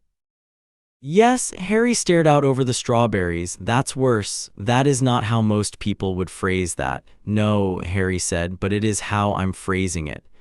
Annabeth was quiet. Then she said, not unkindly, I know. The meeting went on another 12 minutes. Harry counted because counting meant not imagining the room inside too clearly. When the door finally opened again, it was Luke first. He stepped out with his hands in his pockets, shut the door behind him, and took in Harry in the rocking chair and Annabeth by the post like this was a normal porch lineup. Cheerful crowd, he said. Harry looked up. How bad? Luke's eyes flicked once to Annabeth, asking without asking. Annabeth answered for him, he stays. Harry went still. Luke nodded once. He stays. The relief hit so hard and so sudden Harry nearly got angry at it out of reflex. Because relief meant he'd been scared, and Harry had not wanted to know that about himself. Luke crossed to the rail and leaned there. Not unanimous. Shocking, Harry said. Luke's mouth twisted. Clarice made noise, a couple others too, but Chiron shut down the worst of it and Percy helped. That last word had a lot in it. Harry looked at the closed door again. He all right? Luke barked a laugh. He's still arguing about the principal, so yeah. Annabeth said that's because he's Percy. Luke glanced at her, and because he's right. Harry looked at him. Luke held the look, then pushed off the rail. You should probably be here when he comes out before he starts trying to drag the whole porch into a declaration of rights. Harry frowned. A what? You'll see. Luke headed down the steps. Harry called after him before he could stop himself. Hey, Luke looked back. Harry had no actual plan for the sentence, so what came out was thanks. Luke's expression changed just a little. Don't make a habit of it. Ruins my image. Then he went. Annabeth watched him go, then looked at Harry. You thanked him? Harry deadpanned. Write it down. I might. That was not permission. The door opened again. Percy came out at speed, still angry enough that it was coming off him in waves. Chiron was right behind him, expression calm in the way adults got when they'd just weathered a loud child and were pretending they hadn't enjoyed any part of it. Percy saw Harry and stopped so fast he nearly lost the rest of what he was saying. Then he pointed at the door over his shoulder. They're idiots. Harry stood. Yeah. Chiron stepped onto the porch. Percy threw up both hands. What they are. Chiron's beard twitched. That does not improve matters. It improves mine. Harry looked at Percy. Did you actually tell Clarice off in a room full of counselors? Percy frowned like this was not the weird part. Obviously. Annabeth said. He also interrupted 3 times. Only 3, Percy said. That feels low. Harry stared at him, then against all logic and probably every defense mechanism he had left, he laughed. It came out real, sharp and short and genuinely amused. Percy blinked and then grinned like he'd been handed a medal. There it is, he said. Harry wiped a hand over his mouth. Don't be smug. Too late. Chiron let them have exactly 2 seconds of that before clearing his throat. The meeting is concluded. Harry remains under camp protection and there will be no further debate on that point. Harry looked at him. Until the next meeting. Chiron met his eyes. Until I say otherwise. Not perfect, still more direct than before. Harry nodded once. Percy crossed his arms and said, good. Chiron's gaze moved to him. You will not address senior counselors in that tone again. Percy opened his mouth. Annabeth said, please don't. Percy shut it again mostly. Harry watched the whole exchange and felt that weird chest tightness all over again. He had no idea what to do with it, so he defaulted to sarcasm. Nice meeting then. Chiron almost smiled. I have endured worse. Percy said, "You're welcome." That got him a very specific Chiron look. Annabeth rubbed at her temple. "I need water." "Same," Percy said. Harry looked at Chiron. "What now?" Chiron's expression settled back into business. "Now you continue camp life as normally as possible." Harry waited. Chiron sighed. "Yes, I hear it. Good, but I mean it." Harry believed Chiron meant it. That did not mean camp would cooperate. Still, for that moment, with the porch behind him and the room where they'd nearly decided things about his life now emptying out into the morning sun, Harry had one clear fact. Percy had fought for him, not metaphorically. Not in some vague, nice person way. Actually, that fact sat in Harry's chest like a stone dropped into deep water. It didn't disappear, it just kept moving through him in rings. The rest of the day at camp should have eased after that. It didn't. The meeting verdict spread by lunch, but the way it spread made everything weirder. Harry got the sense that half the camp thought he had almost been kicked out, and the other half thought Percy had challenged the entire counselor body to single combat on his behalf. The truth, as usual, was less neat and more stupid. By the time lunch started, 3 different campers had looked at Harry with open sympathy, 2 with suspicion, and 1 from Aphrodite Cabin with visible romantic delusion that Percy's outburst had been some kind of dramatic declaration. Harry shut that one down by sitting at the Poseidon table, eating 2 sandwiches and refusing to explain anything to anyone. Percy bounced between proud and embarrassed every time somebody looked over. "You know this is your fault," Harry said after the second Apollo kid gave Percy a thumbs up on the way past. Percy pointed at himself. "My fault. You argued in a room full of people. So did everybody." Harry looked at him. "You know what I mean." Percy took a bite of apple and chewed like that gave him more time to dodge. "I wasn't going to just let them talk about you like that. You didn't have to go full war speech." "I didn't." Annabeth, appearing from nowhere at the end of the table with a cup of lemonade, said, "You absolutely did." Percy looked offended. "Whose side are you on?" "The correct one." Harry snorted. Percy pointed at him. "You don't get to enjoy this." "Seems I do." Annabeth sat and looked at Harry, not at Percy. "You know, he told them the camp should be ashamed of itself if it needed a kid to prove he deserved protection." Harry froze for exactly half a second. Percy made a strangled noise. Annabeth, she ignored him. It was dramatic. Harry stared at Percy. Percy looked everywhere except at Harry. It sounded smarter in the room. Harry didn't know what to say to that. Nothing in his life had trained him for somebody being loudly and publicly on his side. He defaulted to the only thing he had. "That's a terrible line," he said. Percy looked at him, surprised. Then Harry added, "Quieter, but thanks." Percy's whole face changed. Not smug now, not joking, just open in a way that made Harry look away first again. "Yeah," Percy said, "any time." Annabeth looked between them and, thank every god in every pantheon, did not say a single thing about it. She just took a drink of lemonade and said, "Clarice is plotting something."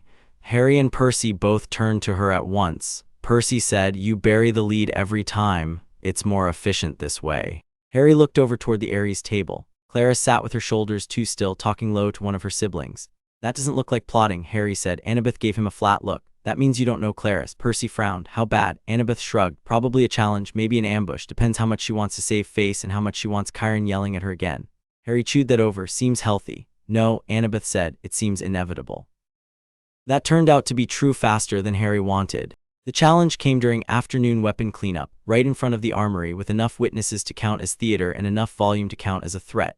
Clarice planted herself in Harry's path while he was carrying a stack of wooden swords back inside. "You owe me a real match." Harry kept walking until he had to stop or run directly into her. "Number?" Clarice smiled in a way that had nothing pleasant in it. That wasn't a question.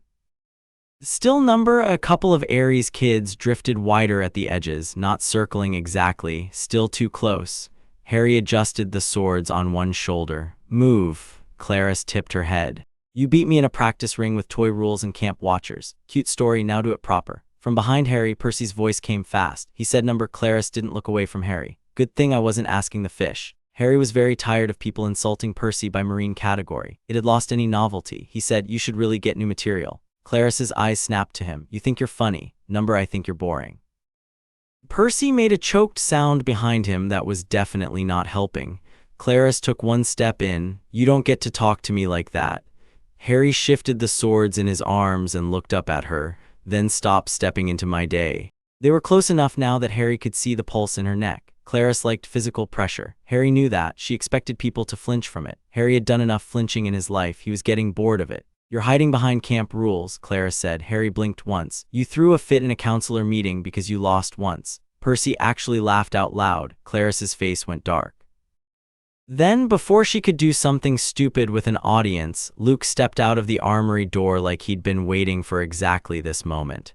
Clarice. He had a polishing cloth in one hand and a dagger in the other, which he was cleaning like the whole scene might actually be boring. Clarice glared past Harry at him. Stay out of it. Luke kept polishing. You're blocking the armory. Then go around. Nah. Clarice looked back at Harry. Woods after sunset. No watchers, no fake rules. Harry stared at her. Percy said, "Are you actually insane?" Clarice ignored him. Harry set the stack of wooden swords down on the ground because carrying them while this happened had become ridiculous. "I'm not going into the woods with you, because you're scared." Harry shrugged, "because you're stupid." A couple of kids nearby made small sounds that might have been laughter and then immediately tried to hide them. Clarice pointed a finger at Harry's chest. "You think the camp keeps you safe?" Harry looked at the finger until she lowered it. Then he said, "Very even number. I think they keep you from embarrassing yourself worse." That one landed hard. Clarice made a low sound, and for 1 second Harry thought she was going to swing right there. Luke stopped cleaning the dagger. Clarice, her jaw worked. Then she looked at Harry, all fury and pride and something uglier underneath. "Fine," she said. "Keep hiding." She shoved past him so hard his shoulder knocked the armory wall. Percy was on her instantly. "Watch it." Clarice swung around, or what? Percy didn't back up. Harry grabbed Percy's sleeve before the whole thing got even more brainless. "Let her go." Percy kept his eyes on Clarice. "She shoved you." "I noticed." "Harry." "Percy, that got through, barely." Percy exhaled hard through his nose and stepped back. Clarice looked between them with open disgust, then at Harry one last time. "This doesn't end because you hide behind him," she said. Harry let go of Percy's sleeve slowly. "Good thing I don't." Clarice stalked off toward Aries' cabin, her siblings following with all the subtlety of a thunderstorm. Silence held for maybe 2 beats. Then Luke flipped the dagger in one hand and said, "Well, that went super." Harry looked at him. "You enjoy this too much." Luke slid the blade back into the armory rack, not the part where she tries to drag campers into private fights. Percy was still bristling like somebody had personally insulted the ocean. "She's not taking you into the woods." Harry said, "I'm aware." Percy rounded on him. "Good." Luke held the armory door open with one hand and nodded toward the swords at Harry's feet. "Inside before you both start growling at each other too. The whole camp's got enough entertainment for today." Harry picked up the swords again and carried them in, mostly because doing something with his hands still felt better than standing in the middle of other people's tempers. Inside the armory it was cooler and smelled like leather, metal, and old wood. Luke shut the door halfway behind them, cutting off some of the outside noise. Percy said, "She's not going to stop." Harry dropped the swords into the return bin. "I know. Then why do you keep answering her like you want it worse?" Harry turned. "Because if I don't answer her, she still wants it. Difference is then she thinks I'm scared too." Percy stared at him. Harry folded his arms. "What?" Luke, leaning against a cabinet with that infuriatingly calm face again, said, "He's not wrong." Percy pointed at Luke. "You're not helping." Luke shrugged. "I'm accurate." Harry looked at Percy. "She's going to push until she gets either a fight or a surrender. I've met people like that. That doesn't mean you give her the version she wants." Harry almost said, "You walked into a counselor meeting on my behalf and yelled at half the camp. Let's not do what they want as a standard." He didn't. Mostly because that would have been unfair and a little true. Instead he said, "What would you have me do?" Percy opened his mouth, closed it. Luke's mouth twitched. Percy noticed and glared at him. "Don't." Luke raised both hands. "I said nothing. You were going to. Maybe." Harry leaned one shoulder against the weapon rack. "Exactly." Percy scrubbed a hand through his hair. "I don't know, just not alone with her." Harry watched him. Percy's face had gone serious again. Real serious, not argument serious. Worry serious. "All right then." Harry nodded once. "Fine." Percy blinked. "Fine, yeah, that easy." Harry looked at him. "Do you want me to make it difficult out of spite?" Percy thought about it. "Sometimes you do. That's because you're annoying." Luke laughed softly into his hand. By sunset, the campfire had become mandatory in that way camp things did when adults thought togetherness would fix tension. Harry sat with Percy and Annabeth on the outer ring of logs and let the songs wash over him without taking any of them in. Clarice was somewhere across the fire with Aries' cabin. Luke sat with Hermes and laughed at something Travis said, but Harry kept catching the quick flick of Luke's eyes toward the edge of the trees whenever the fire dimmed. Watching entrances. Watching exits. Harry noticed because he always noticed who in a room was ready for what came through the door. That was probably why Luke unsettled him. Because under all the easy charm, Luke always looked a little ready. The campfire wound down slower than usual. More jokes, more noisy singing. Like everybody had decided that if the day was weird enough, they may as well act louder than it. When it finally broke up, Harry expected to head back to cabin 3 with Percy and be done with people for a while. Didn't happen, because on the path between the green and the cabins, Luke said, "Harry, walk with me." Percy immediately looked at him. Harry looked at Percy looking at him, then back to Luke. "Why?" Luke shoved his hands into his pockets. Because campfire songs make me want to drown myself and I need better company. That is a terrible invitation, Harry said, still honest. Percy stepped closer to Harry without quite meaning to make it obvious. Where? Luke jerked his chin toward the tree line. Just the edge. I'm not taking him on a villain stroll, seaweed brain. Harry looked at Percy. I'll be fine. Percy looked like he wanted to object, then like he knew objecting would only make Harry dig in. Which fair. 10 minutes, Percy said. Luke grinned. Do I have a curfew now? Yes. Harry said, you are both unbearable. Luke started toward the woods with that easy, unhurried stride of his. Harry followed because now he was curious enough to be annoyed by it. They didn't go deep. Just to the edge where campfire light faded into tree shadow and the sounds from the green went muffled but not gone. Crickets loud, leaves shifting overhead. The wood smelled damp and old and like they'd keep their own opinions. Luke stopped by a low boulder and leaned back against it. Harry stayed standing. Luke noticed. Comfortable enough. Number good, me neither. Harry folded his arms. Well, Luke looked at him for a long second. The casualness was still there, just thinner now, not gone. Peeled back a bit. You know Clarice isn't the point. Harry frowned. That's encouraging. Luke ignored that. She's loud, she's bruised, and she hates losing. Fine. But she's only reacting to what everyone else is circling.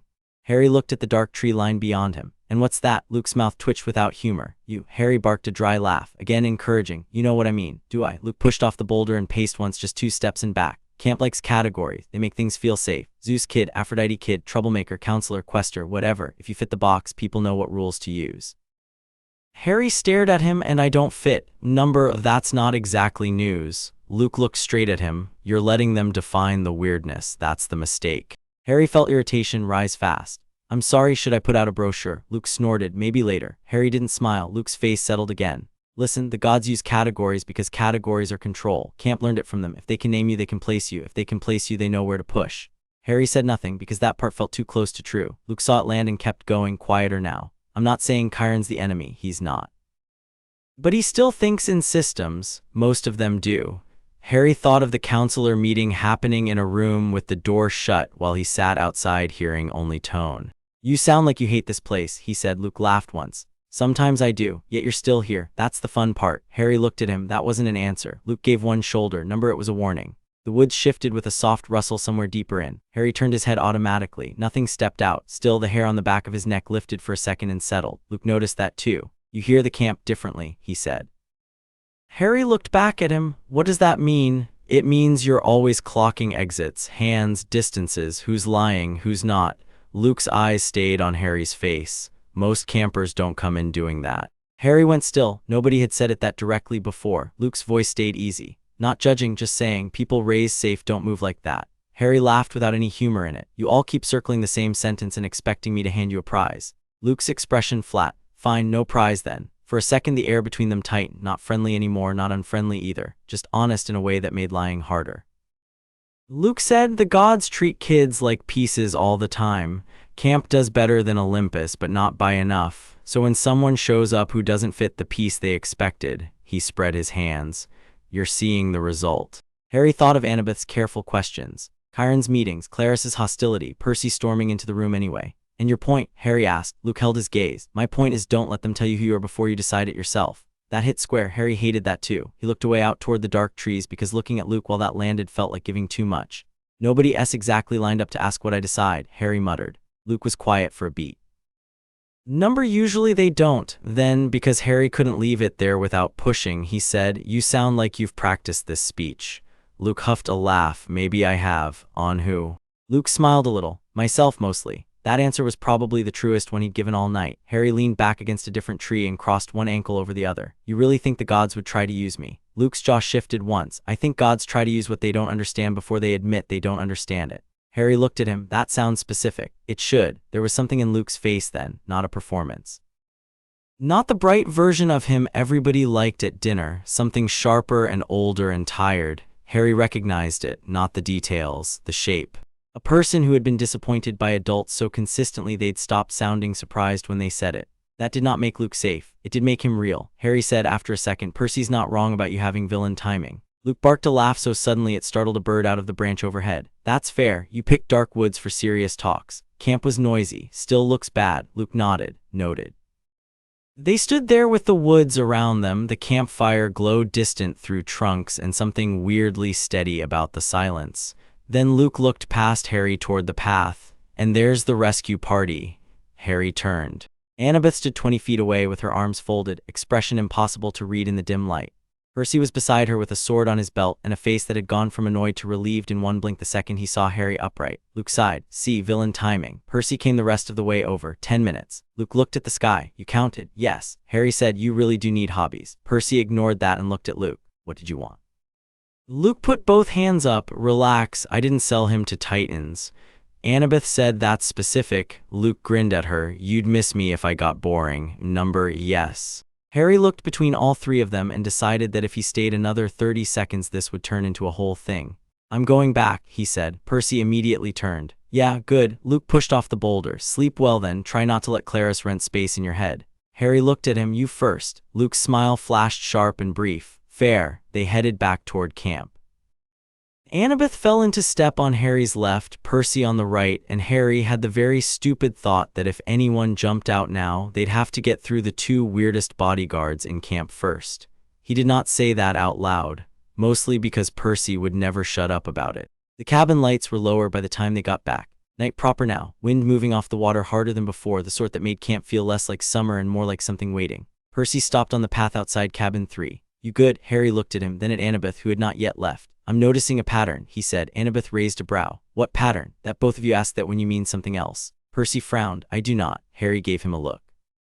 Percy thought about it. Okay, maybe a little. Annabeth said, what do we mean then? Harry opened the cabin door. You mean, are you about to do something stupid, angry, or alone?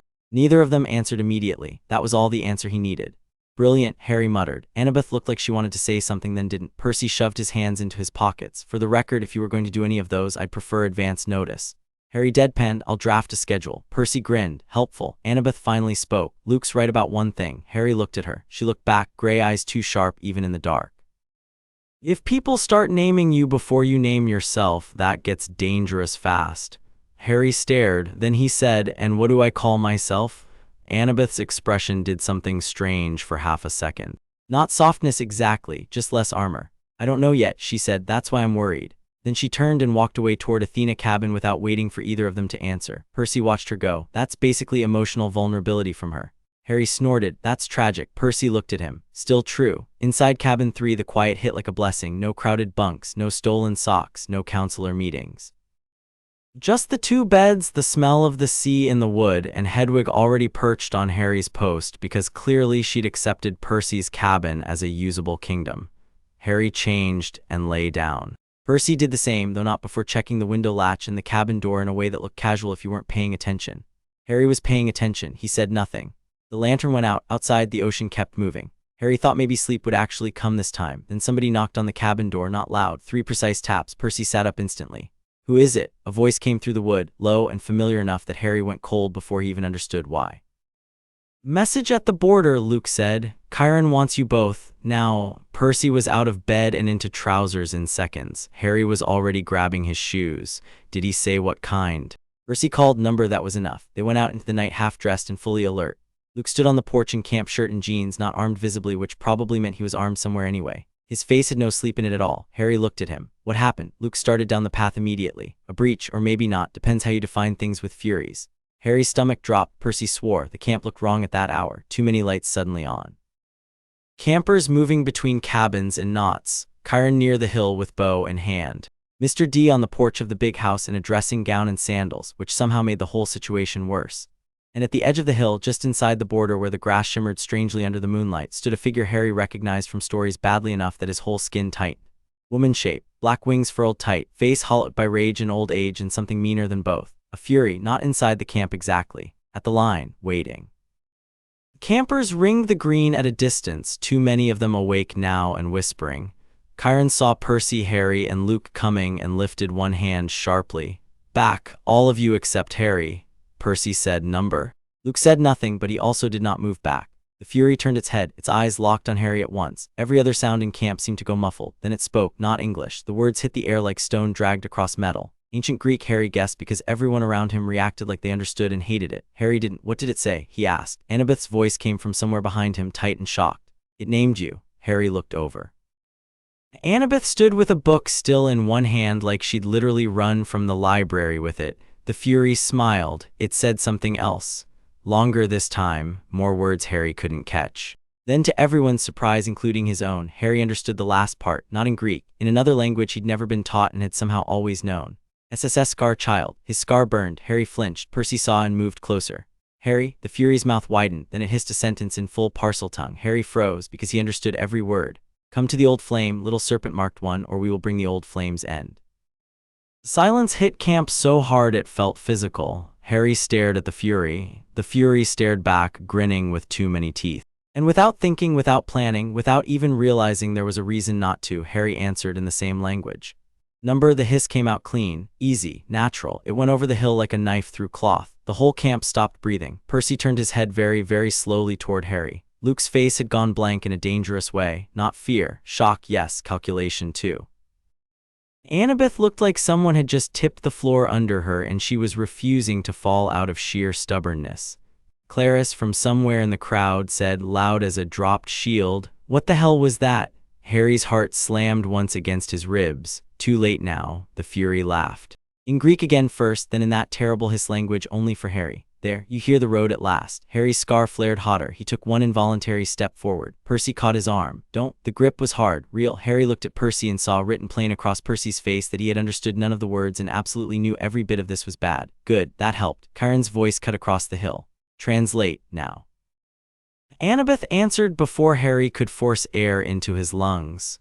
It called him serpent-marked and told him to come to the old flame, or it would bring the old flame's end. Chiron's face didn't change. That was scarier than if it had. The Fury bowed with poisonous courtesy, spread its wings, and spoke one final line in Greek. Annabeth went white. What? Percy snapped. Annabeth's voice came out thin and controlled at the same time. It said, the one who holds the old flame will come to us, or we will bring the old flame's end. Nobody moved. Harry looked back at the Fury. It was still smiling, then without crossing the line, it burst into black smoke and vanished. The hill stayed silent. No one in camp seemed to remember how to start noise again. Percy was still holding Harry's arm.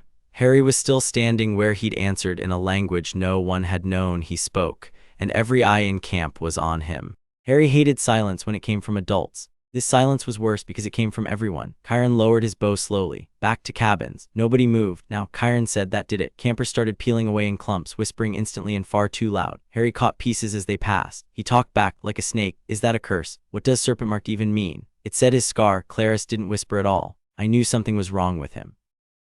Percy swung toward her so fast Harry had to grab his wrist this time. Don't, Harry said. Percy looked at him wild-eyed. I know. Luke stepped closer at Harry's other side. Big house. Now, Harry almost told him no on principle. Then Chiron was there and Mr. D coming off the porch and Annabeth with that face again, and Harry suddenly did not want to stand on the hill while the whole camp digested snake language and threats. So he went. The big house swallowed them fast. Door shut. Bolt slid across. This time the room was too small for how much had just happened. Mr. D stayed by the door with his dressing gown tied wrong and all the energy of a tired god who had just become very interested against his will. Chiron stood at the table with both hands braced on the edge. Annabeth set the book down so hard it thumped. Percy stayed close enough to Harry that their shoulders nearly touched. Luke took up position by the fireplace, arms folded, eyes on everyone. Harry stood in the middle of it and wished absurdly and violently for 1 minute where nobody knew his name. Chiron spoke first. What language was that? Harry laughed once because of course that was first. You tell me, Harry. Harry looked at him. I don't know what you want me to say. I've always understood snakes. That got Percy's head snapping around. Always, he said. Harry closed his eyes for half a second. Brilliant, great, wonderful. Annabeth stared. You speak to snakes? Yes, you never mentioned that. Harry looked at her. I also never mentioned I was apparently camp's favorite committee problem, but here we are. Mr. D said, parcel tongue. The room went still again, smaller this time. Harry looked at him. That's a word. Yes, very helpful. Mr. D crossed his arms inside the dressing gown. Snake language, old, unpleasant, and usually a terrible sign in every myth system that has ever suffered from it. Percy said, can we not do terrible sign first? Mr. D looked at him. Would you prefer I start with adorable personality quirk? Maybe. Number. Chiron's gaze had not left Harry. When did you first discover this? Harry rubbed at his scar. It still throbbed faintly. Zoo, I think maybe before. Snakes always made sense. Annabeth stared at him like he just casually mentioned he could breathe underwater and also summon meteors. And you didn't think that was unusual? Harry looked at her. I spent yesterday finding out Greek gods are real. My scale for unusual is under review. That shut her up for nearly 2 seconds. Percy said, okay, but that thing on the hill, it knew about his scar. Luke finally spoke from the fireplace. It knew what to call him. Harry turned to him. Luke's face was unreadable now, all charm stripped off and packed away somewhere. Serpent marked, "Old Flame, that's not random intimidation." "No," Annabeth said softly, "it's targeted." Harry folded his arms so nobody noticed his hands wanted to shake. "Terrific." Chiron straightened. "Precisely what did it say in Parseltongue?" Harry hesitated, not because he didn't remember, because saying it aloud made it more real and he'd already had enough reality for one night. Percy said, "Quieter now, Harry." Harry looked at the floorboards. It said, "Come to the Old Flame, little serpent marked one, or we will bring the Old Flame's end."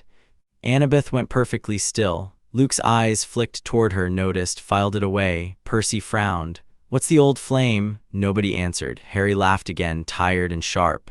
"Brilliant." "Another thing," Chiron said, "and your reply." Harry looked up. "I said number." Mr. D actually closed his eyes for a second, like maybe he was praying not to be involved. Percy looked at Harry. "That's it." Harry stared at him. What was I supposed to ask for directions? That got the smallest, worst-timed huff of laughter out of Luke. Annabeth ignored both of them. The Old Flame. She grabbed the book off the table and started rifling through pages with fast, angry precision. Percy pointed at her. "You're doing the thing." "Yes, which thing?" "The one where I think." "That is so unhelpful."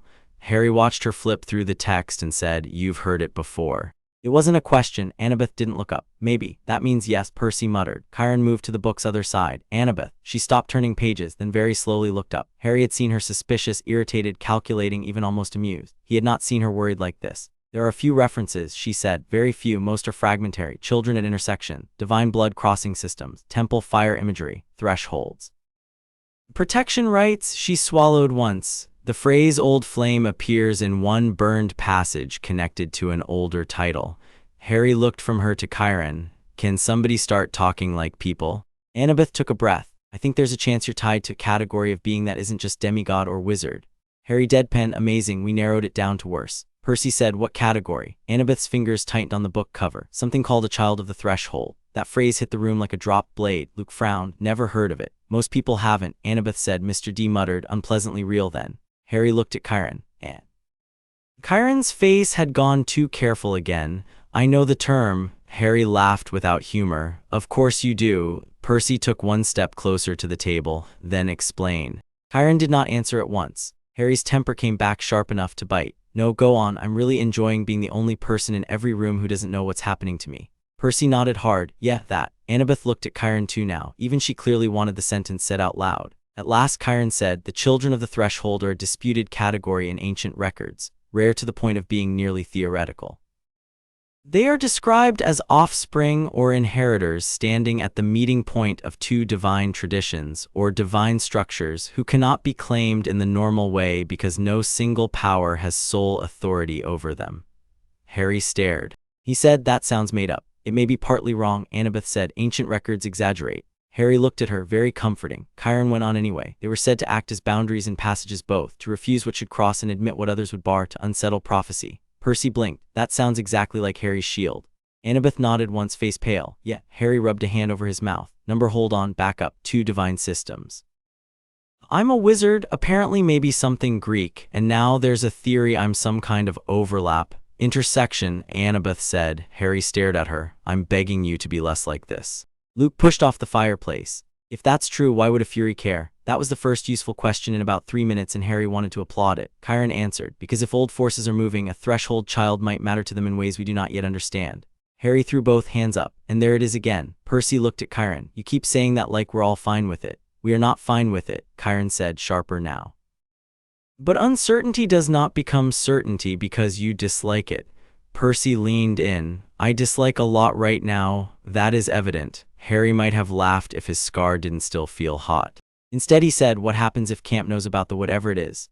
Nobody answered. He looked around at all of them. Mr. D looked annoyed, which was baseline useless. Annabeth looked worried. Luke looked alert in a way that meant he was already thinking about consequences instead of definitions. Percy looked angry. Chiron looked tired. Harry said flat and clear, "That's what I thought." The room sat with that. Then Luke said very quietly, "People panic when they can't, sort of thing." Harry turned to him. Luke's jaw shifted once. "Especially if they think it means the gods missed something." Annabeth looked at him, surprised maybe that he'd said it plain. Percy muttered, "Then maybe the gods should get better." Mr. D made a dry sound, "A revolutionary notion." Harry could feel the edges of the problem now, which somehow made it worse, not because he understood more, because he understood enough to know that other people understanding would be dangerous. Annabeth closed the book and held it against her chest. I want the camp library keys. Chiron looked at her. It is after midnight. Yes, you will sleep. Number, Mr. D said. Wonderful. Another one. Annabeth ignored him. If the phrase old flame is in the burned sources, then the rest of the category might be too.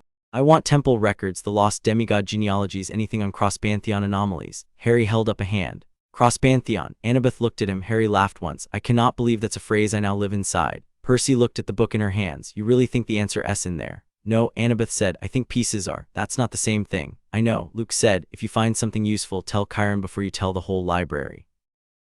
Annabeth's eyes narrowed. Obviously, Luke smiled without warmth. Good. Harry looked between them. Am I the only one hearing all the parts of that sentence that sound bad? Yes, Percy said at the exact same time Annabeth said. Number. Harry pointed at them. Impossible. Chiron held up one hand. The room shut up because whatever else camp did, it knew when Chiron's patience was getting thin. No one speaks of children of the threshold outside this room until we have stronger evidence. Harry said, you mean until you have a version that doesn't scare the counselors? Chiron met his gaze. I mean until we understand enough not to hand Panic a torch. Harry held the look, then nodded once because, annoyingly, that was not stupid either. Percy looked like he hated agreeing with rules, but he also nodded. Annabeth didn't. She just hugged the book tighter and said, I'm still going to the library. After sunrise, Chiron said, Number. Annabeth. She stared him down for one impossible second before exhaling hard through her nose. Fine, after sunrise. That was as close to obedience as anyone in the room was getting tonight. Chiron looked at Harry. You will stay in cabin 3 tonight. Harry blinked. That wasn't already decided. It is now. Percy sat up straighter. Good. Chiron's gaze shifted to him. And you will not let him leave alone before morning.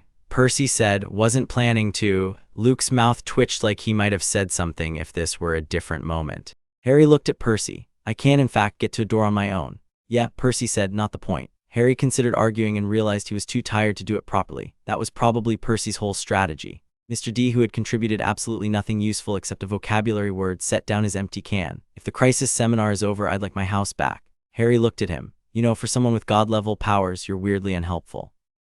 Mr. D blinked once, and for someone with 3 separate categories of supernatural inconvenience, you remain very talkative. Percy laughed so hard he had to brace a hand on the table. Harry glared at both of them. Luke actually smiled. Annabeth looked offended that humor had occurred in her evidence room. Chiron pinched the bridge of his nose. Go to bed, all of you. They left in a cluster that was somehow less a cluster and more 5 people all trying to move at different speeds through the same doorway. Outside, camp had gone quieter again, not fully asleep, just waiting. The kind of waiting that came after everybody had seen something they were going to spend tomorrow explaining badly to each other. Percy and Harry took the path to cabin 3. Luke peeled off toward Hermes after a few steps. Annabeth headed for Athena with the book like she was already mentally inside 10 others. Chiron stayed on the porch, a dark shape under the lamp, watching the camp like he expected another visitor from the night. Harry looked back once before cabin 3. Chiron was still there, not just standing, guarding. Harry turned away fast because he did not want to deal with what that did to the inside of his ribs either. Cabin 3 shut behind them. Percy slid the bolt. Neither of them spoke for a solid minute. Harry sat on the bunk and unlaced his shoes. Percy paced once to the window, checked it, paced back, then finally stopped in the middle of the room with both hands on his hips. That was insane. Harry looked up. Big fan of summaries, are you? Percy ignored that. You speak to snakes. There it is. You could have mentioned that. Harry let one shoe drop to the floor. Could I? Percy opened his mouth and then shut it again. Harry looked away and reached for the other lace. Sorry, that was unfair. Percy stood there for a beat, then dropped onto his own bunk with enough force to make the frame complain. Number may be a little fair. Harry glanced at him. Percy was staring at the floor now, not at Harry. I don't want to be the person who hears things too late. That landed deeper than Harry expected. Percy, he said. Percy rubbed both hands over his face. I know you don't owe me every weird thing about your life. I know, I do. It's just today was already stupid, and then suddenly there's a fury saying stuff on the hill and you answer in snake. Harry could not argue with the accuracy of that. He took a breath. I didn't know it mattered. Percy looked up at him. Harry shrugged one shoulder. I've always been able to do it. Nobody ever said it had a name. At Privet Drive it mostly just meant the zoo was less boring. Percy huffed a laugh despite himself. That is the weirdest sentence you've said all day. That's really saying something. Percy's grin faded, but not all the way. So you really didn't think it was important? Harry looked down at his hands. I spent years trying not to mention things that made adults look at me differently. That shut Percy up, not because he had no answer, because he'd understood too quickly. Harry went on before he could stop. At the Dursleys, if something weird happened near me, it became my fault. Hair growing back, doors opening, whatever. Best strategy was not to give them extra material. Percy stared at him for a second and then looked away hard enough that Harry knew he was angry again, just not at Harry. Right, Percy said, voice flat. Them. Harry tugged the blanket straighter over the bunk and said, because the subject felt too open now, you really went after the counselors. Percy snorted, you're changing the subject. Yes, rude, still doing it. Percy flopped back onto the pillow and stared at the ceiling. Yeah, I went after them. Why? Percy turned his head. Seriously. Harry met his eyes. Seriously. Percy looked at him like he'd asked why breathing happened. Then Percy's face changed because he realized Harry was not being sarcastic. Oh, Percy said. Harry immediately hated the sound of that. Don't do that. Do what? That. Percy propped himself up on one elbow. Harry's, they were talking like you were a camp problem instead of a person. Harry looked at the knot in the cabin wood beside his bunk. People do that? To me all the time. Percy pushed himself upright again. Yeah, well, not with me. Harry looked at him. Percy didn't look away. I mean it. Harry let out a breath through his nose. That's not exactly a system, Percy. No, Percy said, it's better. That answer should not have worked on him. It did anyway. Harry looked down at the floorboards because dealing with Percy's face while that landed felt dangerous in a different way than swords and harpies. After a second he said, what exactly did they say? Percy frowned. At the meeting? Yeah, why? Harry dragged one shoulder up and dropped it. Because if people are going to talk about me in rooms with the door shut, I'd rather know what version of me they picked. Percy's mouth tightened. You sure? No, Harry said. Still want to know. Percy sat there for a second, deciding whether to soften it. Harry could actually see him thinking about it. Then Percy sighed. Okay, but I'm not doing the fake nice version. Good. Percy nodded once. Clara said your presence changed the camp's threat level. She said the harpy came through for you, not for camp, and that makes you a risk even if it's not your fault. Harry lay back against the pillow and stared at the ceiling. Fine, that tracks. Percy looked annoyed at him for saying it so flat. Katie from Demeter pushed back first, said a breach is a camp failure, not a camper failure. Harry blinked. Katie? Yeah, huh. Then one of the Apollo counselors said nobody knew what your powers were doing to the border, like maybe the weird signature opened something. Harry's jaw tightened. Percy saw it, kept going anyway. Annabeth said that was bad reasoning. Said if the border admitted you, then the camp itself made the call, and arguing with that meant arguing with the camp's oldest magic. Harry turned his head. She said that? Yeah. Harry thought about Annabeth on the porch, all sharp edges and reluctant honesty. Right, he muttered. Percy leaned his forearms on his knees. Then Clara said unclaimed campers aren't entitled to special protection if camp resources are stretched. Harry didn't say anything. That sentence sat between them like something dead. Percy's voice flat. That's when I walked in. Harry glanced at him. That part I figured out. Percy looked almost guilty. I wasn't planning to yell. Sure, I was. Harry gave him a look. Percy pointed back. You can't do that face when you literally bait people for sport. That is not sport. Fine, hobby. Harry looked at the ceiling again so Percy didn't see the tiny twitch at the corner of his mouth. Percy exhaled and went on.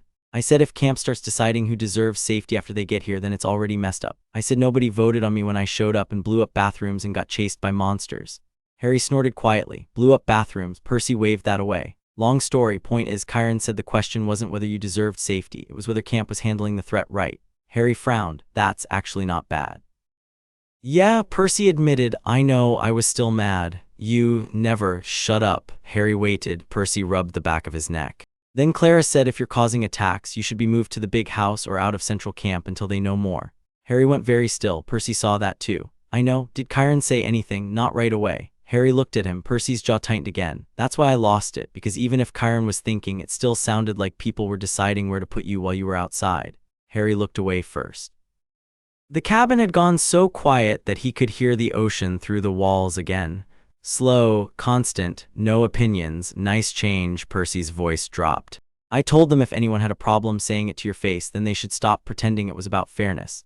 Harry shut his eyes for a second. I said if the camp is really your home, Percy went on, slower now, then you don't treat kids like temporary until they become easy. Harry swallowed. Percy looked at the floor. Then I might have said if anyone wanted to throw you out after one monster in 2 weird days, they could start with me. Harry's eyes opened. You said what? Percy winced. Okay, in my defense, that part sounded cooler in my head. Harry pushed up on one elbow. Percy, what? That is the dumbest thing you've said all week. Percy looked a little relieved at the insult. There it is. You cannot just volunteer to get thrown out with me. I wasn't volunteering, I was making a point. That is still volunteering with extra steps. Percy shrugged one shoulder. Worked though. Harry stared at him. Percy stared back for about half a second, then gave up and looked away. Chiron shut it down after that. Said nobody was being removed, nobody was being isolated, and if the camp couldn't hold together after one targeted attack, then the problem wasn't you.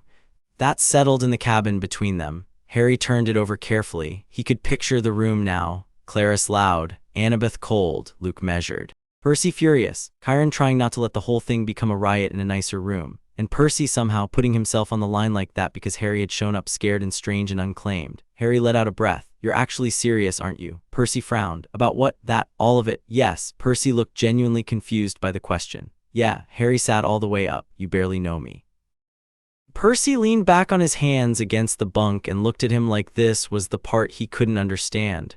I know enough. That's not. Harry broke off and scrubbed a hand through his hair.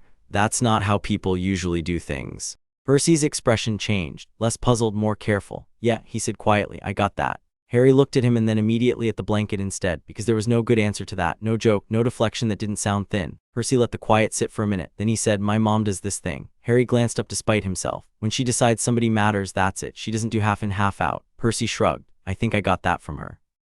Harry listened. Percy fiddled with a loose thread on the edge of his blanket. So when you showed up on the hill looking like you were ready to bolt if anyone breathed wrong, he shrugged again. That kind of settled it. Harry stared at him. Settled what? Percy looked almost embarrassed now. That you were mine to worry about. Silence. Harry blinked once. That sentence should have been too much, too weird, too fast, too anything. Instead it hit somewhere low and old and awful. Somewhere that had spent years assuming nobody would ever say anything like it out loud. He laughed once because that was easier than anything else. That's a properly unhinged thing to say. Percy grinned a little. Yeah, it's still true. Harry lay back down because sitting up for this felt impossible suddenly. For a while neither of them spoke. The cabin stayed dark. Hedwig shifted on the post and made one soft click of her beak. Somewhere outside, a wave hit harder than the ones before it and Percy's curtain moved in the breeze from the half-open window.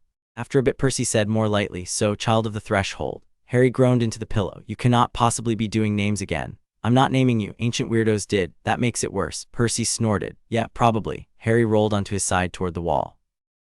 I don't even know what it means. Annabeth's going to find out. That is somehow not reassuring. You don't trust her. Harry thought about that. Annoyingly, the answer wasn't simple anymore. She looks at everything like she's trying to solve it. Harry said. Percy laughed under his breath. That's because she is. Exactly. She's still on our side. Harry turned enough to look over his shoulder. Our side. Percy looked back at him through the dark. Yeah. Harry held that for a second. Then he looked away again because Percy's face was too open and Harry did not know what to do with people who meant things without flinching. Sleep took longer than it should have, but it came.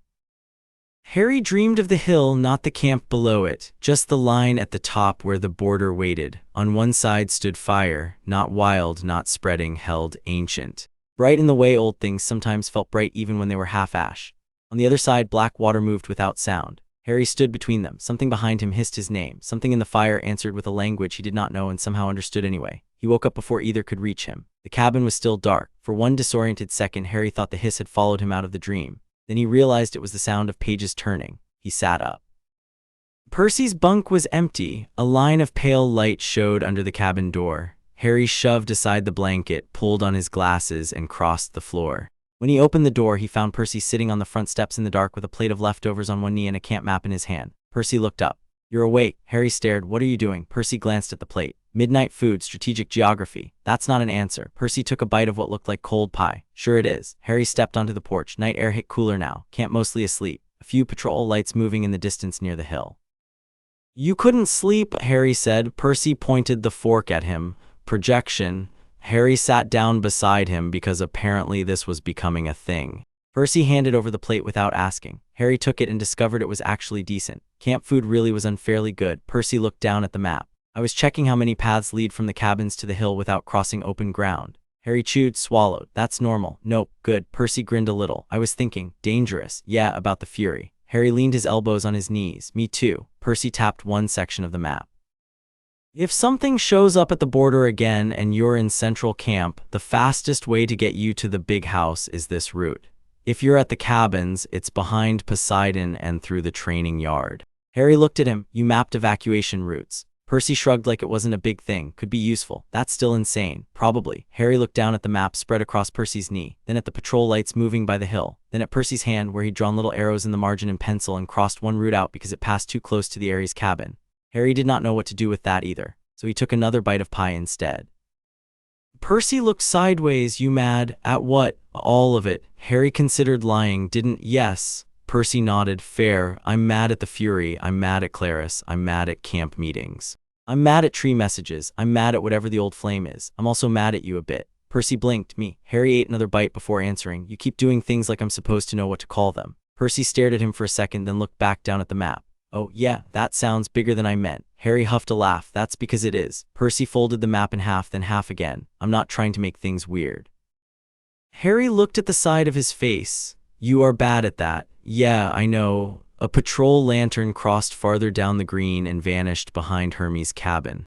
Percy said, quieter. I just know what it feels like when people act like you're a problem first. Harry looked at him sharply. Percy kept his eyes on the folded map. Different reasons, same shape, and it sucks. Harry thought about Yancey Academy maybe, or all the schools Percy had gotten kicked out of before camp. Monsters no one else saw, trouble nobody understood, blame sticking because it was easier than explanations. Not the same, not nothing either. Harry said that still doesn't explain the map. Percy smiled a little. Okay, no, the map is probably too much. Yes, but in my defense, the Fury thing was bad. True, and Chiron looked worried. Also true. So I made a map. Harry deadpanned, the obvious response. Percy laughed under his breath, and this time Harry joined him without really deciding to. The sound felt strange at that hour, too normal for a day like this. When they finally went back inside, Percy shoved the map under his pillow like it was private and didn't want to talk about that either. Harry let him. Morning came too fast. Camp had the jittery energy of a place pretending it hadn't all nearly watched a Fury recruit a kid at the border. Breakfast was louder than yesterday, but the noise had that forced edge to it. People laughing half a beat too hard, kids checking the hill from their seats. Counselors trying to look calm and failing in different styles. Harry, Percy, and Annabeth ended up at the Poseidon table again because at this point the camp could cope. Annabeth had ink on one hand and looked like she'd slept maybe 30 minutes. Percy saw it at once. You didn't sleep. Annabeth took a drink of orange juice. I closed my eyes for a while. That is not sleep. It is adjacent. Harry looked at the shadow under her eyes. You went to the library. Annabeth did not answer. That was answer enough. Percy pointed at her with his fork. You said after sunrise. Annabeth shrugged one shoulder. Technically, by the time I finished the Athena section, the sky was changing.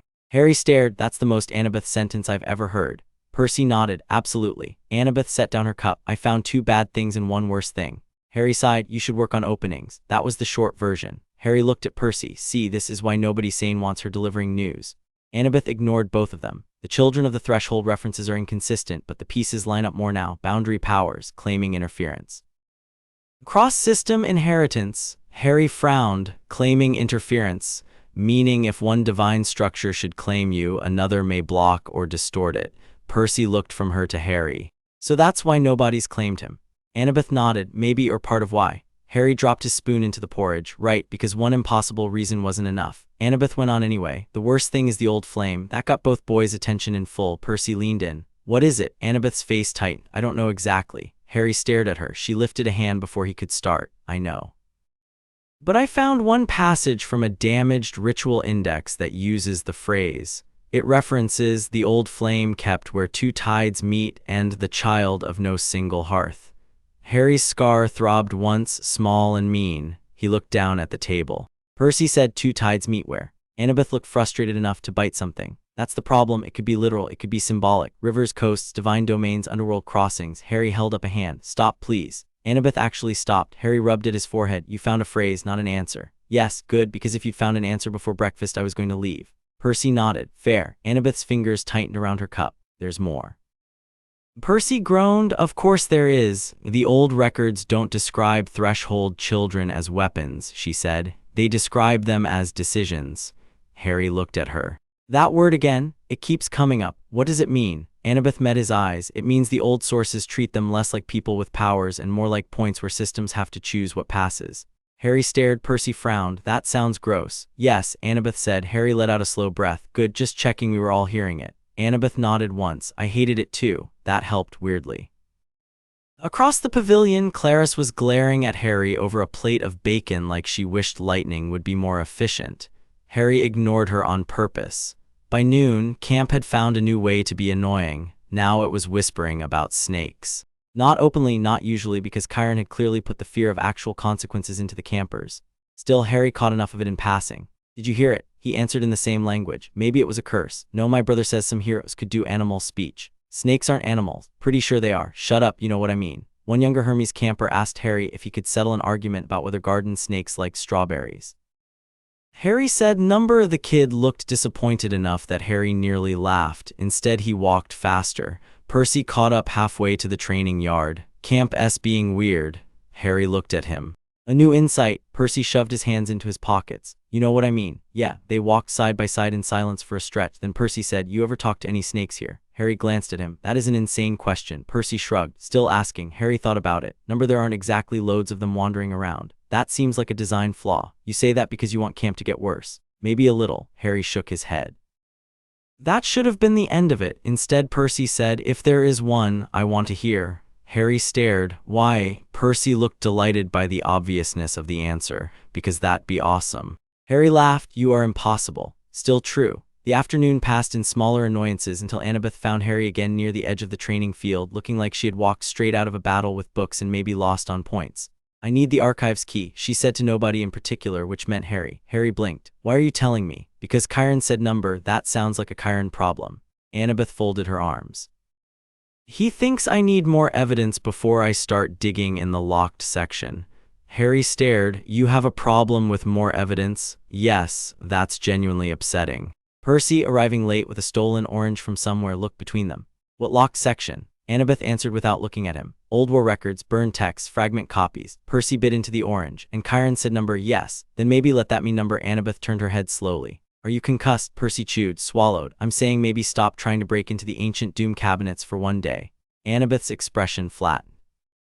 The Fury used a phrase from a damaged ritual source we barely understand and directly addressed Harry using title language. I'm not waiting because Chiron wants to pace. Harry, who had started the conversation mostly wishing not to be in it, now said, title language. Annabeth looked at him. Serpent mark one. That wasn't just an insult. It sounded formal. Harry cursed under his breath. Percy looked between them. Okay, yeah, that part's bad. It was always bad, Annabeth said. Harry rubbed a hand over the back of his neck. Do I get a say in whether my life becomes your library project? Annabeth's face changed just a touch, not defensive. Not exactly. You already do, she said. I'm telling you what I find. That is not the same thing. No, she said. It is. Percy saw where this was going and made a face. Okay, everybody stop before you both get weird again.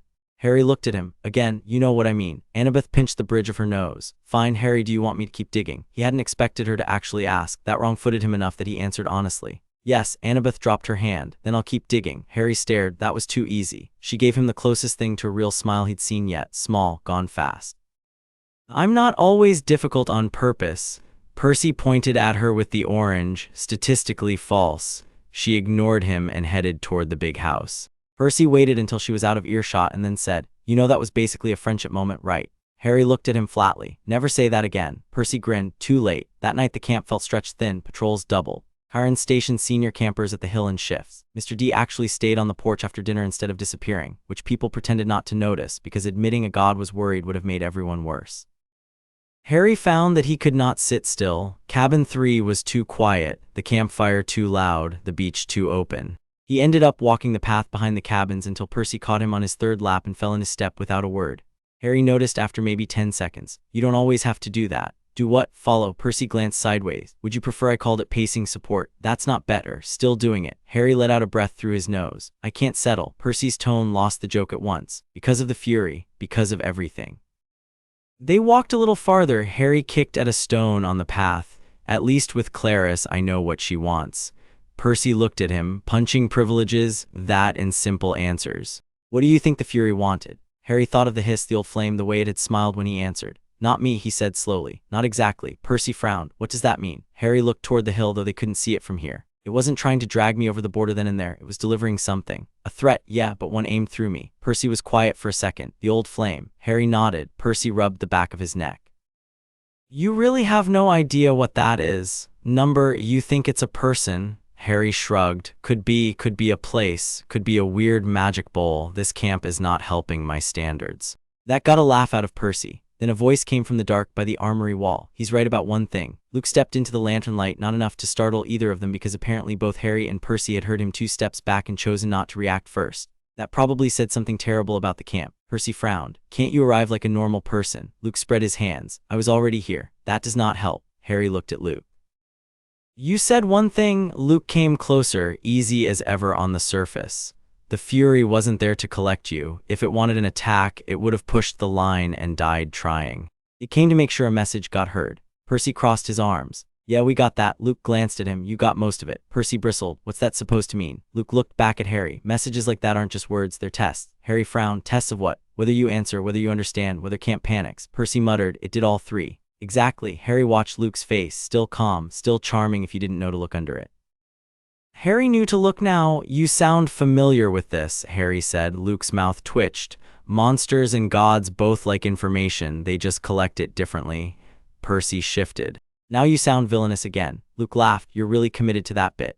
Harry said he's not wrong. Luke grinned at him. That hurts. No one moved for a second, then Luke's expression settled. If the next thing that comes to the border speaks again, he said, don't answer first. Harry went still. Percy looked between them. Why? Luke shrugged one shoulder. Because now they know he hears them. Next step, seeing what he'll say. Harry folded his arms. And if they talk to me?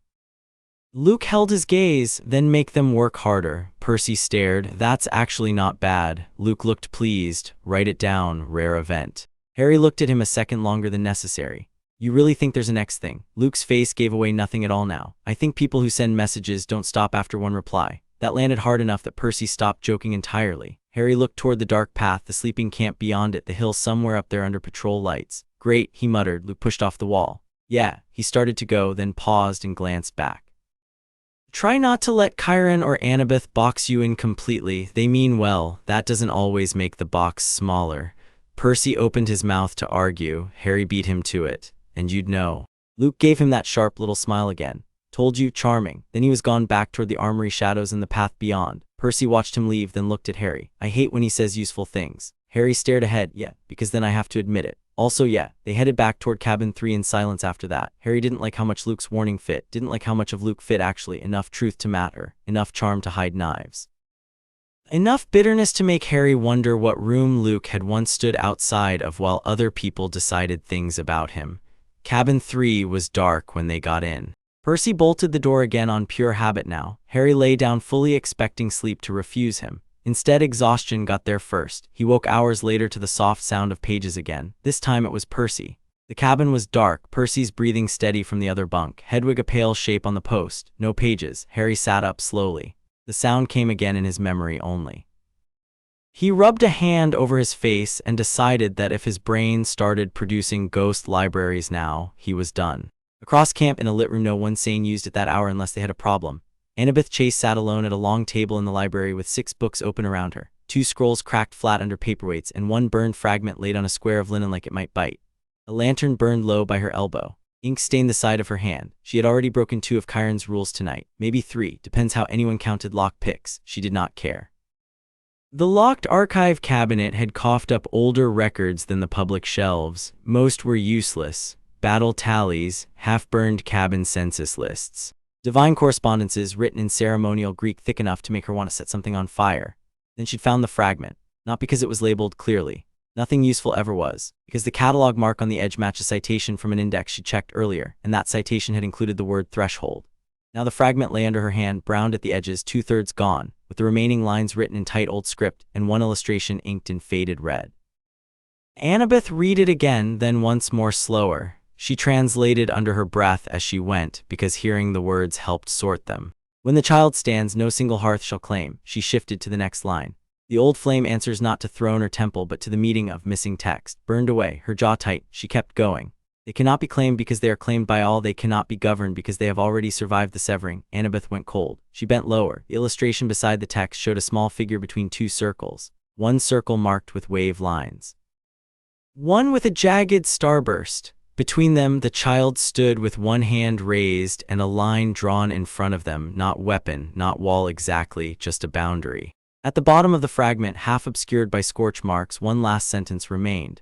Annabeth translated it twice in her head because the first pass felt too impossible. Then she said it out loud anyway, quiet in the empty library. They cannot be claimed because they are claimed by all. They cannot be controlled because they have already survived the thing that should have unmade them. She stared at the page, then at the illustration. Then at the margin note in a different hand, much later, scribbled sideways beside the passage. Watch the scar, watch the voice. If one appears again, Olympus must never receive first notice. Annabeth sat back so fast her chair legs scraped the stone. Her pulse jumped hard, not because the passage was vague, because it wasn't vague enough. The scar, the voice, the instruction in the margin, somebody had known, long before Harry walked over the hill, long before the fury, long before the tree messages. Somebody had known enough to warn against Olympus hearing first. Annabeth looked at the fragment again, then at the locked archive shelves, then at the cabin window where the sky outside was still black.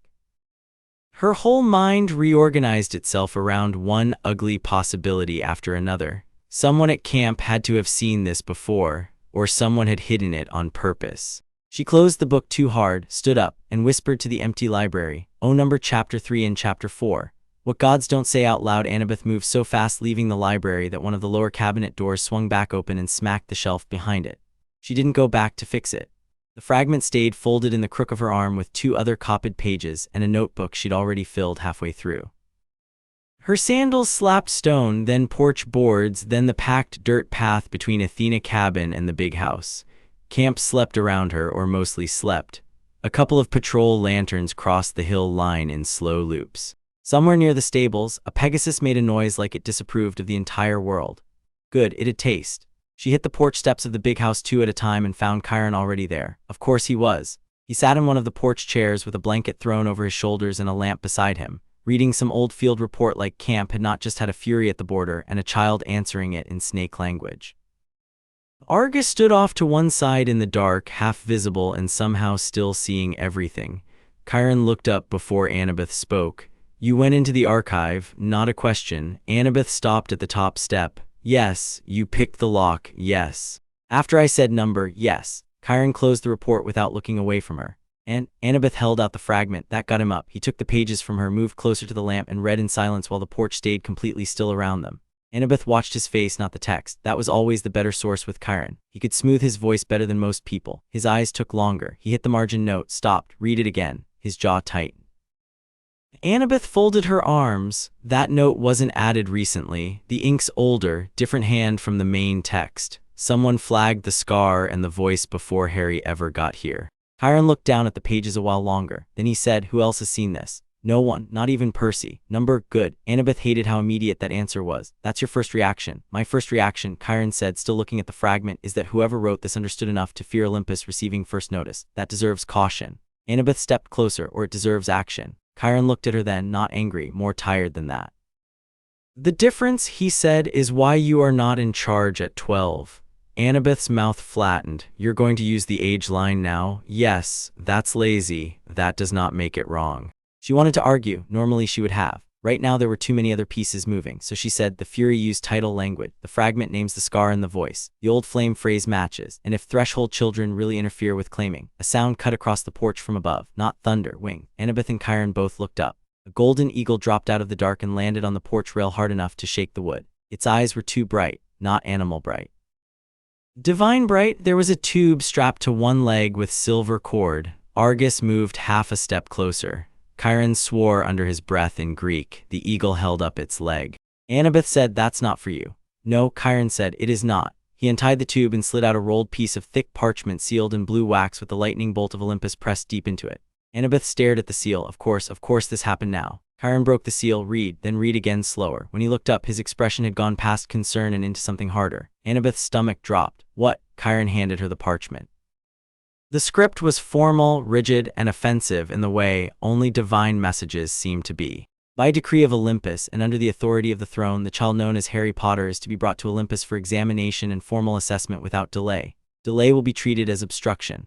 Appropriate escort will be permitted at the discretion of Camp Half-Blood's acting steward. Arrival requested by midday. Annabeth looked back at Chiron. Requested. Chiron's mouth did not move. "Yes, that's a terrible word. Yes." Argus made a rough sound low in his throat. Annabeth handed the parchment back. They know enough." She looked at the pages in his other hand. "So the margin note was right. Perhaps." "No," Annabeth said, "not perhaps." Chiron folded the summons once exactly down the middle.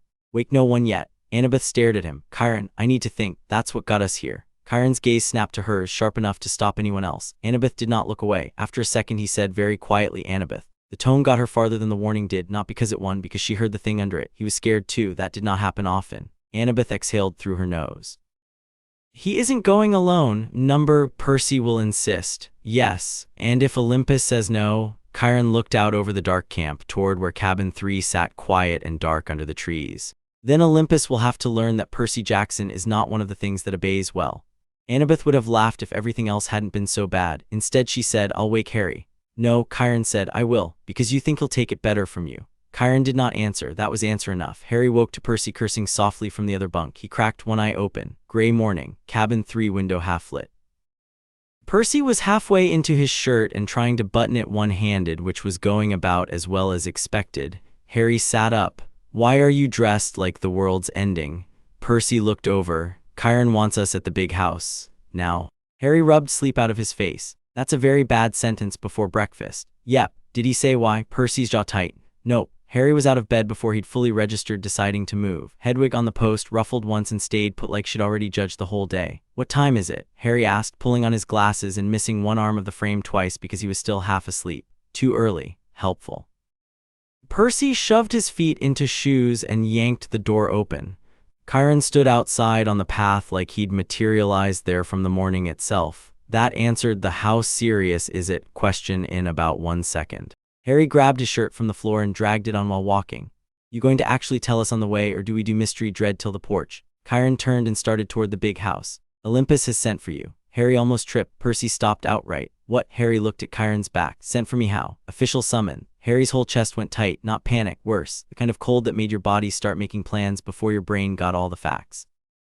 Percy was moving again, faster now. Why? Chiron did not soften it. Because the Fury spoke to Harry at the border, because there were already irregularities before that, and because Olympus has heard enough to decide they wish to assess matters directly.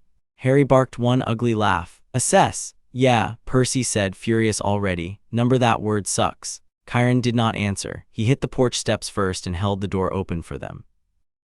Inside, Annabeth was already at the table with 3 books, the fragment, and a face that said she had not slept and considered that a personal victory. Mr. D sat in his chair in daylight now, Hawaiian shirt on, irritation back to standard levels but not lower than that. Harry went straight to the table and snatched the summons before anyone offered. He read it, then he read it again, then a third time because apparently once had not been enough to fully insult him.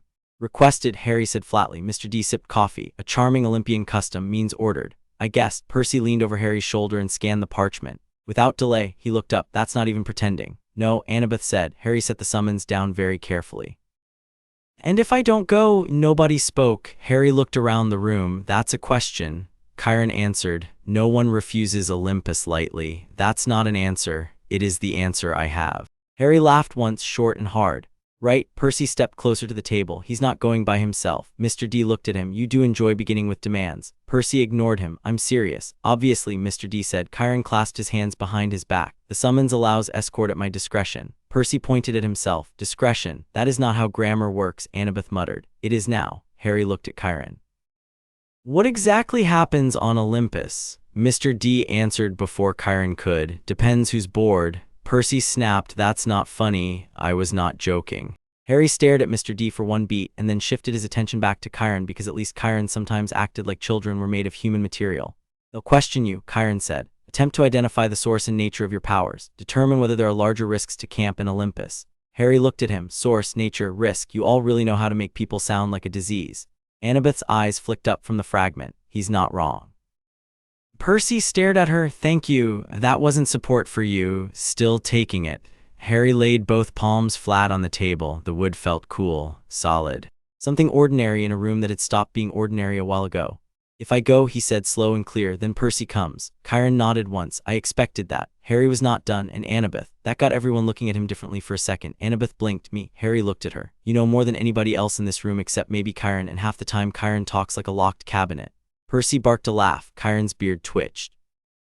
Annabeth stared at Harry like she was trying to decide whether that was insult or trust. Harry decided not to help. She stays, he said, not because I think the gods will like it. Because I want somebody there who can tell when they're talking in circles.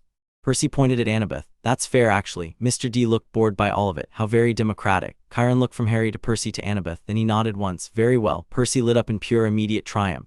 Yes, Annabeth sat up straighter. Wait, that's it. Chiron looked at her. You object. Number, then there's your answer. Harry studied Chiron's face. That easy. No, Chiron said, not easy, necessary. Mr. D set down his cup. If you're all done pretending this is a negotiation between equal powers, there is the matter of when. Harry looked at him. Now.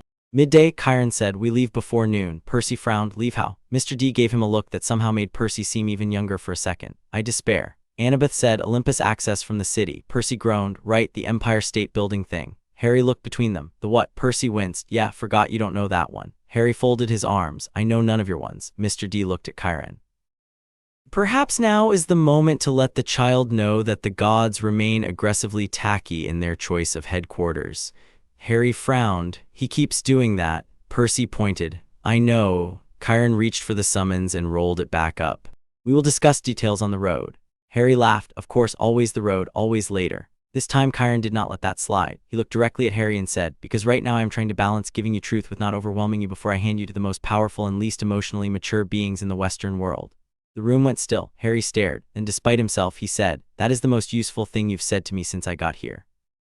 Mr. D muttered, low standard. Percy looked at Chiron like he'd just discovered centaurs could swear in new ways. Annabeth, to Harry's surprise, looked almost relieved. Harry shoved both hands into his pockets. Fine, then I've got questions. I assumed you would. Can they force a claiming? Silence. Annabeth's head turned slowly toward him. Chiron answered first, not that I know of. Not the same as number no, Chiron said. It is not. Harry nodded once. Can they take power? Mr. D gave a dry laugh. They will certainly want to know. That's not what I asked. Chiron's jaw shifted. Power can be bound, limited, interfered with, destroyed. Less often, Harry kept his face still through that by force. Percy said, immediately and too loud, no one is binding anything. Mr. D looked at him. Your confidence remains touching. Harry's voice came out quieter now, more dangerous for it. Can they use me? That one nobody answered fast enough. Annabeth broke first. Yes, she said, if they think they can. Harry looked at her. She held the look, did not pull it back, did not soften it. Good, he respected that more than comfort. After maybe 3 seconds, Harry nodded once. Okay, he said. Percy turned toward him. Harry cut him off without looking away from Annabeth. Then we go to Olympus and make sure they understand that trying the third thing is a bad idea. Annabeth stared, actually stared, then she said, because she had apparently forgotten her usual habit of smoothing the edges, you're 11. Harry looked at her. So, that shut the room up again in a whole new way. Percy made a tiny sound like somebody had just scored a point on behalf of all idiots everywhere. Mr. D actually smiled into his coffee. It was deeply unpleasant. Chiron rubbed a hand across his beard and looked for 1 second like he might be either proud or deeply worried. Possibly both. Annabeth recovered first. Right. Harry turned away from the table and reached for the back of a chair because he needed to do something with his hands, and tipping Mr. D into his own furniture felt like a poor political start. Percy came around the other side and bumped Harry's shoulder lightly with his own. We'll figure it out. Harry looked sideways. You say that like it means something. Percy blinked. It does. Annoyingly, Percy believed that. Annabeth gathered up the fragment and the books like the conversation had just added 10 new categories to her to-do list. I'm going to bring a notebook. Mr. D groaned. Do not take notes on Olympus. Annabeth looked offended. Why? Because some gods react badly to documentation. That sounds like their problem. That is why I said react badly. Harry snorted. Annabeth looked at him. What? Nothing. You just have a gift for making threats sound administrative. That's because they usually are. Chiron clapped once, not hard but enough to reset the room. You have 3 hours. Eat, pack what you need. Stay central. Harry, I want to speak to you again before we leave. Harry looked at him. Alone, briefly, promising. Percy frowned. Why alone? Chiron's expression did not change, because not every conversation requires a bodyguard. Percy opened his mouth. Harry said, I'm fairly sure bodyguard was meant to annoy you. Percy glared at Chiron anyway. It worked. Chiron did not deny it. They split after that because there were too many tasks and too much nervous energy to stand around in one room. Percy went to get Riptide and whatever else he thought people brought when gods might be awful. Annabeth shot straight toward the Athena cabin and then veered halfway there to the library instead because apparently extra notes were worth the risk of more rules breaking. Harry walked out onto the porch alone for the first time since the summons arrived and stood there with the morning fully up around camp. The green looked normal. Kids crossing to chores. Somebody jogging to the stables. A younger camper yelling that Connor had stolen his sandal, and Connor yelling back that finders keepers was an ancient law. normal enough to be insulting. Harry gripped the porch rail and looked toward the hill. Part of him wanted to run, not out of fear exactly, out of habit, leave first. Refuse the room before the room can decide anything final about you. The other part wanted to go just to stare every god in the face and make them say it plain if they thought he was something to sort and use. Both parts were exhausting. Thinking dramatic thoughts, Harry turned. Luke stood halfway across the path with 2 leather bracers in one hand and his usual expression in place like he'd put it on before coming over. Harry looked back at the hill. Luke came up the steps anyway. Liar, sharp as ever. I practice. Harry leaned back against the post and watched him approach. You already know, Luke lifted one shoulder. Camp has the subtlety of a brick, of course I know. They're taking me to Olympus. Yeah, Harry waited. Luke looked at him for a beat too long and then said, that's bad. Harry barked a laugh. You don't say. Luke came to stand beside the rail not too close. No, I mean worse than bad. Gods get curious in all the wrong directions. Harry looked at him. You've been there.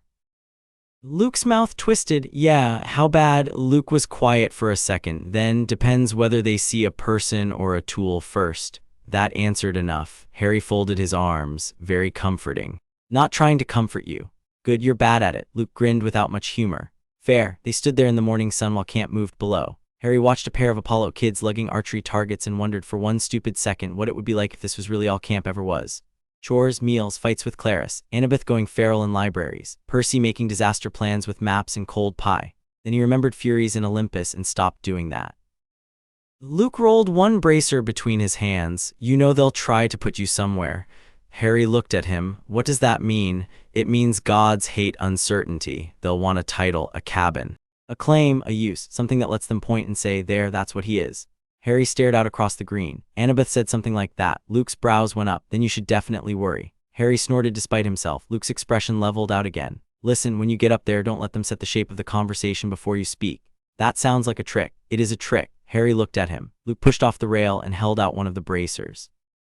Take it? Harry frowned. Why? Because gods like looking at hands. Luke waited. You've got the scar. That's enough spectacle. Cover the rest. Harry did not take it immediately. Luke gave the bracer a little shake. Come on, it's not cursed. That's a sentence nobody trustworthy says. Luke laughed. Fine, it's leather. It keeps your wrists from getting chewed up in training and makes you look like you know what you're doing. Harry took the bracer more to stop talking about it than anything. The leather was worn soft at the inside and stamped with a little Hermes symbol near the buckle. You're giving me your gear, Harry said. I've got more. That's not the point. Luke's eyes flicked over Harry's face once, quick and unreadable. Number it is. Harry looked down at the bracer, then slid it onto one wrist. It fit. That was annoying too. Luke nodded like that answered something. Good. What? You look less like prey. Harry met his eyes. Luke's mouth flattened for half a second. Yeah, I said it. That landed in the same ugly, honest category too many things we're living in lately. Harry looked away first. Thanks. Luke tipped his head like he'd expected that one less this time. Don't thank me yet. Olympus might still ruin your day. Then he was gone down the steps again, bracers gone from his hand, smile back in place by the time somebody from Hermes called his name across the green. Harry watched him go and wondered, not for the first time, what Luke sounded like when he stopped performing completely. Then he decided he didn't actually want the answer if it came with knives. The hours before leaving should have crawled. They didn't. Camp had a way of filling time against your will. Chiron dragged Harry through a short list of basic Olympus etiquette in the stableyard because apparently centaurs believed lessons counted less if delivered while brushing a horse. Do not sit unless invited, Chiron said. Harry leaned against the stall door. That feels extremely like a trap if the room goes on too long. It often does. Helpful. Do not insult Zeus directly. Harry looked at him flatly. Indirectly's fine. Chiron closed his eyes for 1 second. Harry, what? I'm clarifying. Do not provoke for sport. Harry thought about Clarice. That's a strong accusation. Chiron did not smile. I mean it. Harry watched the brush move along the horse's neck and said, quieter. What if they provoke first? Chiron's hand stilled, then resumed. That, he said, is more likely. Harry folded his arms. Brilliant. Chiron set the brush aside at last and turned to face him fully. I asked to speak to you alone because I want one thing clear before we go. Harry waited. Chiron's expression settled into something very direct. If, at any point, you feel trapped, threatened, or cornered, you say so, out loud. To me, to Percy, to Annabeth, even to Mr. D if absolutely necessary. Harry blinked. That's your grand advice. No, Chiron said, it is my instruction. That sounds worse. It is meant to. Harry looked at him for a second, really looked. He'd been measuring Chiron since day one, where he looked away, what he didn't say, which parts of camp he protected, and which parts he expected kids to survive on their own. This felt different. Chiron went on, gods are very good at turning discomfort into silence and silence into consent. I will not have that happen because you think endurance is the same thing as safety. Harry went still. That sentence hit harder than almost anything said to him since he arrived. Maybe because Chiron had no right to know that, or maybe because he hadn't said it like a guess. He said it like fact. Harry looked down at his hand, one with Luke's bracer now strapped over the wrist, one still bare except for the fading line in his palm from the spear shaft. Right, he said. Chiron studied him for a beat longer. Do you understand me? Harry looked back up. Yes, good, he should have said more. Didn't, because something about the shape of that warning had opened a place in him Harry was not in the mood to examine while standing next to a horse. So instead he said, you lot really make all the terrifying things sound formal. Chiron's mouth twitched, years of practice. By the time noon came, Harry had a backpack again, the bracers on both wrists because Percy had declared symmetry important and stolen the second one from Luke with zero guilt, and a stomach full of camp lunch he had no memory of eating. Annabeth arrived at the big house steps with a notebook, 3 sharpened pencils, and a bag that looked like she might have packed for a siege. Percy had riptide in his pocket and a face that said he was seconds from punching a cloud on principle. Mr. D, to Harry's deep annoyance, looked the least bothered of all of them. They left in the camp van. That was somehow worse than magic transport would have been. Harry sat in the back with Percy on one side and Annabeth on the other while Argus drove like traffic laws had personally offended him. Mr. D rode shotgun muttering at every red light. Chiron had stayed behind to manage camp, which meant Harry felt weirdly untethered the second the border went past. He noticed it in his chest at once. Camp's line had weight, leaving it did too. Percy noticed Harry noticing and said, you okay? Harry looked out the window at the city moving toward them. No idea, that's becoming a theme. Yeah. Annabeth, already flipping through notes, said without looking up, the last public threshold record ended in a claim conflict and 3 temple collapses. Percy stared at her. Why would you say that in a moving vehicle? Annabeth looked up, because we're on our way to Olympus. Harry looked at her. Are you trying to make me jump out? Number, badly. Mr. D turned halfway in his seat. If anyone jumps out, do it before Midtown. Argus honked at a taxi with 3 different eyes. The city rose around them in glass and noise and too many people, and Harry understood at once why Percy had said you could get lost here. It was built for that. Even the air felt crowded. The Empire State Building looked exactly like the kind of place gods with terrible taste would pick. Tall, flashy, impossible to ignore. Harry stared up from the van as they got out. Percy came around to stand beside him. Yeah, I know. No, Harry said. That's genuinely absurd. Percy grinned. Told you. The lobby was full of tourists, security lines, cameras, people pointing at ceilings. Harry followed Mr. D and Argus through it in a blur, expecting at least one person to stop them. Nobody did. At a private elevator bank behind what looked like a normal service corridor, things got worse again. Because the lift doors were gold, Percy muttered, see, tacky. Mr. D pressed a button that had no number on it. The elevator opened by itself. Inside was too polished, too bright, too quiet. Harry got in last, the doors shut. For 1 second there was only the faint hum of machinery. Then the panel lit up with a symbol Harry had never seen and the elevator shot upward so fast his stomach nearly stayed behind. Percy laughed at his face. Harry glared. I hate this. Annabeth gripped the rail with one hand and did not look up from her notebook. You brought notes in the god lift, Percy said. Yes, that is incredible. No, Annabeth said, it's preparation. Harry looked at the seamless gold walls and said, if I get sick on Olympus, I'm blaming all of you. The elevator slowed, stopped, the doors opened. Olympus was too much, not because it was beautiful. Harry had no time for that kind of reaction, because it was large in a way that felt rude. Space built to make you small on purpose. Marble everywhere, open sky somehow above and around them even though they'd just come through a lift. Columns, terraces, gardens, fire bowls. Statues taller than houses. The whole thing looked like a city had decided it was better than everyone else and then spent several thousand years being right enough to get away with it. Harry stepped out and felt the pressure immediately, not on his body, on his awareness. The place was full of power the way storms were full of rain. You could feel it whether you wanted to or not. Percy came up beside him, suddenly quieter too. Yeah, Annabeth for once looked almost impressed and annoyed by it at the same time. Mr. D stretched like he'd arrived at a mediocre conference. Try not to embarrass me. Harry looked at him. How would you tell? Mr. D narrowed his eyes. Before he could answer, footsteps approached across the marble. A man in polished armor and winged sandals came into view from the far colonnade carrying a staff tipped in gold. He looked young and old in the specific divine way Harry was beginning to hate. Hermes, Harry guessed. The god's eyes went first to Mr. D, then to Percy, Annabeth, and finally Harry. He stopped, smiled. The smile did not reach his eyes. Well, Hermes said, that's interesting. Harry folded his arms. I'm getting tired of that word. Hermes looked amused. Oh, I can do worse. Mr. D sighed. Don't. Hermes spread a hand toward the far hall. The throne room is prepared. Prepared. Harry hated that too. Percy stepped just slightly nearer, enough that their shoulders almost lined up. Annabeth uncapped one of her pencils. Hermes noticed all of it and looked deeply entertained.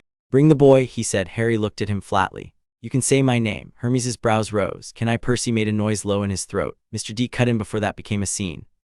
They walked. The hall to the throne room was lined with massive doors and bigger windows showing cloud and sky outside.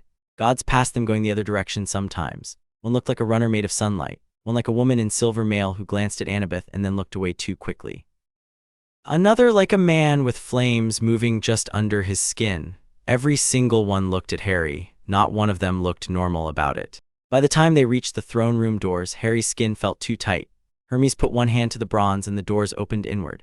The room beyond was enormous and designed by someone who thought scale was the same thing as authority. Thrones on tiers, 12 of them, occupied. Harry knew the names from stories in camp and the shape of the world bending around them. Zeus at the center with lightning coiled behind his chair like it belonged there. Hera hard-eyed and gleaming. Poseidon with sea green in everything around him and a face Percy wore pieces of when angry. Athena standing beside her throne instead of sitting, gray-eyed and absolutely focused. Ares leaning like violence could get bored. Apollo bright enough to hurt, Artemis cold and still, Hephaestus huge and scarred, Aphrodite impossible to look at straight for long, Demeter watchful. Hermes took his place without fuss. Hestia was absent from the throne line and somehow Harry could still feel a quieter presence somewhere in the room anyway. 12 gods, 3 kids, and Mr. D, who shuffled off to one side like he deeply regretted ever leaving the lobby. Harry stopped walking when everybody else did. He had never been in a room where so many people could erase him if they felt like it, and he had never felt less like bowing. Zeus spoke first. "Harry Potter." The voice hit the room like a command that expected the air to obey. Harry lifted his chin. "That's me." Percy shot him the fastest warning look Harry had ever seen. Too late. Zeus's eyes narrowed, but not in anger exactly, more like interest sharpened by irritation. "Stand forward." Harry stayed where he was. "I can hear you from here." Percy made a sound into his hand that might have been panic or pride, hard to tell. Athena's gaze flicked once to Annabeth, then back to Harry. Poseidon looked openly amused. Zeus said, "You have been brought here for assessment." Harry answered before anybody else could. "That word's getting worse every time I hear it." Ares laughed once, loud and short. "I like him." Hera looked displeased by everything. Mr. D muttered, "You say that now." Athena stepped down one stair from her throne, enough to change the shape of the room without fully entering the floor. "Harry Potter," she said, voice precise and cool. "You have been identified as a demigod or adjacent entity of unclear origin and disruptive signature. We will ask a number of questions. Your answers will be expected to be direct." Harry looked at her. "Then perhaps start with direct ones." Annabeth's pencil froze over the page. Percy actually had to bite the inside of his cheek to stay silent. Athena's expression did not change. "What are you?" Harry laughed once because honestly, what else? "If you know, feel free to save us all time." A murmur moved across the thrones, not all annoyed, not all pleased, just interested in the fact that the room was not bending the way it usually did. Apollo leaned forward, golden and restless. "He doesn't feel like one story." Hermes said, "No, he really doesn't." Ares cracked his knuckles. "Can he fight?" "That," Athena said without looking at him, "is not the question. Always should be." Poseidon's gaze moved between Percy and Harry. "Depends what answer you want." Harry caught that, so did Annabeth. Her pencil moved again, fast now.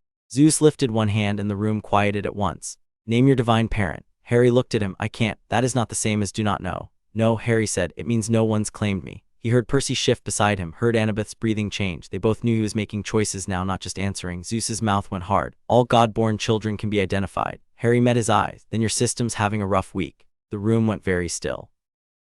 Percy almost choked on his own self-control. Aphrodite smiled like she'd just been handed a toy. Athena's eyes narrowed slightly, thinking, not offended. That was worse. Poseidon finally moved more than anyone else had, just a little, enough to catch Harry's eye across the room.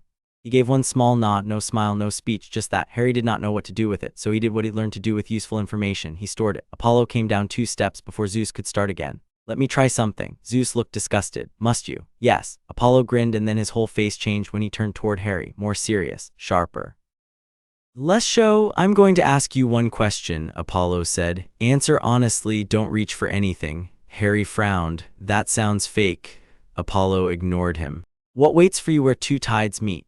Harry's scar burned, so hard, so sudden that Harry nearly staggered. The room lurched sideways in his vision. He heard Percy say his name, far too close and too far away at the same time. And then words came into the air, not from Harry, not exactly from Apollo, both and neither. one voice over another, one language sliding against another in a way that made Harry's teeth ache.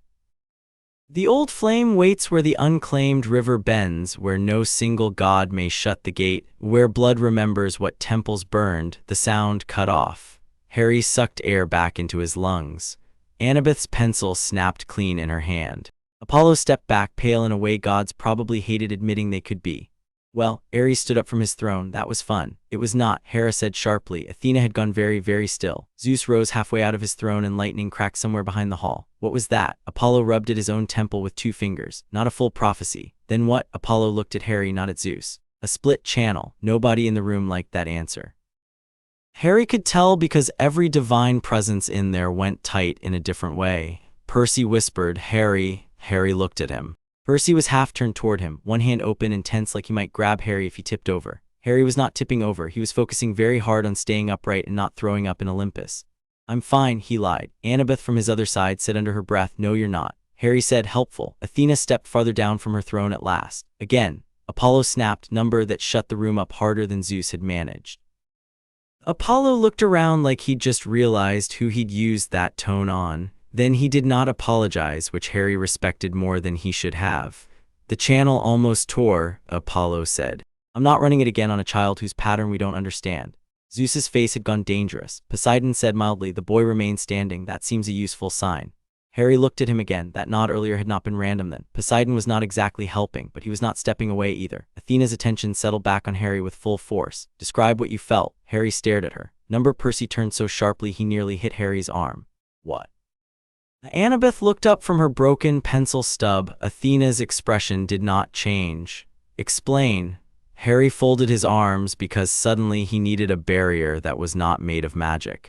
I've answered enough to know how this goes. I say a thing, the room decides what it wants the thing to mean. Then somebody stronger calls it procedure. Ares laughed again. He really does talk like that. Aphrodite smiled into one hand. Zeus stepped down one full stare and the air pressure in the room spiked. You forget where you stand. Harry looked at him. No, he said, I remember exactly where I stand. That's the problem. Percy went utterly still.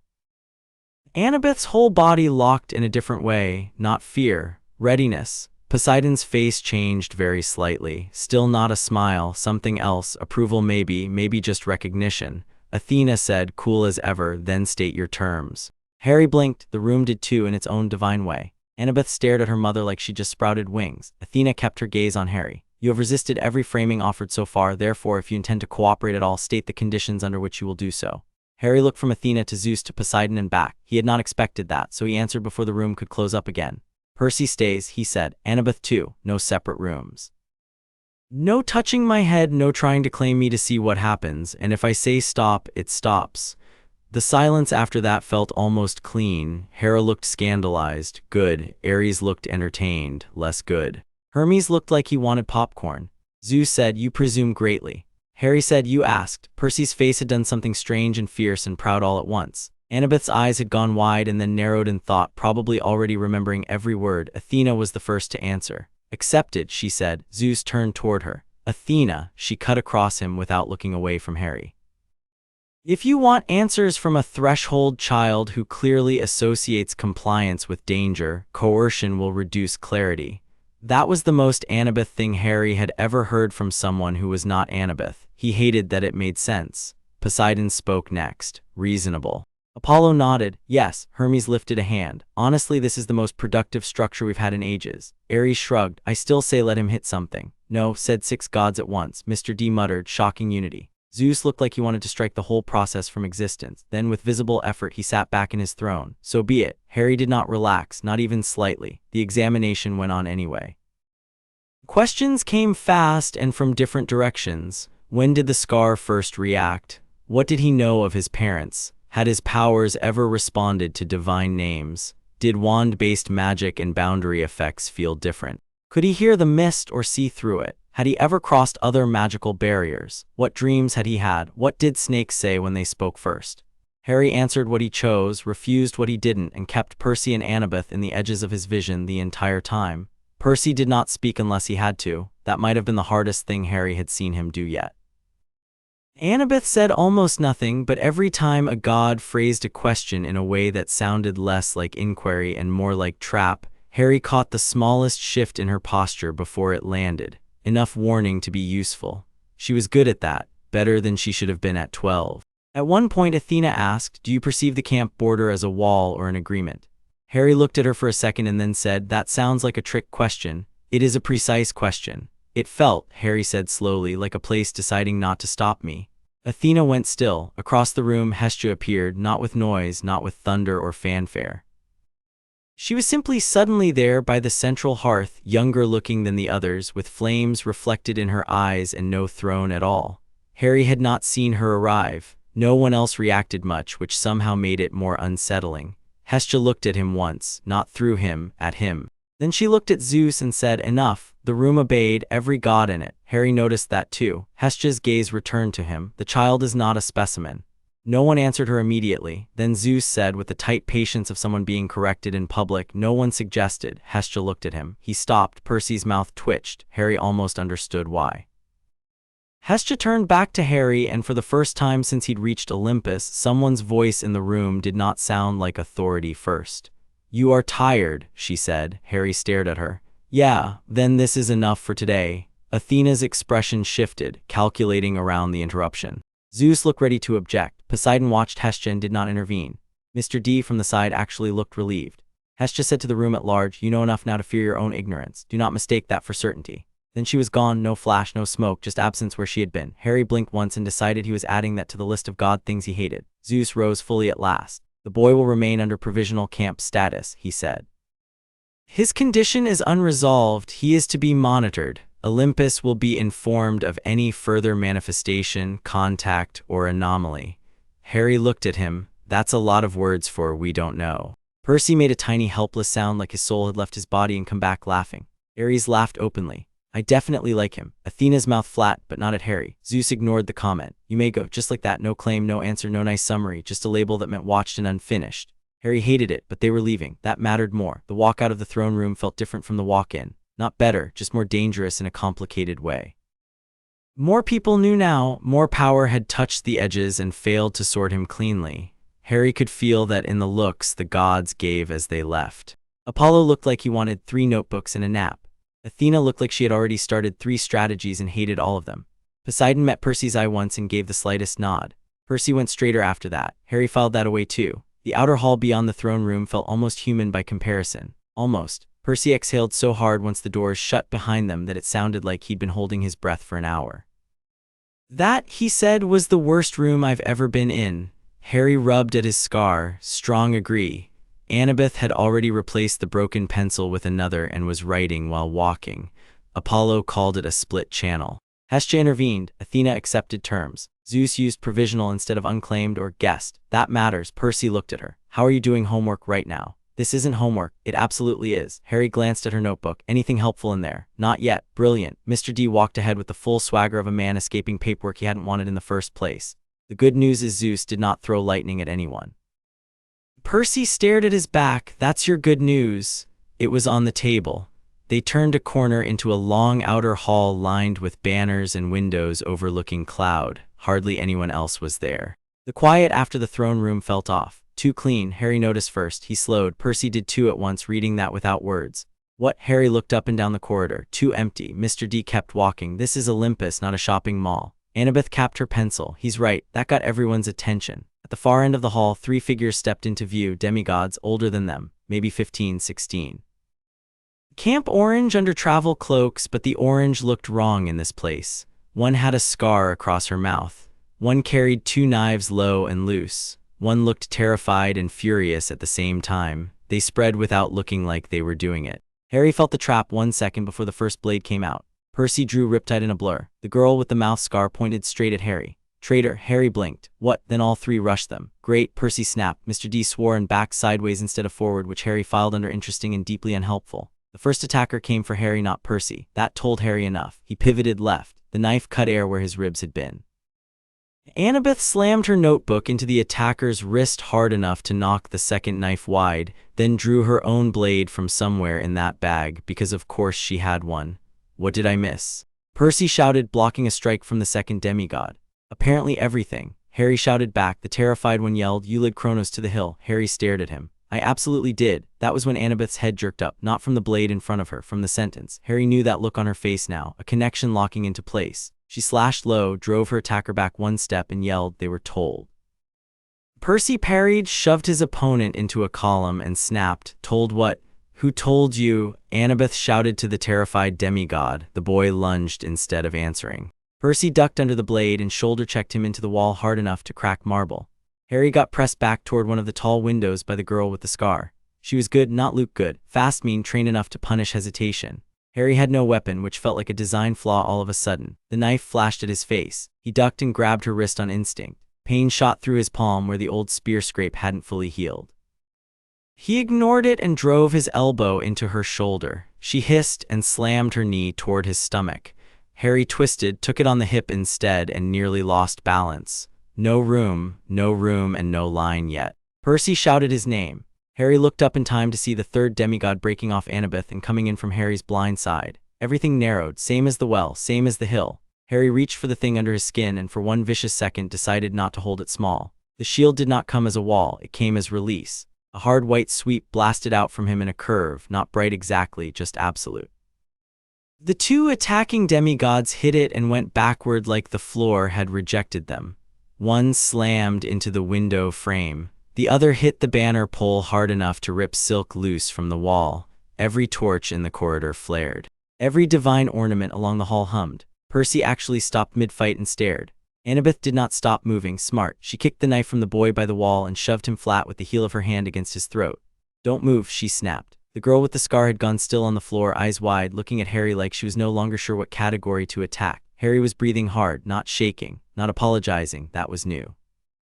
Percy looked at him like the entire ocean had just stood up and spoken English. Harry stared at his own hand for 1 second. The power still buzzed through the bones of it. Then Annabeth said, razor cold, "Who told you he was with Kronos?" The terrified demigod on the floor swallowed hard. "We got a message." "From who?" "A cabin drop, anonymous." Annabeth's expression went pure fury in a way Harry had never seen before. "What did it say?" The boy looked at Harry and then away. That the Scar Kid was a plant, that he'd been let into camp to break the border from inside, that the fury proved contact. Percy turned toward Mr. D. They were set up. Mr. D looked deeply annoyed to be included. "Yes, congratulations." Annabeth's gaze had gone distant again, but not detached, angry and moving fast. The same hand, the same pattern. Harry looked at her. "What?" She looked up sharp. "Discord, conflicting messages. Push both sides until somebody swings first." Percy frowned. "You think one of the gods did this?" Annabeth's jaw tightened. "I think someone wants Harry isolated, accused, or both." The girl with the scar on the floor laughed bitterly once. "Well, that's working out badly for us." Percy kept riptight at the ready anyway. "You came swinging in a hallway. We thought he'd sold the hill," she snapped back. Harry looked at her, and you didn't stop to ask. She looked at him like the answer should have been obvious. "Would you have admitted it?" Harry opened his mouth, closed it again. "Fair maybe." "Not helpful." Mr. D finally moved, stepping around the fight with a sigh like he'd found a spilled drink in a nice chair. "If the little civil war is over, we're leaving." Annabeth pointed her knife at him without looking. "We can't just leave them. They attacked in Olympus," Mr. D said. "Consequences will occur with or without your interest." Harry looked at the three demigods on the floor, angry, played, young enough that it made the whole thing uglier. "Who delivered the message?" he said. The boy shook his head. "It just appeared in the cabin drop." The girl with the scar added, "Signed with an owl feather and a broken branch." Annabeth went dead still. Harry saw it immediately. What? Her face had gone pale in a hard way. "A symbol, not random, an old one for Discord rights. I've seen it in the archive margins." Mr. D muttered something that sounded like a god's name used badly. Percy frowned. "Who?" Annabeth looked at him. "Eris." The name sat in the corridor with the wrecked banner and the fading hum of Harry's power. Percy said, "The Discord goddess." "Yes, that sounds like exactly her thing. Yes." Harry looked from one to the other. "Wonderful. Another person I don't know is trying to ruin my life." Mr. D actually gave him a look with a little respect in it. "Welcome to Olympus." The hall security arrived then, 2 armored minor gods and a pair of winged spirits that looked like statues someone had taught to move. The demigods got hauled up, disarmed fully, and taken away, shouting versions of "We were told," and "You set us up," and "He's not what you said," which Harry suspected would matter later and did not help now. The corridor emptied as fast as it had filled. Then it was just the 4 of them again. Mr. D, Percy, Annabeth, Harry. Percy looked at Harry like he still hadn't entirely processed the shield. Harry looked away first. "Don't." Percy blinked. "Don't what?" "That face." "What face?" "That one where you look like I did a backflip over the sun." Percy's mouth twitched. "Okay, 1, impossible. 2, you kind of did hallway violence with air again." Annabeth sheathed her knife with clipped, angry movements. Not air. Harry and Percy both looked at her. She said, boundary force, directed, stronger than at camp. Harry rubbed at one wrist under Luke's bracer. Good to know we're all still sick in the head. Mr. D headed for the elevator without checking whether they followed. If anyone asks, this never happened until paperwork demands otherwise. Percy muttered, he's unbelievable. Harry looked back down the corridor once before turning away. The ripped banner still fluttered weakly in the open window. Whatever Eris wanted, she'd gotten at least one thing, proof that Harry could be turned into a conflict even when he wasn't in the room yet. That thought stayed with him all the way down in the lift. The ride to street level felt longer than the rise up. No one talked for the first minute. Then Percy said, so, that was insane. Harry stared at the gold door. You've got one summary. It works. Annabeth snapped her notebook shut. Eris is using both sides of the board. Percy looked at her. You say that like we're pieces again. Annabeth went still, then quieter. Yeah, sorry. Harry turned to look at her. That apology came out rough, not polished. Real enough to surprise all three of them apparently. Percy blinked. Harry said, noted. Annabeth looked at him like she was almost annoyed he hadn't made it harder. Mr. D sighed. Please avoid healthy communication in the elevator. It sets a dangerous precedent. Nobody laughed. Back in the city, the noise hit too hard after Olympus. Car horns, people heat off pavement, tourists shouting about tickets. Everything felt ordinary in a way that made Harry want to laugh or throw something. They got back in the van. This time, Annabeth took the front passenger seat without asking. Mr. D complained and got in anyway. Percy and Harry sat in the back alone. For a while, they just watched buildings pass. Harry's hand still felt wrong, full of something left over from the hall, not painful, just present. Percy finally said, when you did that in the corridor. Harry looked at him. Number Percy frowned. You don't know what I was going to ask. Yes, I do. Percy shifted, annoyed. What if I was going to say it was awesome? Harry deadpanned. Then the answer is still number. Percy actually grinned at that. You really do know me. Harry looked out the window again because somehow that sentence had too much in it too. After maybe 5 more blocks, Percy said, quieter, you didn't hesitate. Harry kept his eyes on the city. Should I have? Number Percy leaned back against the seat. Just you didn't. Harry thought about the corridor, the 2 attackers, the line breaking wide instead of holding small. I was done being the thing in the middle, he said. Percy was quiet for a second. Then yeah, that was all, no speech, no trying to solve it. Harry appreciated that more than he said. Camp looked different when they got back, not because it had changed, because Olympus had. The cabin seemed smaller, the big house less impressive. The hill less like a boundary and more like a line somebody might come test again just to see what happened. Chiron met them on the porch before they'd fully stopped moving. One look at Annabeth's face, Percy's jaw, and Harry's general everything, and he said, inside. The debrief in the big house took 20 minutes and felt like 2 hours. Annabeth did most of the talking because she remembered details like a weapon. Percy interrupted whenever somebody used too many words for the part where older demigods had tried to jump them in a corridor. Harry added corrections when he had to. Mr. D delivered only the parts that made everyone less comfortable, which was apparently his calling in life. When Annabeth got to Eris, Chiron went completely still. Are you certain? Yes, Annabeth said. The symbol matches the archive marks. Chiron looked at Harry. And the power event. Harry crossed his arms. That's one name for it. What happened? Chiron said more sharply now. Harry told him not all the feeling, enough of the shape, the corridor, the attackers, the line breaking wide. Percy added, he didn't just hold a barrier, he pushed them. Harry glanced at him. Helpful, it is. Chiron exhaled long and slow. That is escalation. Mr. D set his soda down on the table. Number it is proof. Nobody liked that sentence. Harry liked it least. Eventually, Chiron let them go with an order to stay in central camp through dinner and get rest after. That had all the effectiveness of telling whether to try being less wet, but nobody bothered saying it out loud. Dinner was a blur. Camp knew they'd been to Olympus the second they came through the pavilion entrance. Nobody had to announce anything. The whole place just shifted around them, attention pulling hard and ugly from every table. Harry wanted to throw all the plates. Instead, he sat at the Poseidon table, ate because his body had started feeling shaky in that empty way it did if he skipped too long, and ignored every look he could. Clarice did not ignore him back. She stared openly through dinner, expression unreadable now in a way that somehow made her scarier than plain hostility. Harry did not like that at all. After the meal and the obligatory offering, Harry's this time a slice of bread that went white for 1 second in the brazier again. Percy caught his elbow before he could vanish on his own. Beach. Harry looked at him. That wasn't a question. Nope, I'm tired. Exactly, that makes no sense. It will. Harry considered refusing. Then he noticed Annabeth catching his eye from the Athena table and jerking her chin once in agreement like, yes, go. Clear your head before you do something stupid. That was annoying. So of course he went. The shoreline at dusk felt bigger than the camp above it. less crowded, less full of opinion. Percy walked ahead, kicking off his shoes the second they hit sand. Harry kept his on because he preferred his feet not cut open for atmosphere. Neither of them spoke at first. Percy went right to the edge where the water lapped in and stood there with his hands in his pockets, looking out at the dark line where sea met sky. Harry dropped onto the same driftwood log from before and sat with his elbows on his knees. The ocean kept moving. That helped. A little. Percy finally said, "Olympus sucks."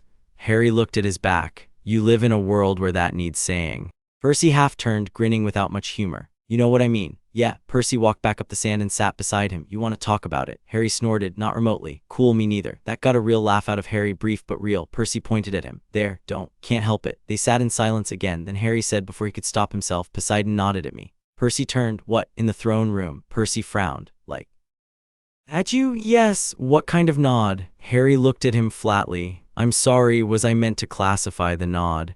Percy actually considered that. A little, yeah. Harry shook his head, just a nod. Like he knew something. Percy stared out at the water. That tracks. How? Percy picked up a shell, turned it over in his fingers, and tossed it back down. He does that. He knows things and then acts like finding out is your character-building exercise.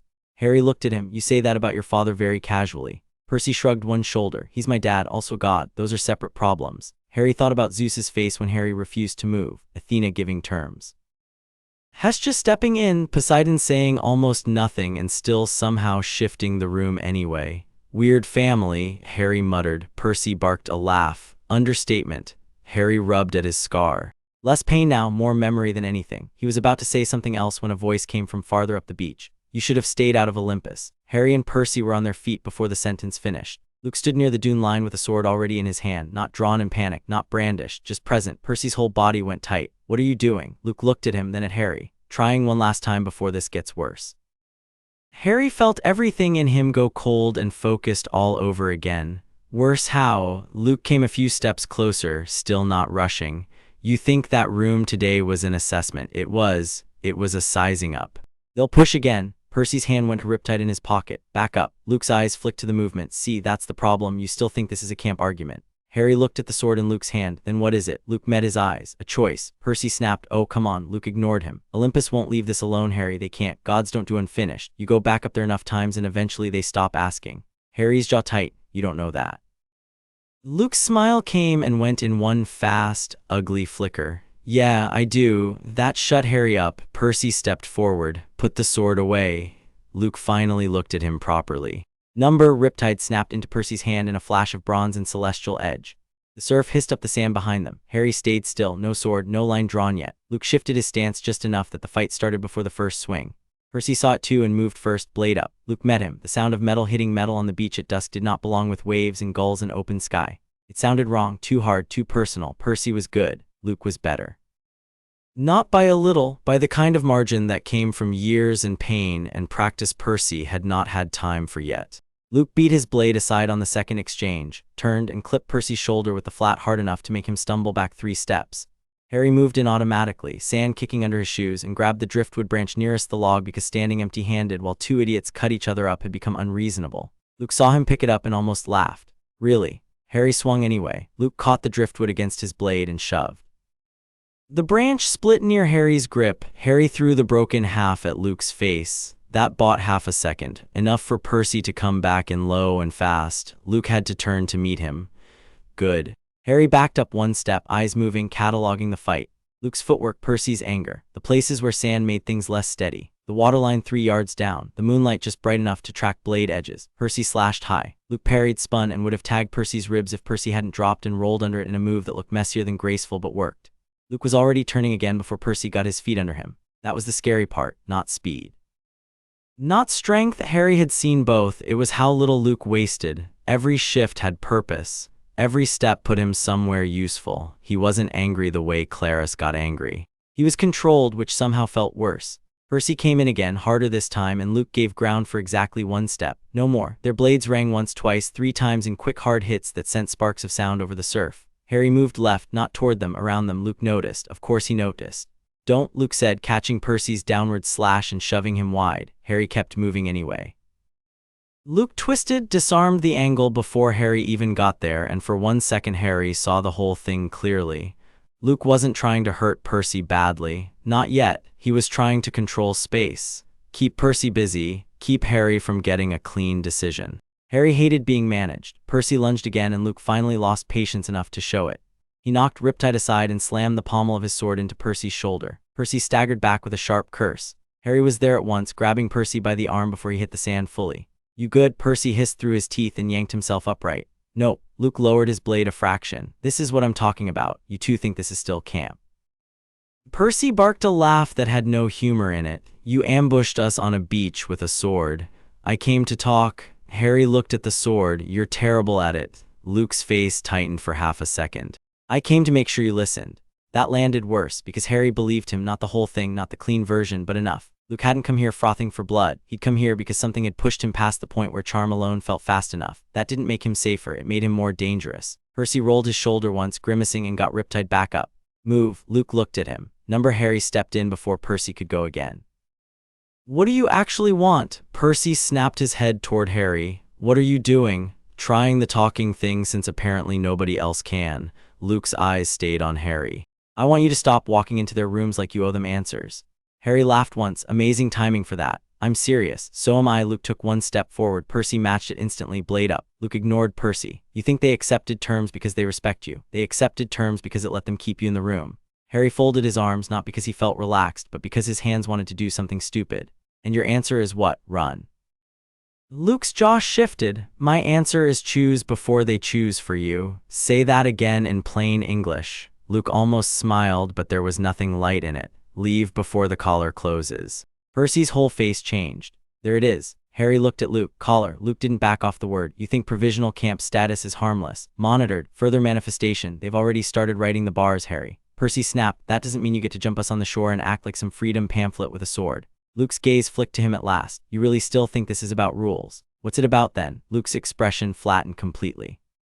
"Survival." The word sat there, real, ugly, familiar in a way Harry wished it was. Percy heard it too. Harry could tell by the way Percy's grip shifted on Riptide, not looser. Just different, less pure anger, more attention. Harry said, "Quieter now. Who are you working for?" Luke's eyes came back to him. "That," Luke said, "is the wrong question. Then give me the right one." Luke's mouth tight. "Ask who's coming after you next." Harry stared. Percy said, "You know." Luke gave one short laugh. "Enough." Wind pushed harder off the water. Sand hissed across the surface in little skittering lines. Farther up the dune, campfire light from the hill barely reached the beach now.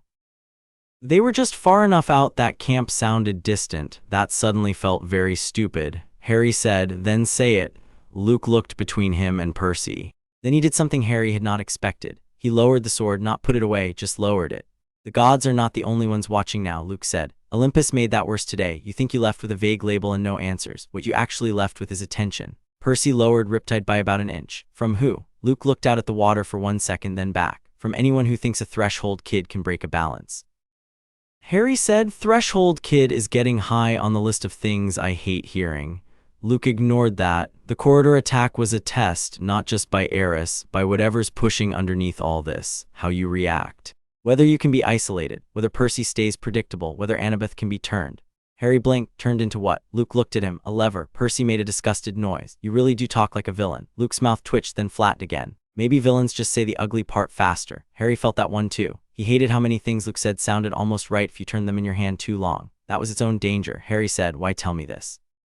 Luke looked directly at him. "Because once they decide what you're for, the next part gets harder to stop." There it was again, not a threat, not exactly. Something uglier because it carried belief. Percy's voice came low now, controlled and angry at the same time. "You keep saying they like you're not one of them." Luke's face shut down in a way Harry had not seen before, not the easy smile, not the older brother patience he wore around Hermione's cabin. This was something colder, something that had already gone too far in some private direction. "That," Luke said, "depends who you mean." Percy took one step forward. Harry grabbed his wrist. Percy jerked. "What?" Harry didn't look at him. Not yet. Luke saw that. Saw Harry choosing pause over charge. His eyes sharpened. Interest. Calculation. Maybe a little relief. Hard to tell. "Look at you," Luke said softly. "You already know what rooms do to people." Harry's stomach turned over once. Not fear, anger hitting memory. Because he did know that. Always had. Rooms where people closed doors and decided who you were. Rooms where your silence got used as agreement. Rooms where adults talked in careful voices about what should happen to you like you weren't outside hearing the shape of it. He looked at Luke and suddenly understood exactly why this conversation felt so dangerous. Luke wasn't trying to sell him power, he was trying to sell him recognition. That was much worse. Harry said, "You think because you get part of it, that means I go with you." Luke exhaled through his nose. "I think because I get part of it, you should know what the choice really is." Percy stared at Luke like he'd gladly kick him into the sea. He already chose. Luke's gaze slid to Percy and stayed there a second longer than comfortable. "Did he?" "Yes," Percy said. Luke looked back at Harry. "Did you?" Harry held the look. This was the point. He could feel it. One of those moments where the wrong answer didn't just go wrong. It set shape around everything after. The easy thing would have been to say yes just to end it. The smarter thing would have been to keep Luke talking. Harry went with the true thing instead. "I chose not to let Olympus put hands on me," he said. "I chose to make them speak plain. I chose not to let some random idiots in a hallway decide I was their enemy. That doesn't mean I'm following anybody." Luke was very still, then he nodded once, slowly. "Better answer than most," he said. Percy looked between them. "I am going to be sick." Harry ignored that. "You still haven't answered mine." Luke's mouth twisted. "Which one? Who are you working for?" Wind hit again, harder. Luke glanced up the beach toward camp, then back to Harry. And for 1 second Harry genuinely thought Luke might say it. Whatever it was, whoever it was, the actual name. The part behind the charm and the speeches and the sword on the shoreline. Instead Luke's face shut again, fast and clean. "Not tonight," he said. Percy snapped. "Coward." That hit. Harry saw it hit. Luke's eyes cut to Percy so sharply Harry knew if Percy had said that 1 inch closer they'd already be fighting again. Then Luke did something even more interesting. He smiled, not nicely, not easily, just enough. "Maybe," he said, and then he moved. Percy was ready this time. Riptide came up just as Luke's blade came in low and quick. The hit rang out over the surf. Percy held the block for half a second, teeth gritted, and then Luke rolled off it and came around from the side like he'd been expecting the angle all along. Harry stepped in with no weapon again and hated it less this time because now he knew exactly how unfair Luke's reach was. He kicked sand hard into Luke's line of sight. Luke turned his head just enough to miss the worst of it. Still enough. Percy saw the opening and drove forward. Luke had to give ground. 1 step, 2. They hit the wet sand near the waterline where footing got worse. Percy used it instantly, dropping his weight lower and forcing Luke to adjust or lose balance. Luke adjusted. Of course he did. Still, for the first time in the fight, Percy had him working. Harry circled wider, looking for something real to do instead of just being the extra problem in the ring. He found it when Luke shifted left to keep Percy off his sword arm. His backside opened for 1 second. Harry lunged, grabbed the wrist of Luke's free hand, and yanked backward with all the spite he had. It should not have worked. It did enough. Luke stumbled half a step. Percy's blade slapped his sword aside and nearly took it from his grip. Luke swore. Harry saw surprise in his face for the first time. Good. Then Luke twisted, drove his elbow back into Harry's ribs, and Harry lost the grip with a sharp grunt. Pain lit up his side hard enough to make his eyes water. Percy came in vicious after that. Too angry, too committed. Luke saw it too and used it. He let Percy overextend, turned, and knocked Riptide from his hand. The sword hit wet sand with a hiss. Percy swore and lunged barehanded anyway. Luke caught him by the shirt front, shoved, and sent him down on 1 knee. Harry reached for the line again, not because he wanted to. Because Luke had Percy in one hand and a sword in the other, and Harry was absolutely done with tonight. Power hit him fast this time, not slow, not careful. It burst between all three of them in a hard white shove that threw Luke backward and tore Percy free at the same time. Luke hit the wet sand and slid. Percy landed on both hands, coughing. Harry stayed standing because he had expected the hit this time. That was new enough that it scared him after the fact. The surf hissed around Luke's boots as he pushed himself upright. For 1 second, nobody moved. The line of Harry's power still hung in the air, not visible exactly, but present enough that the hairs on Percy's arms had lifted. Luke looked at Harry, really looked. No charm in it now, no older brother humor, no easy answers. Just something raw and grim and almost angry in a different direction than Percy's. "There," Luke said softly, "that, don't let them put a collar on it." And then he turned. Harry blinked. "What?" Luke backed away up the beach, sword lowered but not sheathed. "You heard me." Percy, still on one knee, barked. "You don't get to say dramatic nonsense and leave." Luke almost laughed. "Watch me." He kept moving. Harry took 1 step after him on instinct. Luke stopped once more, not turning back this time. "When the next message comes," he said, voice carrying anyway, "ask yourself who benefits if you trust the first room that offers safety." Then he kept walking. Up past the dry sand, over the dune line, into the dark. Gone. Percy spat out a mouthful of sand and sat back hard on his heels. "I hate him." Harry stayed where he was, power still buzzing in his hands, ribs aching from the elbow hit, mind running too fast. Percy looked up at him. Harry looked down. Percy's face was open in a terrible way again, worried, angry, loyal enough to make Harry feel off balance even now.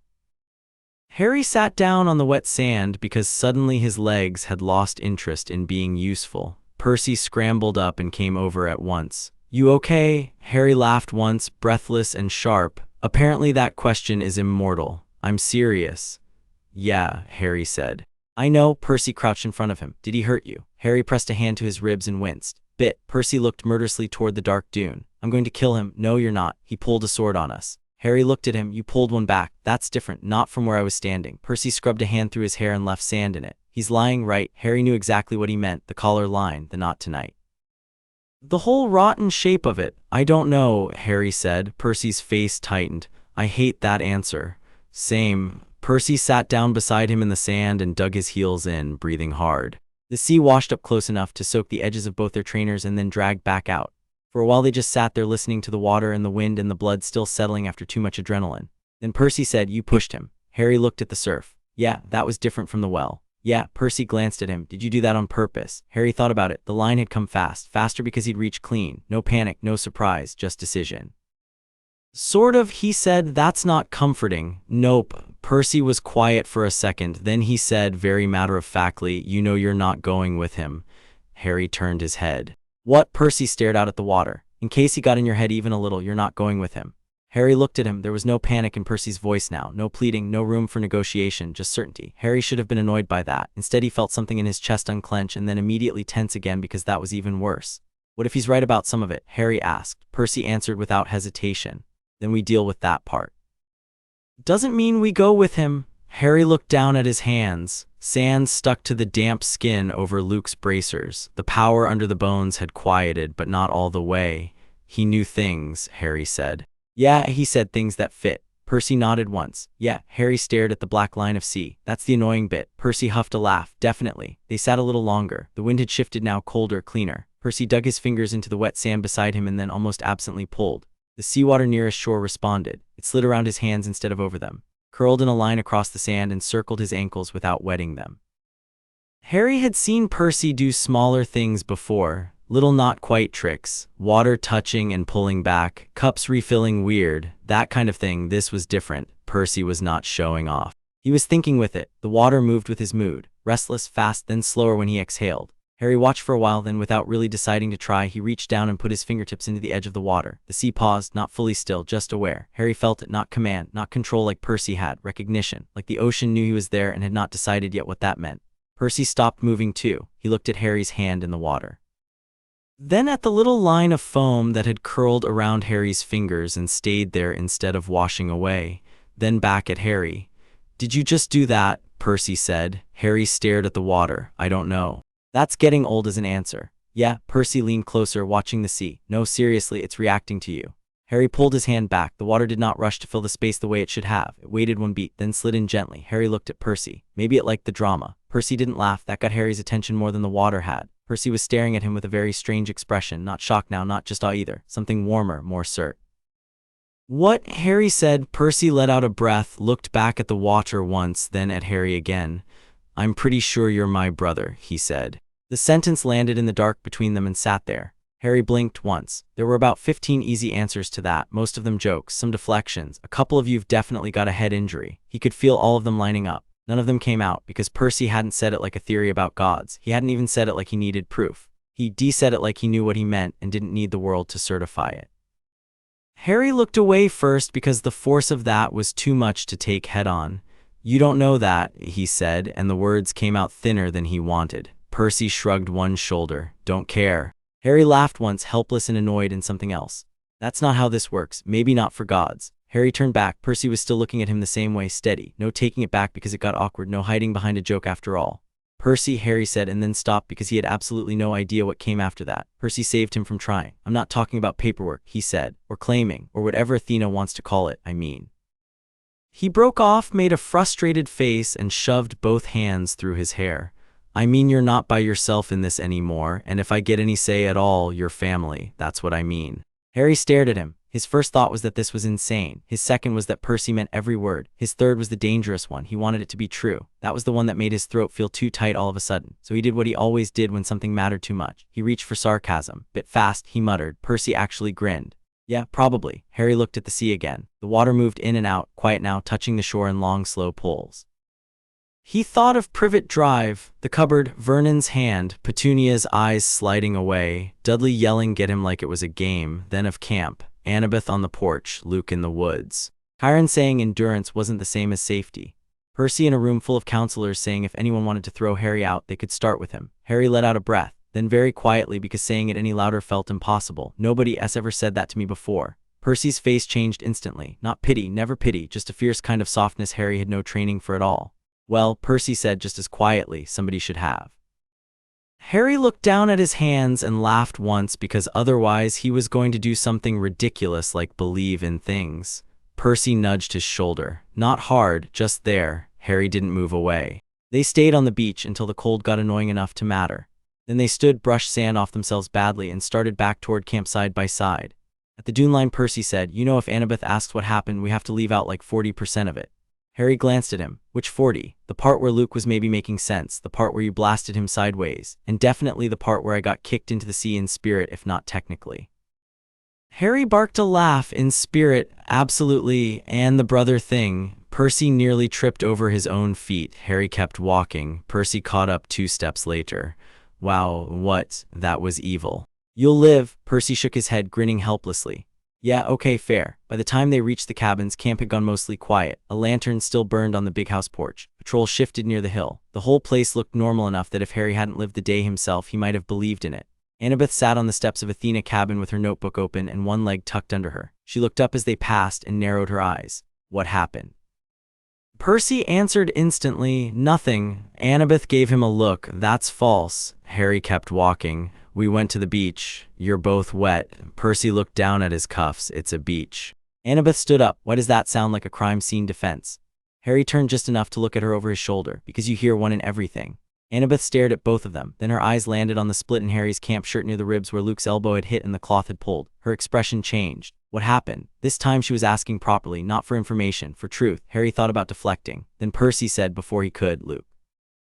Annabeth froze. Luke what? Percy ran a hand through his hair. Luke happened. That was not helpful, but it was honest in spirit. Annabeth looked at Harry. Harry nodded once. Her mouth flattened. In the woods. Beach, that is not better. No, Harry said, it was. Annabeth closed the notebook. Tell me. Percy looked at Harry. Harry looked back. There was a whole conversation in that glance. How much? Which parts? Whether Luke's name got bigger if they said the wrong things in the wrong order. Percy saw the hesitation and said very quietly, not all of it. Annabeth heard that too. Of course she did. Her eyes sharpened. What are you leaving out? Harry said, the part that isn't yours yet. That landed harder than he expected. Annabeth stared at him for a second, then she nodded once. No fight, no demand. Just one tight nod like she understood exactly what that cost him to say and was going to make him regret respecting her like that later by being even more annoying. Fine, she said, tell me the part that is. So they gave her the shape, Luke waiting on the beach, the warning, the fight, the line about collars, the fact that he knew too much and said too little. Harry left out the recognition part. Percy left out how much of Luke's argument had fit. Both of them definitely left out the brother line because Percy looked like he'd drown himself before volunteering that to Annabeth under moonlight. Annabeth listened without interrupting once. That more than anything told Harry how serious she thought it was. When they finished, she exhaled slowly through her nose and looked toward the dark tree line beyond the cabins. He's past the point I was hoping he hadn't crossed, she said. Percy frowned. That sounds like you've been hoping weirdly specific things. Annabeth's gaze stayed on the dark. I've known Luke a long time. Harry watched her profile in the lantern light, not soft, never that, but something in it had gone tighter than anger. Do you trust him? Harry asked. Annabeth answered too fast. Then she slowed down and added, I trust that parts of what he says are real. That's not the same thing. Harry filed that one away too. Percy crossed his arms. He told Harry not to let Olympus put a collar on his power. Annabeth's jaw shifted. That sounds like Luke. Harry looked at her. You say that like it's not good. Annabeth turned to him. It's good advice from a bad direction, that's the problem. Harry did not answer because yes, exactly that. Annabeth looked between them. If he approaches either of you alone again, you tell me or Chiron immediately. Percy said he'll love that. I don't care. Harry looked at her. And if we don't? Annabeth met his eyes. Then I will find out anyway and be worse. Percy muttered, accurate. Harry almost smiled. Annabeth saw that, looked offended by it on principle and said, go to sleep. Percy straightened. That sounded very Chiron. I know, I hate it. They left her there under the cabin lantern with her notebook and too many thoughts and went back to cabin 3. Inside, Percy bolted the door, checked the window and dropped onto his bunk with a sound like every bone in him had decided to complain at once. Harry sat on his own bed and peeled off the torn shirt. The bruise on his ribs had gone darker. Percy noticed immediately. That looks bad. Harry looked down. It'll live. That is not a medical opinion. Nope. Percy rummaged in the footlocker and came up with a tin of salve and a bandage roll. Well, gave me this after the hallway thing in case we did more stupid. Harry stared. He gave you emergency idiot cream. Percy looked pleased. Basically, Harry held out a hand for it. Percy ignored the hand, stood and came over with the tin. Turn. Harry stared at him. I can do it, not your ribs. Harry looked at him another second and then, because Percy was annoyingly correct again, turned enough for Percy to reach the bruise.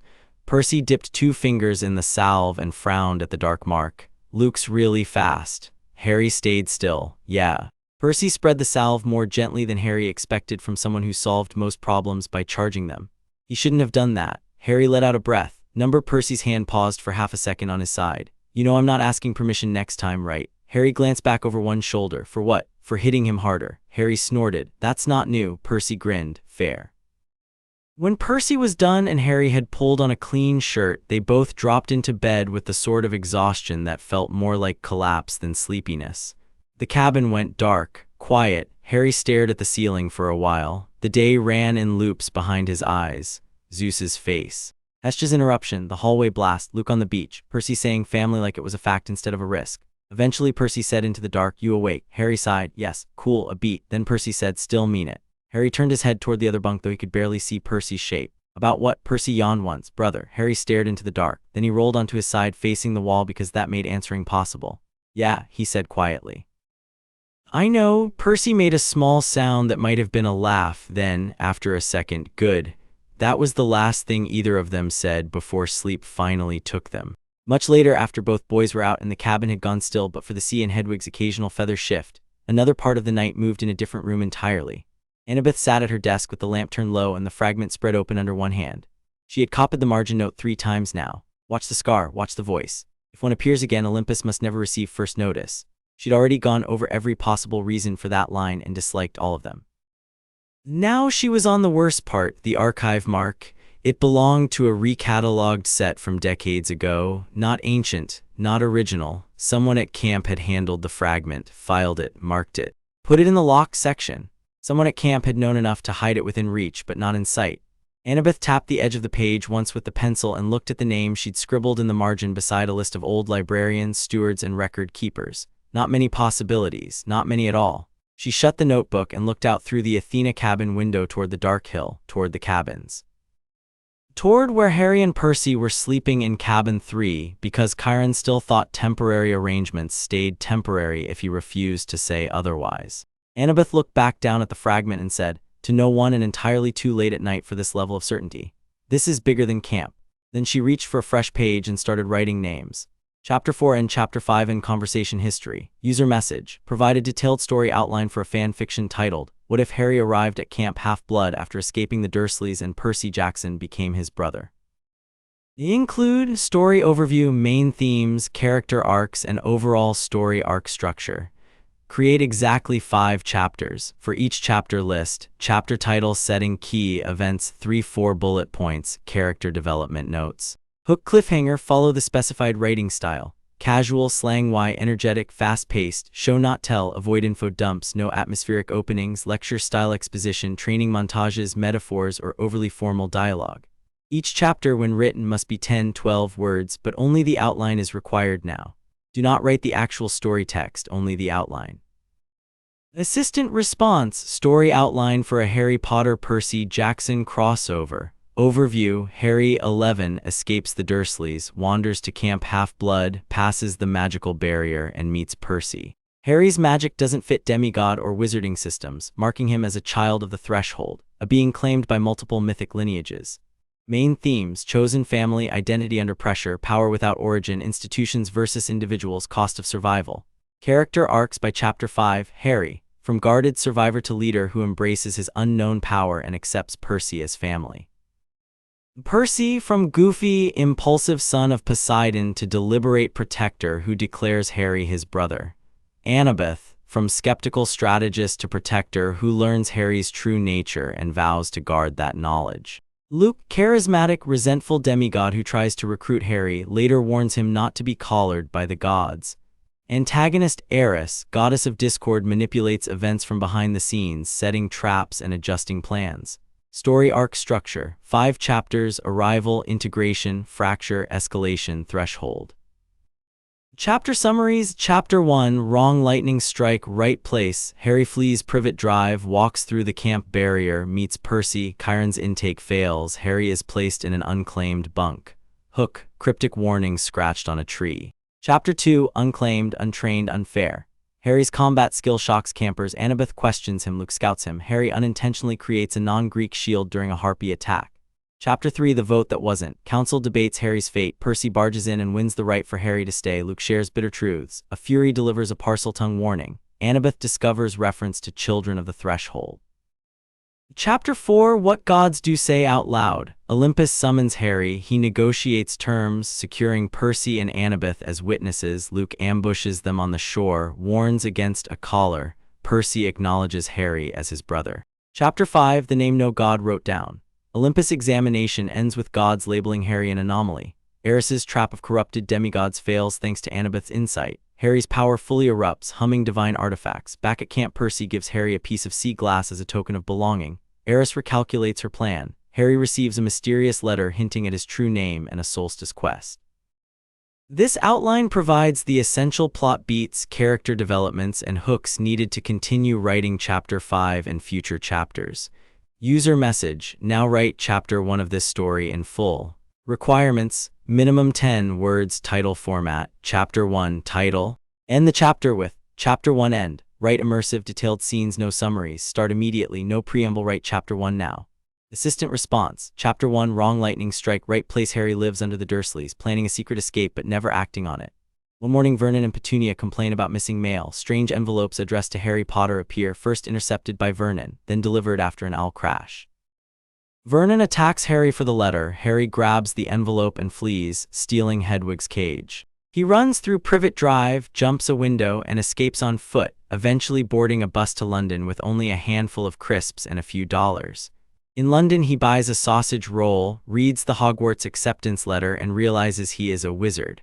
He wanders, feeling a mysterious pull, which leads him to a remote camp on a hill. There he meets Percy, a demigod in bronze armor, and encounters a centaur, Chiron, and a stern camp director referred to as Mr. D. The camp, Camp Half-Blood, is populated by half-god children, mythical creatures, and Greek-themed cabins. Harry is assigned temporarily to Hermes' cabin and is given basic supplies. He learns the camp's rules, witnesses magical tests, water that reacts to his lineage, a compass needle that breaks, and experiences a strange white fire. He meets other campers, Annabeth, Luke, Travis, and others, and navigates the social dynamics, sharing a dinner where magical plates provide food instantly. He spends his first night in a crowded cabin, bonding with Luke, who gives him a key for a lockable footlocker. In the early morning, Harry and Percy sit on the shore, discuss their pasts, and encounter a naiad who warns that the camp's border has been noticed. The chapter ends with Harry watching training drills, observing the campers' combat practice, and feeling both out of place and oddly welcomed in this new world. User message: user asks to resume and finish Chapter 1 from the exact stopping point without repeating content, ending with Chapter 1 end. Assistant response: Chapter 1 summary. Harry arrives at Camp Half-Blood and immediately clashes with Clarisse, who tosses a practice knife that nearly hits him. Chiron intervenes, sending Harry to observe drills from a porch.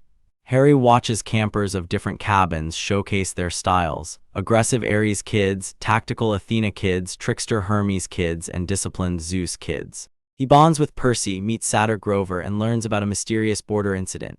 In the big house, Chiron presents a bark strip with an ancient Greek carving that reads, "The boy with the scar belongs to no one on Olympus. Do not announce him." Annabeth confirms the translation. The camp's border has recorded a contradictory signature for Harry indicating mixed divine heritage. Chiron decides not to inform Olympus, opting to keep Harry low profile. Harry spends the day training with Luke, sparring with Clarisse, and reflecting by the lake with Hedwig and Annabeth, learning more about camp life and the cryptic warning. The chapter ends with Harry understanding that his arrival was no accident and that larger dangers loom. Chapter 1 end user message: continue the story. Now write Chapter 2 in full. Requirements: minimum 10 words. Title format: Chapter 2 title. End the chapter with Chapter 2 end. Continue naturally from Chapter 1. Follow the outline for this chapter's events. Write immersive, detailed scenes, no summaries. Write Chapter 2 now. Assistant response. Chapter 2 continues the tangled night at Camp Half-Blood. Mr. D, Chiron, Harry, and Percy parse a second mysterious pine message that adds a warning. Chiron insists Harry stay in the Hermes cabin. Harry reluctantly accepts, receiving a bronze token for cooperation. Argus, a many-eyed guard, appears and the group settles for the night in the big house. Harry checks locks, keeps the door unlocked from inside, and discusses the situation with Percy, Luke, and Mr. D. The next morning, Harry is challenged by Clarus in the arena. Percy equips him with a shield and wooden sword. Despite being a beginner, Harry disarms Clarus, earning the campers' attention and a grudging respect. The camp's routine continues with Forge Duty, where Harry works with Hephaestus campers, interacts with Luke, and confronts Clarus's taunts, refusing a rematch. Later, a harpy breaches the camp border, prompting a chaotic battle. Harry instinctively creates a temporary shield that blocks the creature, and together with Percy, Clarus, and Luke, they defeat the harpy. The shield vanishes, leaving the campers stunned. Chiron interrogates Harry about the shield, urging him not to repeat the act deliberately. The chapter ends with Chiron warning that the incidents centered on Harry are the real problem, hinting at upcoming challenges. User message: your previous response for Chapter 2 was cut short. Please continue writing from exactly where you left off and complete the chapter. Do not repeat what you already wrote. End the chapter with Chapter 2 end. User message: continue the story. Now write Chapter 3 in full.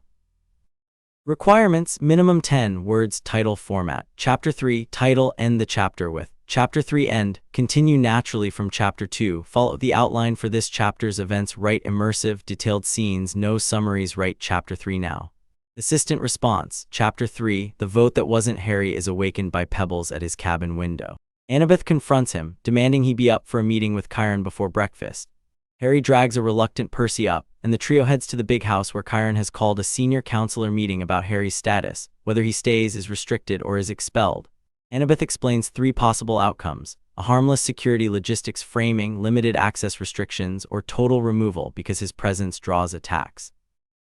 Tension rises. Percy storms in, shouting that they can't decide Harry's fate behind closed doors. The meeting ends with Chiron's vague decree that Harry remains under camp protection, but the debate leaves everyone uneasy. Later, Clarus challenges Harry in the armory, demanding a duel. The confrontation is diffused when Luke intervenes and the group returns to the cabins. That night, a Fury appears at the camp border, speaking to Harry in Parseltongue, demanding he come to the old flame or suffer its destruction. Harry, surprised to understand the language, replies number. The Fury vanishes, leaving campers whispering about his serpent-marked scar. Back in the big house, Chiron, Annabeth, Percy, Luke, and Mr. D interrogate Harry. He admits he can speak to snakes, a fact no one knew. Annabeth searches ancient texts and identifies Harry as possibly a child of the Threshold, a rare being straddling 2 divine systems, unclaimable by any single god. Chiron confirms the term, warning that such a child could be a crucial hinge for future events. The group debates the implications, with Percy angry, Annabeth determined to research further, and Luke cautioning about panic. Chiron orders everyone back to bed, insisting Harry stay in cabin 3 and that Percy not leave him alone until morning. The chapter ends with Harry and Percy back in the cabin, exhausted and wary, as the camp remains tense and uncertain about what the Fury's threat and Harry's mysterious heritage will bring. User message: please continue Chapter 3 from exactly where it stopped, complete it without repeating content, and end with Chapter 3 end. Assistant response: Chapter 3 continues the tense nighttime talk between Harry and Percy in their cabin. Percy recounts the recent camp council. Clarus warned that Harry's presence raised the camp's threat level. Katie Demeter called his arrival a breach. An Apollo counselor noted his powers opened something. Annabeth argued that the border's acceptance meant the camp itself was responsible. And Chiron ultimately decided Harry should not be isolated. Percy admits he challenged the counselors, risking his own standing, and explains he defended Harry by saying the camp was treating him unfairly. Later, the boys map evacuation routes and discuss the Fury's attack, both angry at camp politics. The next morning at breakfast, Annabeth reveals she's been digging in the locked archives despite Chiron's orders. She shares a fragment she found that mentions a child of the Threshold, whose scar and voice are warned about, and a note warning that Olympus must not hear first. The passage suggests such children are claimed by all divine systems and cannot be controlled. Luke appears, warning that the Fury's message was a test, and that future messages should not be answered immediately. He advises Harry not to let Chiron or Annabeth box him in. That night, Harry wakes to the sound of pages and discovers Annabeth alone in the library, surrounded by ancient texts. She reads a burned fragment describing the old flame and the child of no single hearth, interpreting it as a warning that the scarred child Harry is a point of contention among deities. A marginal note advises watching the scar and voice and to keep Olympus unaware. The chapter ends with Annabeth's realization that someone at camp has long known about Harry's unique status, leaving her whispering, "Oh, number user message, continue the story. Now write chapter 4 in full." Requirements: minimum 10 words. Title format: Chapter 4, title, end the chapter with Chapter 4 end, continue naturally from Chapter 3, follow the outline for this chapter's events. Write immersive, detailed scenes, no summaries. Write Chapter 4 now. Assistant response: Chapter 4 recap. Annabeth sneaks out of the library with a fragment, 3 copied pages in a notebook, and meets Chiron on the big house porch. She shows him the fragment, which contains an older margin note warning about a scar and a voice before Harry arrived. Chiron reads a sealed Olympus decree ordering Harry to be brought to Olympus for assessment, with an escort allowed. They decide Harry will go with Percy and Annabeth as escorts. Chiron will speak to Harry alone before departure. Harry wakes, learns of the summons, argues with Chiron, and the group prepares. They travel via gold-lined elevator to Olympus, arriving at a massive marble palace. The gods Zeus, Athena, Poseidon, Hermes, etc. convene in the throne room. Zeus demands Harry's identification. Harry refuses to name a divine parent. After a tense exchange, Athena offers Harry a chance to set terms. He demands that Percy and Annabeth stay with him, no claims, and the power to stop things. The gods accept, with Athena, Poseidon, Apollo, Hermes agreeing. Hestia intervenes, declares the session enough for the day, and the gods deem Harry's status provisional and allow them to leave. On the way out, a hallway ambush by 3 demigods occurs. Percy, Annabeth, and Harry fight. Harry unleashes a powerful white barrier that knocks attackers back. They discover the attackers were sent by an anonymous cabin drop signed with an owl feather and broken branch, symbols of Eris, the goddess of discord. The group subdues the assailants, learns Eris is manipulating both sides, and returns to the lift, leaving Olympus. End of Chapter 4 summary. User message: user requests continuation and completion of Chapter 4 from the exact stopping point, ending with Chapter 4 end. Assistant response: the assistant continued Chapter 4, depicting a tense beach showdown. Luke, Harry, and Percy spar, with Luke using precise footwork to control space while warning the others about a looming collar that would bind their powers. Dialogue reveals Luke's motive: survival and exposing Olympus's hidden agenda. He refuses to reveal his patron, urging Harry to choose before others decide for him.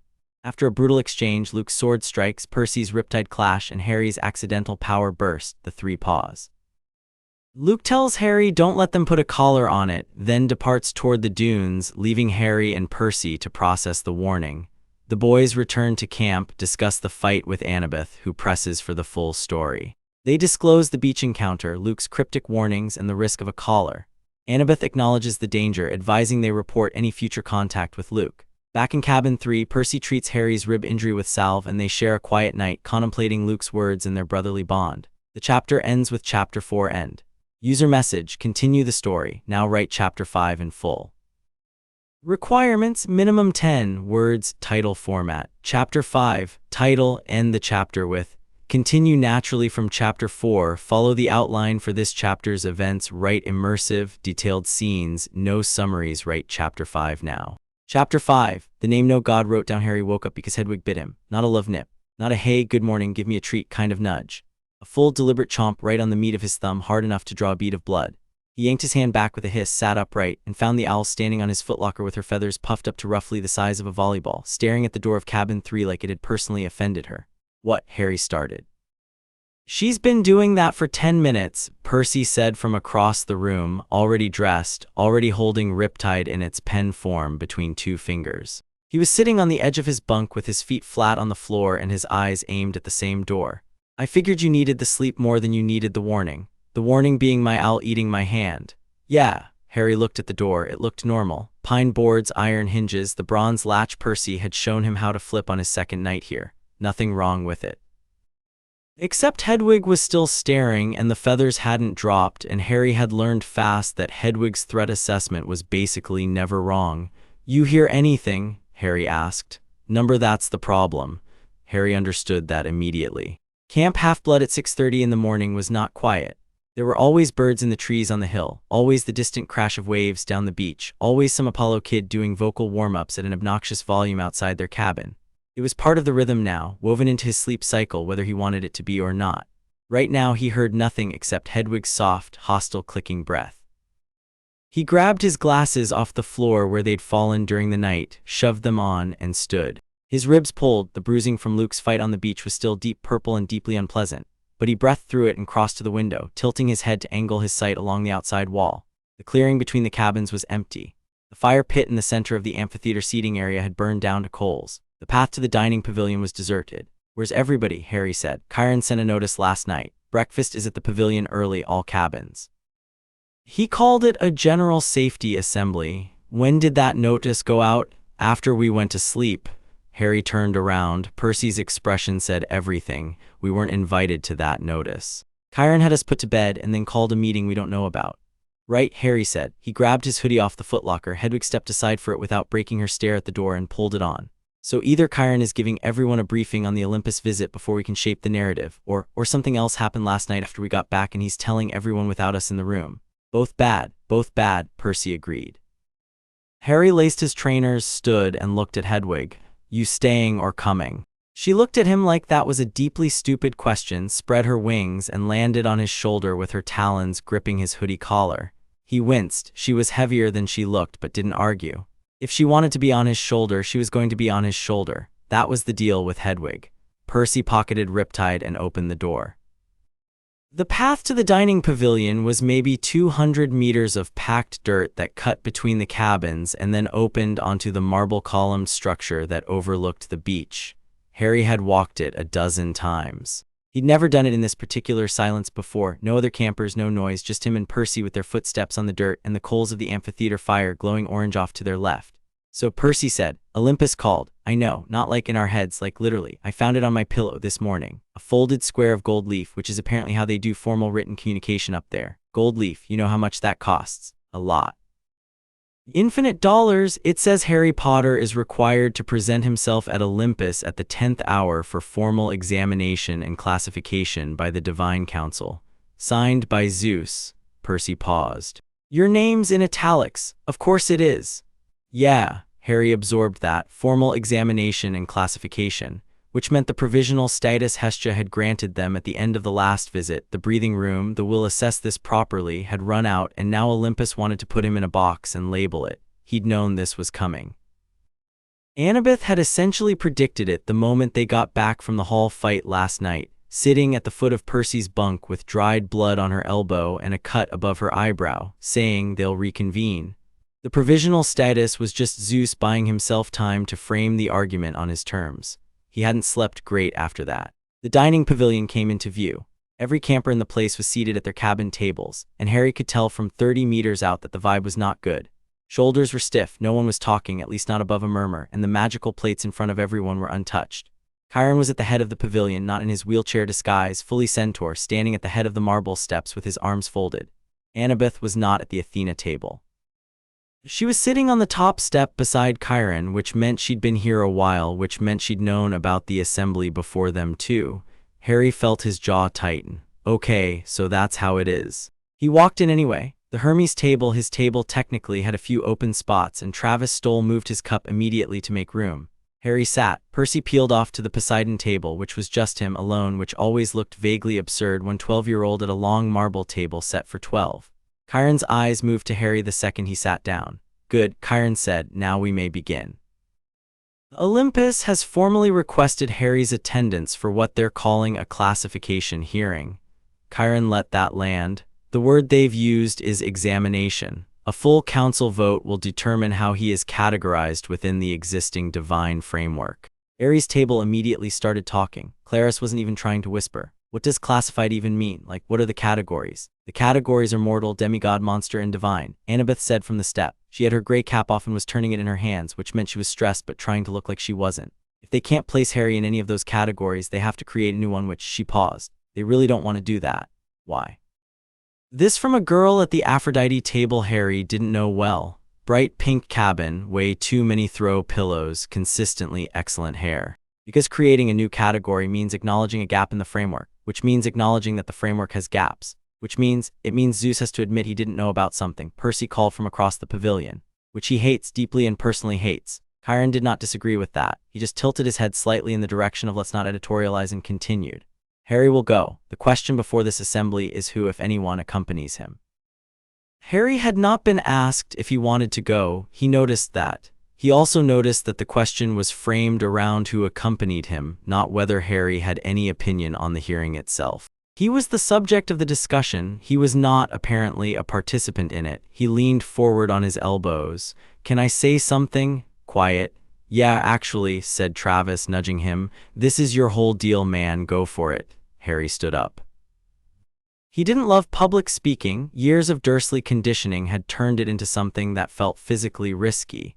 But Hedwig was on his shoulder and Percy was looking at him with an expression that said go ahead, and honestly, sitting quietly while adults arranged his future was not something he was willing to do again. "I'm going," Harry said. "That's not a question. I'm going because if I don't show, they'll take it as defiance and come here, and I'd rather deal with them on their turf than have them deal with everyone else on ours." He looked at Chiron. "But I'm picking who comes with me." Chiron's expression didn't change. "That is a reasonable request. Percy and Annabeth, obviously," Percy said. "And I want it clear before we go up there," Harry continued, and his voice was steadier than he felt, "that whatever they decide in that room, whatever category they put me in or don't put me in, that doesn't change what I am here. I'm in the Hermes cabin. I eat at the Hermes table. That's what I've got. And no one's reclassifying that." The Hermes table erupted into hooting. Travis actually stood up and started clapping until his brother pulled him back down. Even some of the Aphrodite campers were smiling. Clarice rolled her eyes so hard it looked like it hurt, but she didn't say anything contrary. Chiron looked at Harry for a long moment, then, "Very well, the 10th hour, all three of you dressed and armed." They had 4 hours. Annabeth spent them in the library, which was no surprise, but this time she wasn't sneaking. Chiron had officially opened the restricted archive this morning. Apparently last night's post-Olympus debrief had included a decision to grant Annabeth clearance to everything she'd already partially broken into. Harry suspected that was Chiron's way of catching up to a reality that was already happening. Harry spent an hour watching her work because it was more useful than pacing. She had 6 books open at different pages, all of them brittle-paged and written in Greek or something older than Greek, plus her notebook, plus 3 sheets of copied text, plus a fragment of burned papyrus sealed in glass that was the piece she'd found originally. She was cross-referencing everything at a speed that looked almost like she was angry at the books. "What are you looking for?" Harry asked. "Precedent." She didn't look up. "If there's any record of a child of the threshold being brought before a divine council, I want to know what happened. The outcome, whether they walked out or got categorized. What's the worst case for classified?" Now she looked up, gray eyes very direct. "They decide you're a divine anomaly that poses systemic risk to Olympian order and you get placed under formal constraint, which is a nice way of saying collar," Harry said. "Luke's word, but yes, functionally. And the best case, they can't agree. They deadlock, which means no ruling, which means the provisional status just continues indefinitely, and they table the question to a future session that may or may not ever happen." Harry considered that. "So I'm rooting for Zeus and his dad to have an argument." "You're rooting for Zeus to be unwilling to make a call he can't fully defend," which honestly, she gestured with her pencil, not the lowest probability outcome. Percy appeared in the doorway with 3 gyros wrapped in foil. He'd apparently sweet-talked the kitchen nymph into early lunch and dropped onto the floor beside Harry's chair. "Okay, I've been thinking." "Dangerous," Annabeth said. "Thank you, yes." "So last time we went up, Harry set terms. Zeus accepted the terms because Hestia made it awkward not to, and because Athena and Poseidon backed the play. That worked because it was unexpected." Percy peeled back his foil. "They've had time to think since then. They're going to come in with a counter-strategy." "You think Zeus is going to come in with a prepared position," Annabeth said.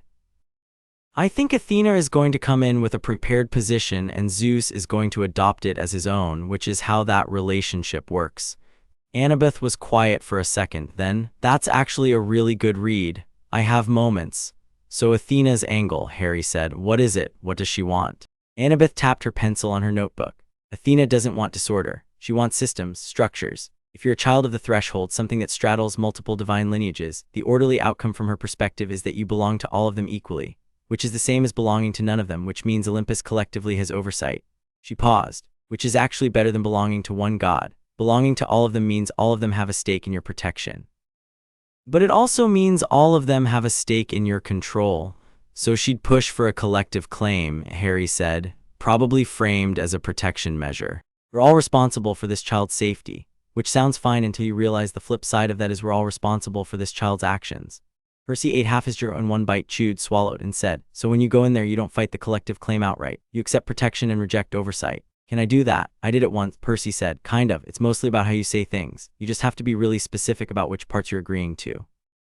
Harry looked at the burned fragment in its glass casing. "Who wrote that?" Annabeth followed his gaze. "We don't know. Papyrus dates to approximately the 3rd century BCE, but the ink is inconsistent with other documents from that period. The handwriting is consistent with no known scribe style, which means either it was written by someone outside conventional scholarly traditions, or someone wanted it to look old but wasn't actually from that time," Harry said. Annabeth stared at him. "Yes, that is the other option, and I cannot believe I didn't weight that possibility higher than I did." "Vernon used to backdate receipts," Harry said. "He'd write a date weeks old so the return window was already closed. I learned to notice the ink drying at different rates." Annabeth looked at him with something new in her expression. Not pity, she wasn't a pity kind of person, more like reassessment, like she was recalibrating. She said carefully, "That's a very useful skill." "Yeah," he bit into his own gyro. "Didn't know it till just now." The elevator to Olympus was in the Empire State Building, and Harry still thought that was the funniest location choice he'd ever encountered. Not funny in an amused way, funny in the way where you could either laugh or vibrate with nerves, and laughing was more useful. They rode up in silence. Percy had his hands in his pockets. Annabeth had her gray cap on the side of her head in her usual place, her knife at her hip, her backpack with the notebook and the glass-cased fragment and 3 copied pages. Harry had Hedwig on his shoulder and his heart doing something aggressive in his chest. The doors opened onto gold. He'd been here before, twice now, but it still did something unpleasant to his equilibrium.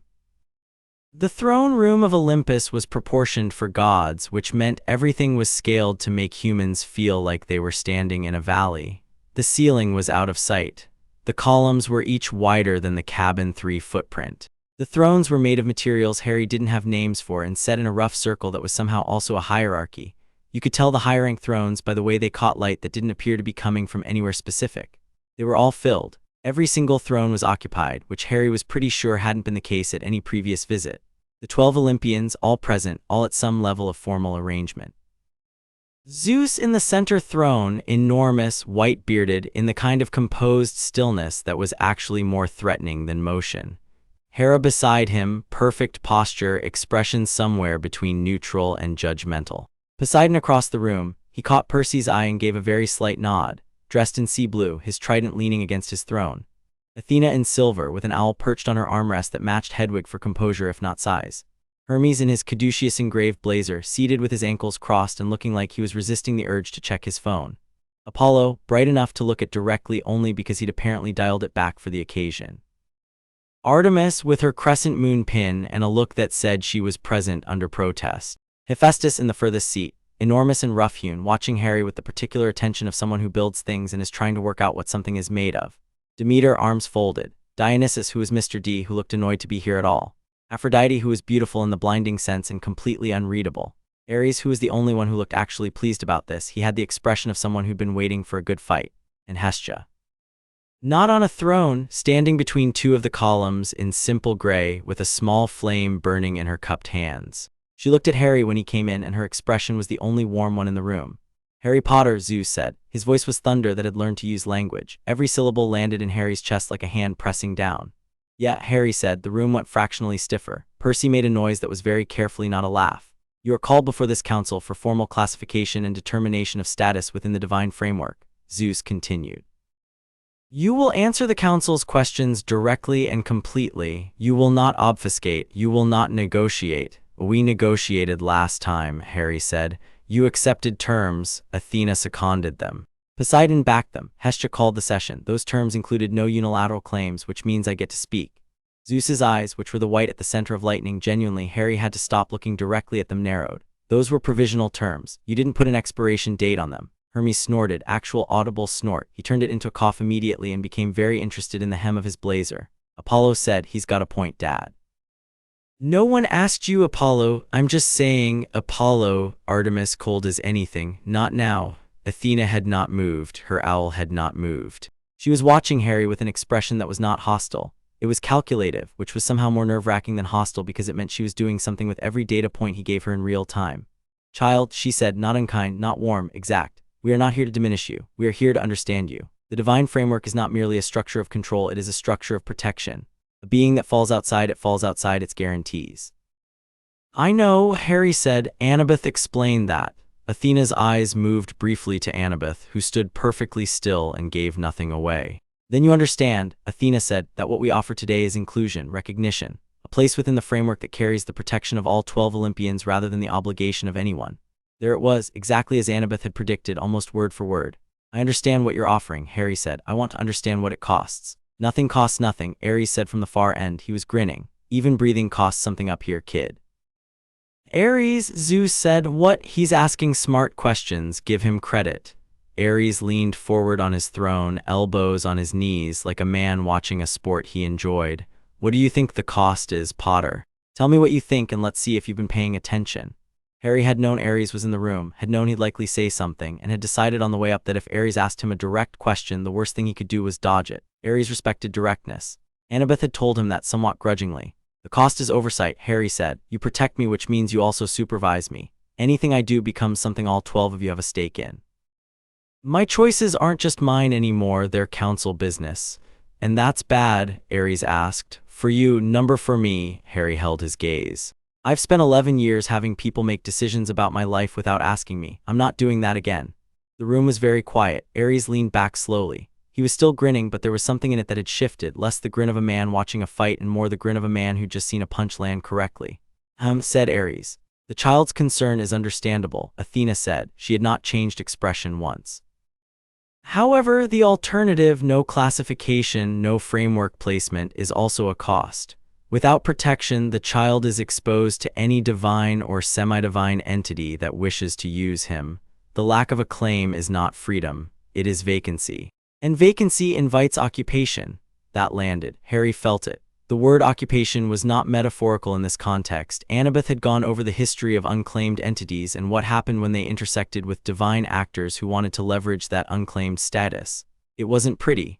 What if there's a third option? Annabeth said. Every god in the room looked at her.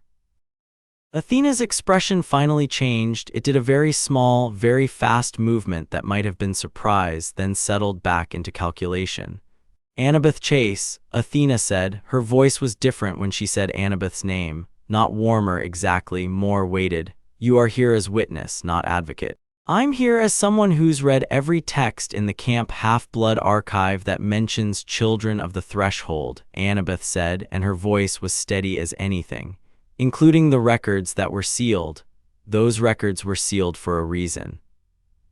And the reason was that the last council that encountered a child of the threshold couldn't agree on classification and tabled it, and the tabling lasted 300 years, and in that time the child in question quietly went on to do exactly what they would have done anyway without any divine framework involvement.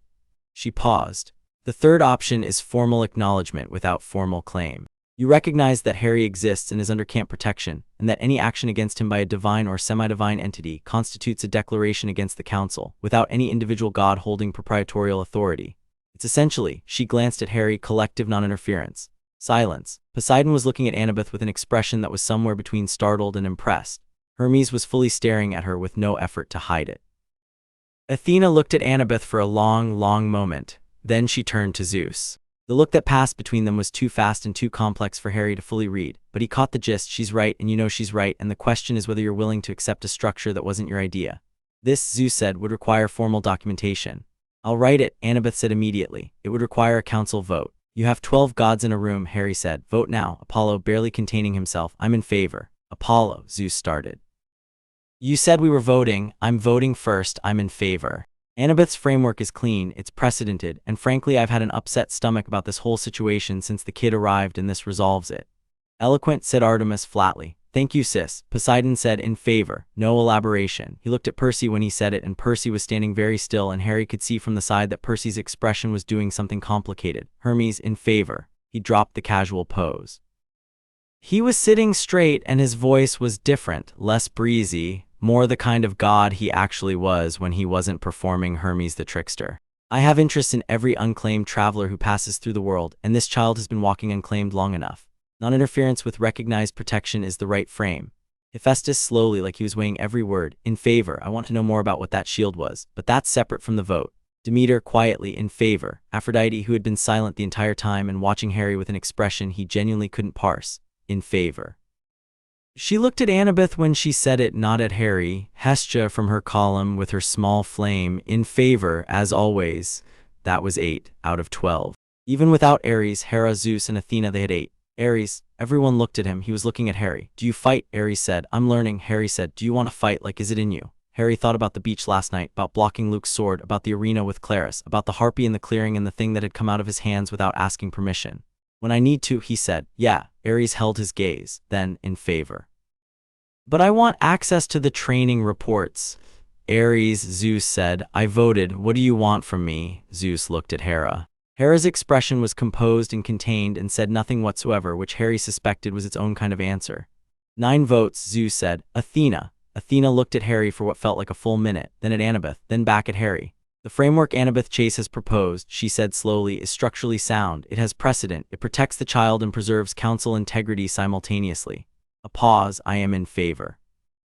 With the condition that Harry Potter submits to one annual review, non-invasive, non-binding, purely informational. I want to understand what he is, not to control it, to understand it. Harry thought about that for 3 seconds. 1 review. I choose the questions I answer.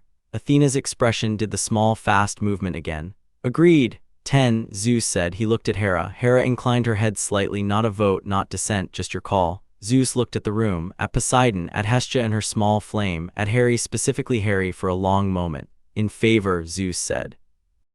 The council acknowledges Harry Potter as an anomaly within the divine framework, placed under collective non-interference protection, with no individual divine claim. All 12 Olympians carry equal stake in his protection and no authority over his person. Formal documentation to be drafted by Annabeth Chase and presented for council seal within the fortnight. He paused. Are there objections? No objections. Then this session is, the door of the throne room blew open, not one of the big doors. The service door, a smaller entrance set into the wall to the left of Ares' throne, which Harry hadn't even noticed until it flew off its hinges and hit the marble floor with a sound like a cannon shot. 3 demigods came through it at a run, and Harry had about 1 second to register that something was wrong with their eyes. The irises were the wrong color, a flat gold that didn't move or react to light, before the first one hurled something at Percy. Percy caught it on instinct. Riptide was out of his pocket in full length in his hand in what seemed like no time, and the thrown object, a javelin bronze-tipped, short, rang off his blade and clattered away across the throne room floor. The gods were on their feet. Harry moved. Not toward the door, not toward the gods, toward the 2 other demigods who were spreading out sideways, clearly executing a flanking pattern and clearly not after Percy. Their gold eyes were on Harry. He didn't have a sword. He had his wand in his back pocket. He started carrying it again 2 days ago quietly without telling anyone, and he didn't know if it would do anything in a room full of divine energy, but he had it, so he pulled it. The first demigod hit him. Not with a weapon, bodily, a shoulder check that came in from the left and slammed Harry into a column hard enough to bounce his head off the marble and light up his vision with white stars. Hedwig exploded off his shoulder in a fury of wings and talons, going directly for the attacker's face, buying Harry the 2 seconds he needed to not fall down. He pushed off the column, caught the demigod's arm as they grabbed for him, gold eyes, blank expression, moving like they were being steered from somewhere else, and did something he'd been practicing in the arena for a week. He dropped his weight, turned into the grab rather than against it, and came up inside the attacker's reach where a longer arm couldn't do anything useful. His elbow connected with the demigod's solar plexus. The demigod folded. Second one was coming from the right. Harry had about 0 time to do anything formal, so he did what worked, which was throw himself to the floor. The attacker went over him, stumbled, and hit the column where Harry had just been. Annabeth was already there. She had her knife out and her cap on, which meant she'd gone briefly invisible. The gold-eyed demigod was swinging at nothing, completely confused, until Annabeth materialized directly behind them, got an arm around their throat, and applied the kind of controlled pressure that put people down without killing them. 3 seconds. Annabeth had the second attacker on the floor in 3 seconds. Percy was still dealing with the first one, who'd apparently been the toughest. They were trading strikes. Percy faster, but the gold-eyed demigod not feeling pain the way a normal person would. Percy drove riptides flat against their sword arm, not cutting, disarming, and when the sword dropped, he swept the attacker's feet and they went down hard. The gods were doing exactly nothing during this. Harry clocked that fast and filed it under interesting and worrying. Zeus had his bolt in his hand. Ares had drawn a weapon. Poseidon had his trident. but none of them moved, all of them watching, and Harry realized somewhere in the back of his head that they were watching to see what he'd do. The third attacker had not moved. They were standing in the service doorway, gold eyes fixed on Harry, and they were holding not a weapon. A mirror, small, round, bronze-framed, and the surface wasn't reflecting anything in the room. It was showing something else, something dark and moving. "Don't look at it," Annabeth said sharply. Harry hadn't been planning to, but he was glad she'd said it. "What is it?" Percy called, circling wide. "It's an Aristor," Annabeth said, Discord mirror. "Looking at it, you see something that isn't real but feels real, and while you're distracted, the other two get back up," Harry finished. He looked at the demigod holding the mirror. Gold eyes. Blank expression, moving like something else was driving them. He'd seen that blankness before, not in demigods, in his cousin Dudley when Vernon was telling him what to do, that particular empty compliance that came from never being asked what you wanted. "Hey," Harry said. The demigod's eyes moved to him. The blankness flickered. "I know you're in there," Harry said. "The eyes are wrong, but you're still in there." The flicker again, something behind the gold. "Put the mirror down," Harry said. "Just put it down, you don't have to do this." "Harry," Percy said, warning. "I know." He took a step forward, keeping his wand down, keeping his hands visible. "I know." But look, he was watching the demigod's face. "They're fighting it." The mirror trembled. The hand holding it was shaking, not from effort, from struggle. The demigod's jaw was working like they were trying to say something through something that didn't want them to speak. "Put it down," Harry said again. "I'll catch you." The mirror hit the floor, and immediately something came out of it, not a reflection, a force. Discord energy, Annabeth would call it later. Eris's signature released when the carrier relinquished the object. A burst of it that came off the floor like a pressure wave and hit Harry at center mass. It was nothing like anything he'd felt before. It went through him, and it looked for something to hold onto, something to grab, some internal conflict to snag and magnify, and it found nothing. Or not nothing. It found everything. It found every piece of him that was uncertain, that was angry, that was grieving, that didn't know what it was or where it belonged, and it tried to amplify those things into paralysis, and it ran into something else. He felt it happen. He felt the discord energy hit whatever was inside him, the thing that had made the shield in the clearing, the thing that had hummed when the gods argued over him, the thing Annabeth called the threshold, and it didn't get amplified. It got absorbed, like dropping a rock into water. The ripple moved out, the rock was gone, and what was left was every single artifact in the throne room lit up. Zeus's bolt crackled. Poseidon's trident sang a low note. The shields on the walls, decorative, ancient, hung between columns, began to vibrate. Apollo's lyre in its alcove above the dais played 3 notes nobody had struck. Hermes' caduceus glowed. Hephaestus's bracer sparked. The torches on the walls flared white, then normal, then white again. And Hedwig, who had settled back onto Harry's shoulder after dealing with the first attacker, spread her wings to full span and let out a single, clear, enormous call that echoed off the ceiling. The 3 demigods on the floor blinked. Their eyes went from gold to brown to green to normal, whatever their own natural color was, all 3 of them in the same second, looking confused and scared and not sure where they were or how they'd gotten there. Harry breathed. The artifacts settled. The torches went back to normal. The throne room was quiet. "Well," Hermes said after a moment, "that was something." The after-assessment took 40 minutes, and Harry was not fully present for all of it. He sat on the throne room steps with Annabeth beside him while the gods dealt with the 3 demigods, not harshly as it turned out. Hestia and Hermes took charge of them, getting them water, checking them over, speaking quietly to them one at a time. They were Camp Half-Blood campers, it turned out. Second-generation Hermes' cabin, a daughter of Hecate and one unclaimed. They remembered nothing from the moment they'd been handed the mirror to the moment Harry's power discharged. Eris's calling card, Annabeth was saying, left them in a blind spot for post-council traffic. Expected Harry to either use the Discord mirror on himself or break it, both of which would have produced different but equally problematic results. She wanted a recording, Annabeth said, writing in her notebook. The mirror wasn't just a weapon, it was a capture device. She wanted footage, divine energy footage, of Harry losing control inside Olympus, something she could use to argue that the collective protection vote was dangerous. "Does she have it?" Harry asked. "Number you absorbed the discharge before it could resolve into anything useful. The mirror's empty." She glanced at him sideways. "How did you do that?" "I don't know." "You don't know?" "I felt it come in. It was looking for something. I don't know what happened after that." Annabeth was quiet for a second. Then in a voice that was quieter than her usual, "Every artifact in this room responded to you, Harry, not to the discord energy. To you. Whatever discharged out of you when the mirror broke, it resonated with divine objects." She turned to face him more directly. "That's not a demigod thing, that's not a mortal thing. That's not even a wizard thing based on everything I've read about wizarding energy signatures. What is it?" She opened her notebook to the page with the burned fragment notes.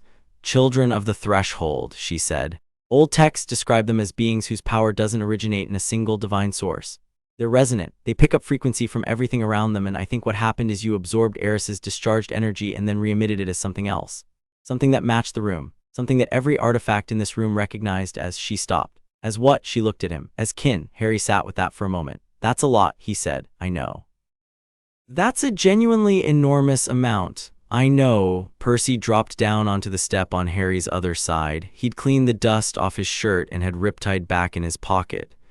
Okay, he said. Good news and less good news. Good news, the vote passed. The formal non-interference protection is on record. Hermes is personally handling the documentation and he's putting a priority seal on it, which means it'll be processed before sundown. And the less good news. Eris knows exactly what your power does now because she just watched it happen in the room with 12 Olympians. Percy picked up a small piece of marble that had chipped off the step in the fight and turned it over in his fingers. She'll adjust, Harry nodded. Yeah, she will, so we need to be better than her adjustment, faster. Yeah, Percy was quiet for a moment, then, you did good in there. The fighting and the talking. The talking was mostly Annabeth. The mirror thing was you. Harry shrugged. Harry, what? You told that kid you'd catch them, and then you did. Harry didn't have a response to that. He just sat there on the step of Olympus with the gods doing their paperwork around him and Hedwig making small satisfied sounds on his shoulder. And he thought about the look on the demigod's face when the gold had drained out of their eyes and they'd come back to themselves. Yeah, he said quietly. I did. The elevator ride down was the opposite of the ride up. On the way up, nobody had talked much. On the way down, nobody could stop. Annabeth was at the stage of processing where she spoke quickly, and sometimes finished her own sentences with a follow-up question and then answered that too. Percy was at the stage where he made jokes and then got serious and then made another joke to cover the seriousness, which Harry recognized as Percy's baseline coping mechanism. Harry was at the stage where he said very little and let the noise wash over him and focused on the physical work of keeping himself standing upright. The ribs were worse. The column impact had done something unhelpful to the bruising from last night's beach fight, and he was breathing shallowly without quite meaning to. He didn't say anything about it because they were heading back to camp and there would be a moment to deal with it there. Annabeth said, the documentation Hermes files tonight establishes the precedent. That's permanent Olympian record. Even if a future council tried to revisit the classification question, they'd have to formally challenge a past vote, which is procedurally very difficult. Good, Percy said. The annual review Athena negotiated, Harry. You should think about what you're willing to answer and what you're not. She's going to come in with a structured inquiry. She'll be respectful about it, but she'll also be thorough. I can handle Athena, Harry said. Annabeth looked at him. I can, he said. She asks straight questions. I give straight answers. We disagree about some things, that's fine. She's a god. She's also someone who voted for a framework that gave me more protection than her father initially wanted to offer. She's not my enemy. He paused. She's also your mother, which is a whole separate thing I'm not going to wade into. Annabeth was quiet for exactly 2 seconds. Good call. I thought so. The lobby of the Empire State Building was noon busy. Regular New York humans moving through their regular New York day. None of them looking twice at 3 kids with cuts on their faces and a white owl and a damp-edged tension that took up more space than their actual physical dimensions. The mist did its work. They walked out into the street and Harry tipped his face up at the sun for 1 second. Real sun, not Olympian light that comes from everywhere, and felt something release in his chest. Not fixed, not resolved, not anywhere close to done. But one thing less on the stack. Camp Half-Blood was waiting for them, not standing in formation or anything dramatic. But the Hermes cabin was on the porch when they came up the road, and the Apollo cabin was messing around in the archery field in a way that involved a lot of very casual looking in the direction of the gate. Grover was at the tree line. Chiron was at the big house, standing on the porch watching. Clarice was sitting on the fence by the arena. Harry noticed her first because she was the most surprising. She wasn't doing anything. Just sitting, arms folded, chewing on the end of a reed or something, watching him come up the road. They made eye contact. She gave him a very small, very deliberate nod. He gave one back. That was the entirety of it. Clarice unfolded from the fence and went back toward the Ares cabin. But the nod sat with Harry for a while. Travis Stoll descended on them the moment they hit the pavilion. So, he said, what happened? We got word that something went off in the throne room and then nothing. Total blackout. Connor thought you were dead. I'm not dead, Harry said. Annabeth, how's she? Fully alive, Annabeth said. I need the library. Don't follow me to the library. Yeah, the thing is, said Connor Stoll, appearing at Travis's elbow, you say that every time and then you come out 3 hours later and need someone to carry 17 books and we feel used. You are used. You're very good at carrying things. It's a compliment. Annabeth was already walking. How come when she says things like that I feel good about it? Connor said. It's a gift, Percy told him. Harry, come on. They ended up at the beach because that was where they always ended up when the day had been too much. The afternoon light was doing something orange-gold over the water. The waves were small.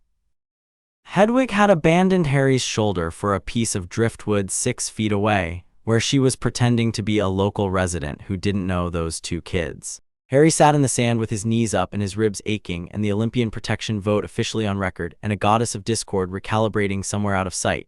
He was thinking about 11 things at once and making progress on approximately none of them. Percy sat beside him and didn't say anything for a few minutes, which was its own kind of company. Then Percy reached into his pocket and held something out. Harry looked at it. A piece of sea glass, the kind you found on beaches when the ocean had been working on a piece of glass for long enough that all the edges went smooth and the surface went frosty. This one was green, about the size of a quarter, vaguely teardrop-shaped. Where'd you get that? Harry asked. Here, Percy said. Found it last week. I don't know, sea glass from this beach is kind of my dad's ocean, right? It's been touching this since I got here. I've got a few pieces. He turned it over. I want you to have this one. Harry looked at it. Why? Because you belong here. Percy set it on his knee. You were going to say, I don't need a souvenir or something like that. I was going to say thank you. Oh, Percy paused. That's better. Harry picked up the glass. It was warm, not artificially, just warm from being in Percy's pocket, and the frosted surface had that particular smoothness that only happened through a very long process of patience and pressure. He turned it over in his fingers. The Hermes cabin isn't your cabin, Percy said. Not really, I mean it's where you sleep, but that's not what I mean. What do you mean? I mean, Percy scratched the back of his neck. I've got one table, one cabin, it's just me. And I know I'm not supposed to have favorites or whatever, but you've been here 2 weeks and you've somehow become the most talked about person at camp and also done 3 impossible things, and I don't know, man. You feel like... He stopped. Harry waited. You feel like someone I was supposed to meet, Percy said finally, which came out a bit awkward, and Percy clearly knew it came out awkward because he immediately started talking faster. That's a weird thing to say. I know that's a weird thing to say. I'm not great at the feeling thing. Percy, what? You picked up a piece of glass and held onto it for a week because you thought maybe you'd give it to me. Percy was quiet. That's not weird, Harry said. He closed his hand around the glass. That's the nicest thing anyone's done for me in a long time. Percy looked at the water for a second. Then, yeah, the waves came in. Hedwig shuffled on her driftwood. The orange light moved lower. Okay, Percy said, so for the record, you're my brother. I don't care that you're not a demigod. I don't care that the gods just made up a new category to describe you and they called you an anomaly. I don't, he gestured vaguely. I don't need a god to tell me what a person is. You're my brother, that's decided. Harry's throat did something inconvenient. Yeah, he managed. Same. Yeah, obviously, yeah. Percy grinned, the big, unreserved one he didn't bother controlling. Cool, he said, like they'd just agreed on dinner. Harry laughed. Actually laughed, which pulled at his ribs, which made him wince, which made Percy immediately go into urgent logistics mode about getting the healing salve and also icing whatever needed icing. And Harry told him he was being ridiculous. And Percy told him that was a lie and he was going to go get the salve and also tell Annabeth to take a break from the library and come eat something. And Harry said fine, go, he'd wait. Percy jogged up the sand toward camp. Harry sat on the beach alone for a minute, with Hedwig on her driftwood and the sea glass in his hand and the warm weight of the day settling around him. He heard it at the edge of his awareness first, not a sound, not exactly. More the sense of something arriving that needed to arrive, the way he'd felt the pull toward camp weeks ago, walking out of London on nothing but instinct and a feeling. Hedwig's head snapped up from the driftwood, and then something landed in the sand in front of him. It was a letter, not delivered by an owl, nothing had come from the sky. It was just there in the sand between his feet, like it had always been there and he'd only just noticed it.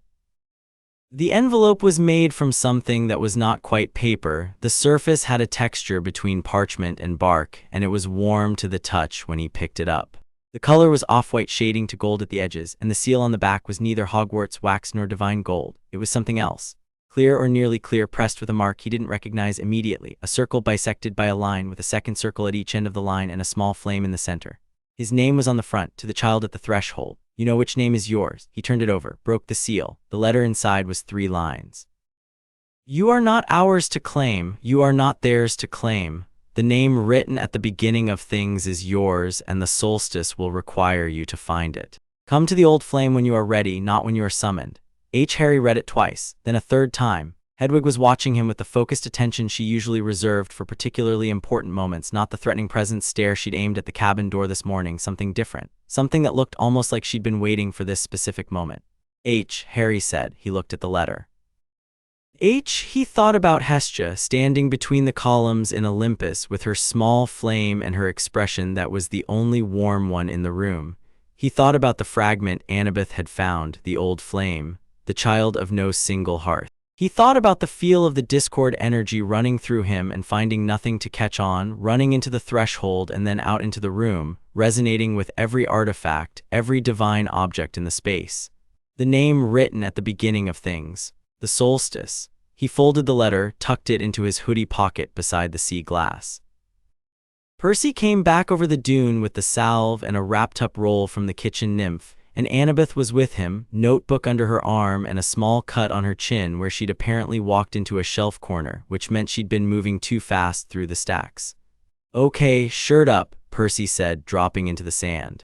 "Let me see the rib situation." "I'm fine. You're doing that thing where you breathe shallow and try to look like you aren't. Shirt up." Harry pulled up the hem. Percy hissed at the bruising, which had gone the particular color of a deep ocean in shade, and started applying the salve. Annabeth sat cross-legged opposite, pulled out the notebook, and began speaking at a pace that was slightly faster than comfortable. "Okay. Based on the three-line framework of the precedent case and the Divine Council vote structure, Athena's annual review condition actually works in our favor, because it creates a formal procedural channel for Harry to access counsel. Which means if Eris moves against him again, we have a standing protocol for escalation." "She's going to move again," Percy said. "She's going to move again," Annabeth confirmed. "But now she's working against a documented protection vote. Violating that is a direct act against the Olympian Council, not just against Harry personally. The political cost to her goes up significantly. So she'll find something that doesn't look like a direct violation," Harry said. Annabeth looked at him. "Yes. Exactly, she'll look for angles that create conflict without directly targeting you, things that look like accidents or choices made by other people." "Luke," Percy said, quiet. "Luke isn't her agent," Annabeth said carefully. "He's doing his own thing for his own reasons, but his interests and Eris's interests can overlap without either of them choosing to work together. That's actually more dangerous in some ways, because there's no coordination to disrupt." Harry pressed his palm over the sea glass in his pocket and felt its warmth. "There's something else," he said. He pulled out the letter. He handed it to Annabeth, who read it without changing expression. Then she handed it to Percy, who read it with an expression that changed several times in rapid succession. Percy said. I think so," Harry said. Percy looked at Annabeth. Annabeth looked at Harry. "The old flame," Annabeth said softly. She used that phrase in the fragment, and the circle bisected line mark is. She opened her notebook, flipped to a page. "That's the sigil for the first hearth, pre-Olympian. Before the council formalized, before the hierarchy was set, there was just the first fire, Hestia's fire." She was speaking slowly, like she was catching up to her own thoughts. "She's the oldest and she gave up her throne for Dionysus. She's not on the council formally. She can't be compelled by a council vote. Annabeth stopped. "She's the only Olympian who's not in the framework because she chose not to be. Which means she's the only one who can interact with me outside the framework without it being a violation," Harry said. "And whatever the name is," Annabeth said, "whatever's written at the beginning of things, she knows it. She's the beginning. She's the first fire." She looked at the letter. "She's been watching this since you arrived. The seal on that bark note that was already in Chiron's records. The warm expression in the throne room. The intervention that ended the provisional session. The fragment in the archive that was sealed, she may have put it there. She may have been managing this from before you got here." "Not managing," Harry said. "Waiting." Annabeth sat with that. "The solstice is in 3 weeks," Percy said. "Yeah," Harry said, "so we have 3 weeks. We have 3 weeks. Percy looked at the water for a moment. Then he leaned back on his hands in the sand and looked up at the sky, which had gone from gold to purple, the first stars showing up over the sound. "Okay," he said, 3 weeks. We train, we research, we keep camp stable, and we figure out what the name is." He looked at Harry. "You and me and Annabeth." "And Annabeth," Harry agreed. Annabeth was already writing. Later, after Percy and Annabeth had gone back up the hill, Percy to the cabin, Annabeth back to the library, inevitably, Harry stayed on the beach a bit longer. Just him and Hedwig in the dark water and the very first stars. He took the sea glass out and held it up. In the low light, it was almost clear at the edges, translucent, the kind of thing you could look through if you held it at the right angle. All the hard edges gone. All the sharp parts smoothed away by time and water and the patient, ongoing work of being in the right element. You are not ours to claim. You are not theirs to claim. He'd spent 11 years belonging to nobody. He'd spent those years assuming that the belonging was the problem, that being owned by the Dursleys, being under their authority and trapped in their house, was the thing he needed to escape. And he had escaped it. He'd run. He'd gotten out. But he'd run to here, which turned out to be its own kind of belonging, not ownership, not obligation. Just a place where people knew his name and said it like it meant something, and left him a piece of glass they'd been holding onto for a week, and stood next to him in a room full of gods and said in favor and meant it. Not because he was useful, not because he was powerful.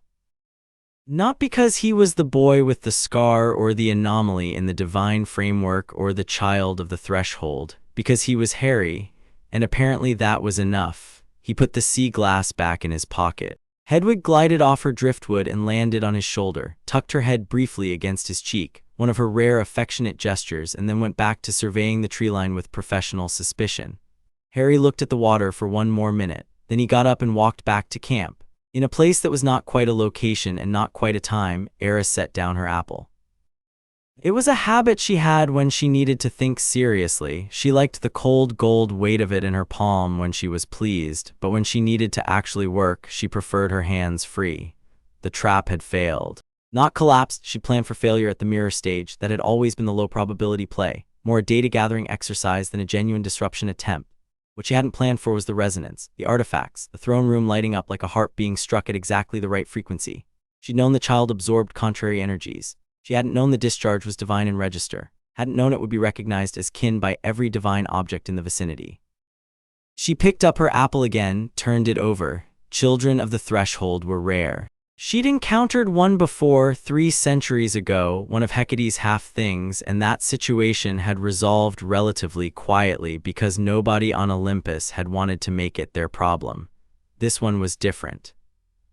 This one had arrived with a camp's worth of witnesses, had talked his way through a divine council, had been declared a non-interference zone by 10 out of 12 Olympians in under an hour, had absorbed a discord mirror discharge and converted it into something that lit up Zeus's bolt. And now Hestia was involved, which meant this was older than Eris had thought. The old flame was patient. That was the problem with fire that had been burning for that long. It didn't rush. It didn't panic. It simply kept burning and waited for the right moment and knew things nobody else remembered knowing. Whatever name was written at the beginning of things, whatever the child was before he was named, Hestia knew it. And if Harry found it, if he understood what it meant, Eris picked up the apple and held it to the light. She wasn't done. She was recalculating. The direct approach had given her data, which was the point. Now she had data. Now she knew the resonance register. Now she knew what Percy Jackson had decided and what Annabeth Chase suspected and what Harry Potter was willing to do for someone he'd known for 2 weeks. A great deal was the answer to that last one. A great deal, without hesitation, for people he decided were his.